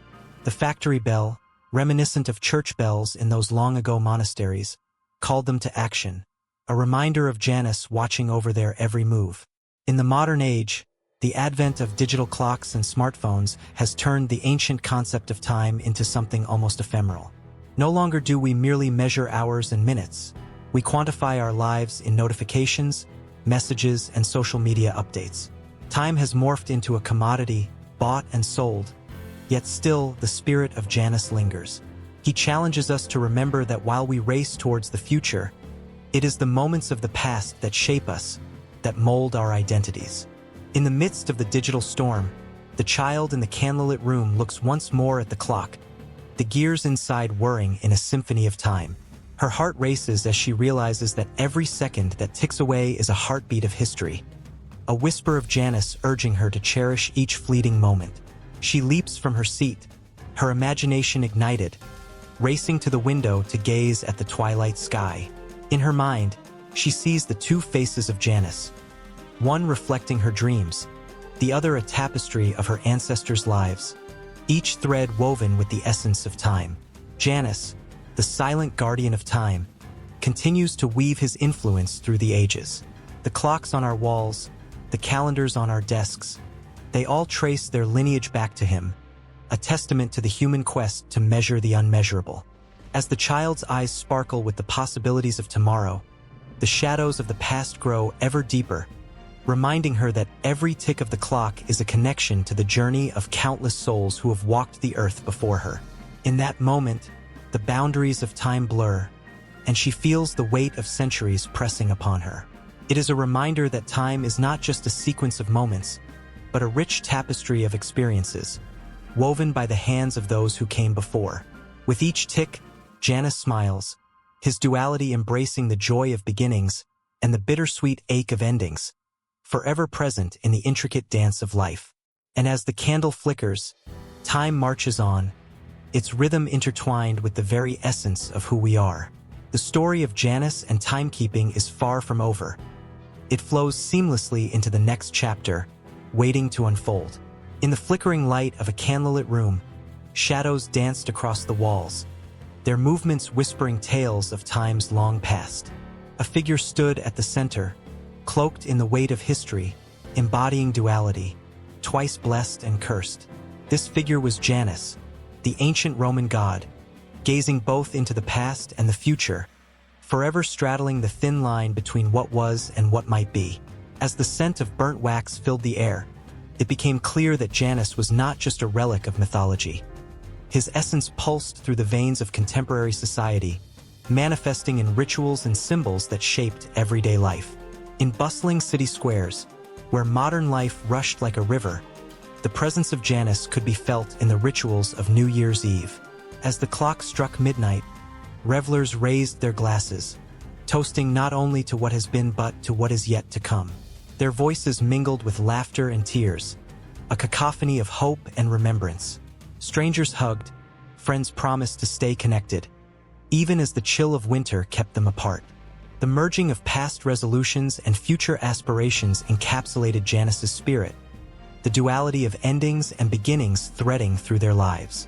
Consider the ritual of morning and evening, the two faces of a single day. In the early light, people hurried to their jobs, clutching steaming cups of coffee, their eyes glazed with yesterday's worries. But with the setting sun came reflection. Cafes filled with patrons unwinding, sharing stories that hinged on the triumphs and failures of their day. This daily cycle mirrored Janus himself, part of them looking backward, recounting the trials they'd faced, while another part eagerly anticipated what tomorrow might bring. At community gatherings, Janus's influence surged through the symbols that adorned their celebrations. The arches built for festivals stood tall, echoing the gateway between two worlds. These gateways were more than mere decorations. They were portals of transformation. As people passed beneath them, they shed the worries of their mundane lives, stepping into a realm filled with laughter, music, and the comforting embrace of community. The energy was electric, each heartbeat resonating with Janus's promise of renewal and possibility. In the quiet corners of homes, family traditions held the weight of Janus's legacy. Across generations, stories were passed down, each one a thread in a tapestry of memory. Grandparents would gather their grandchildren around them, recounting tales of hardship and perseverance, their voices rich with emotion. Each story was a reflection on the past, a reminder of the struggles that shaped their present, yet simultaneously offering lessons for the future. It was in these moments that Janus's essence was palpable, his two faces guiding the family through the intricate dance of time.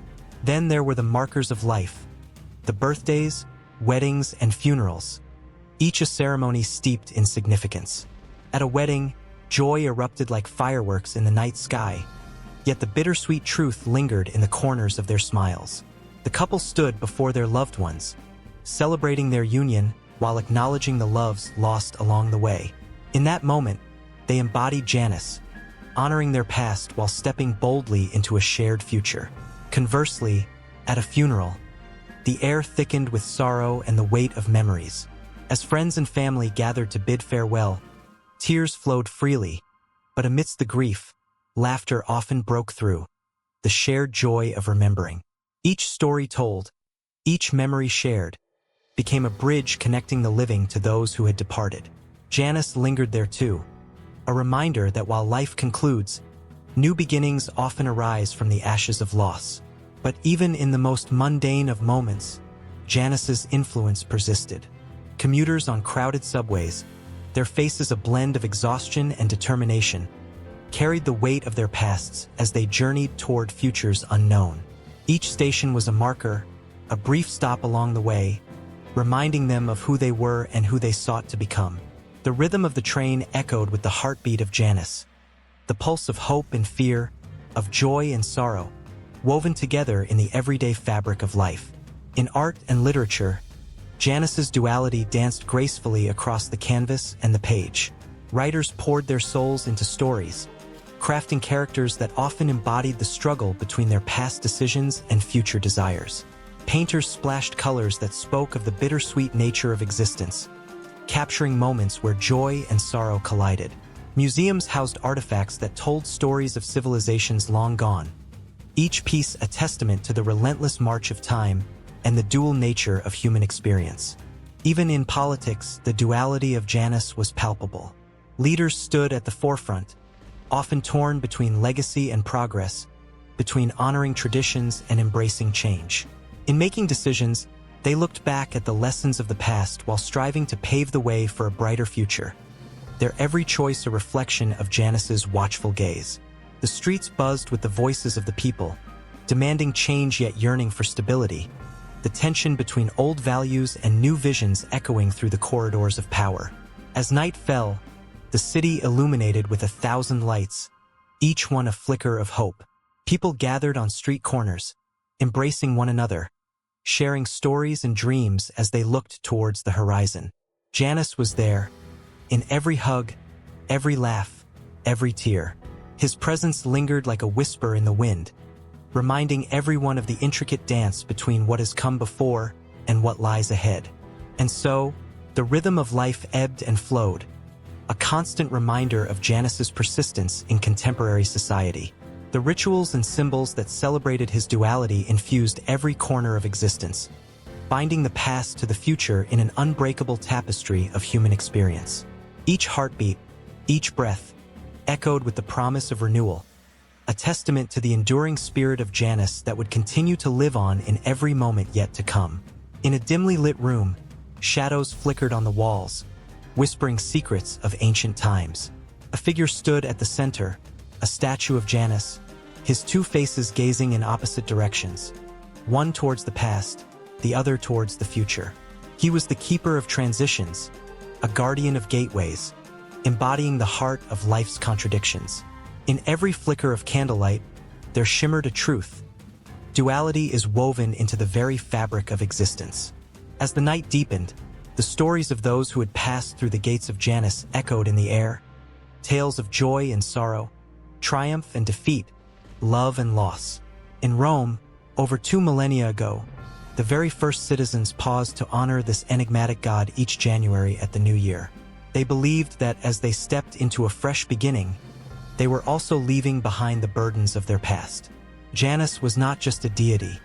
He was a mirror reflecting the human condition, the eternal struggle between what was and what could be. In the bustling markets of ancient Rome, laughter mingled with cries of merchants selling their wares. Here, life thrived, yet beneath the surface lay stories of hardship and survival. A mother, weary from the day's toil, cradled her child in her arms, her heart a battlefield of hope and despair. She longed for a brighter future, yet her mind was haunted by the shadows of hunger and loss. In her world, Janus was a reminder that with every dawn comes the chance of new beginnings, but the weight of yesterday's struggles clung to her like a heavy cloak. Over in the forum, politicians and orators debated fiercely, their voices rising and falling like the tide.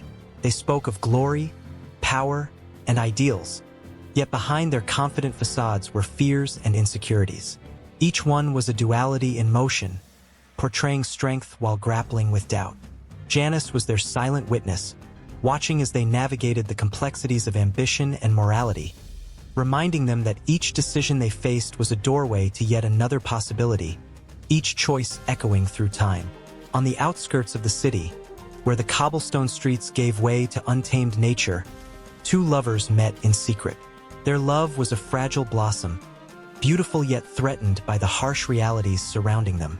In the stillness of the night, they whispered promises, their dreams intertwining like vines. But with every tender touch, the haunting specter of a forbidden love loomed.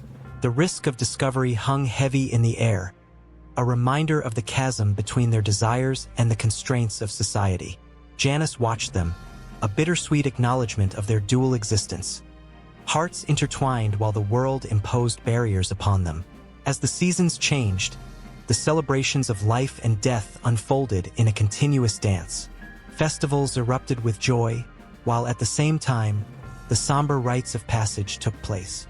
Janus stood at the crossroads of these moments, embodying the laughter in the festival of Saturnalia and the tears shed at funeral pyres. In the blink of an eye, joy could transform into mourning, and mourning could give way to celebration. The cyclical nature of existence flowed through time like a river, carrying with it the weight of the past and the promise of the future. In the grand temples, priests and priestesses invoked Janus's name, their chants echoing like a heartbeat through the columns. They understood the power of beginnings and endings, the fragile balance of life's dualities. As they lit candles in his honor, they prayed for guidance, for wisdom to face the choices ahead.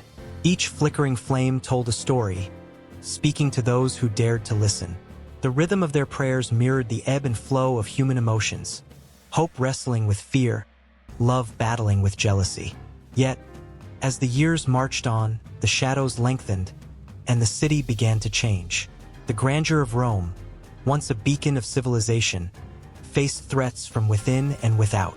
In the streets, whispers of rebellion stirred, and the struggle between loyalty and betrayal played out before the statue of Janus. Citizens found themselves torn between their love for a fading empire and their desire for change. Janus, immortal and unyielding, bore witness to their turmoil, embodying the complex duality of loyalty to the past and the desire for a different future.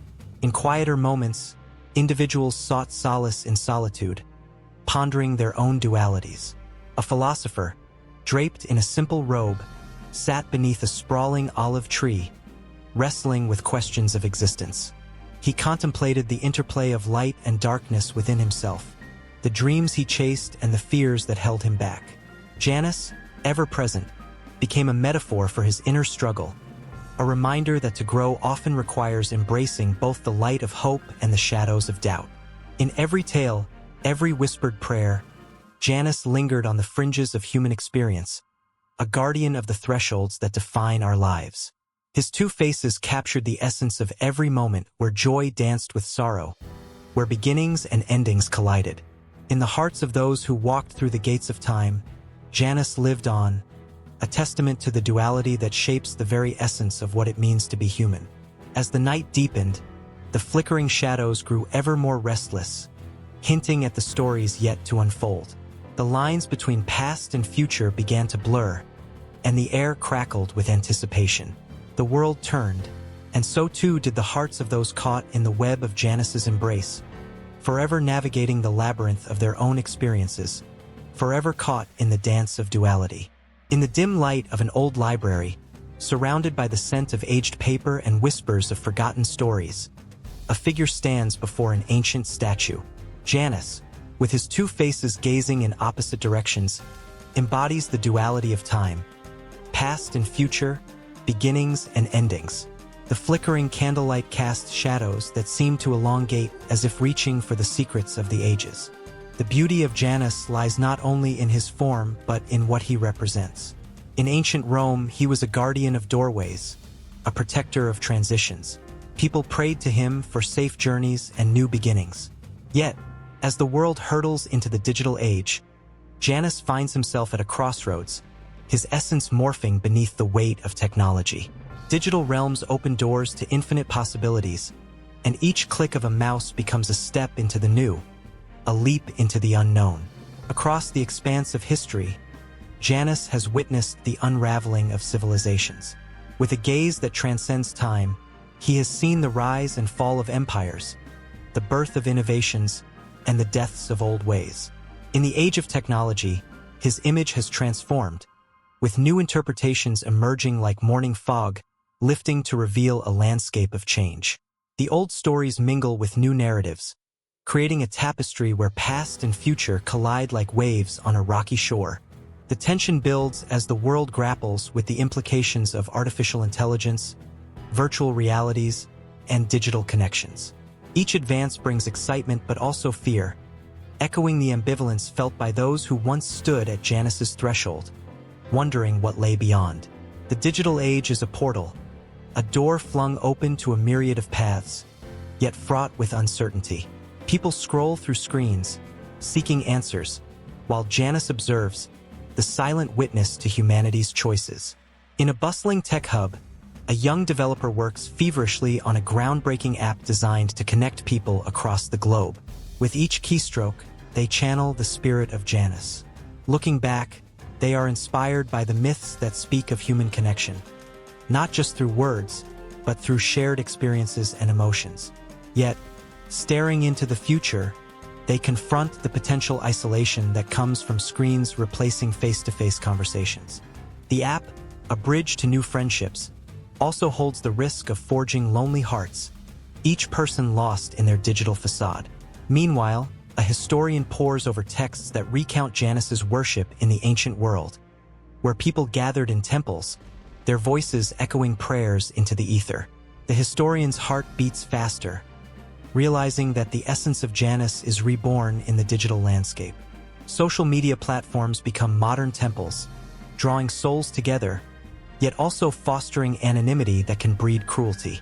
The historian sits back, overwhelmed by the realization that the very nature of connection has become a paradox, where the act of reaching out can sometimes be an act of withdrawal. In a vibrant cafe filled with chatter and laughter, a group of friends debates the merits of technology. One passionately argues for its ability to bring distant loved ones closer, while another mourns the loss of genuine interactions.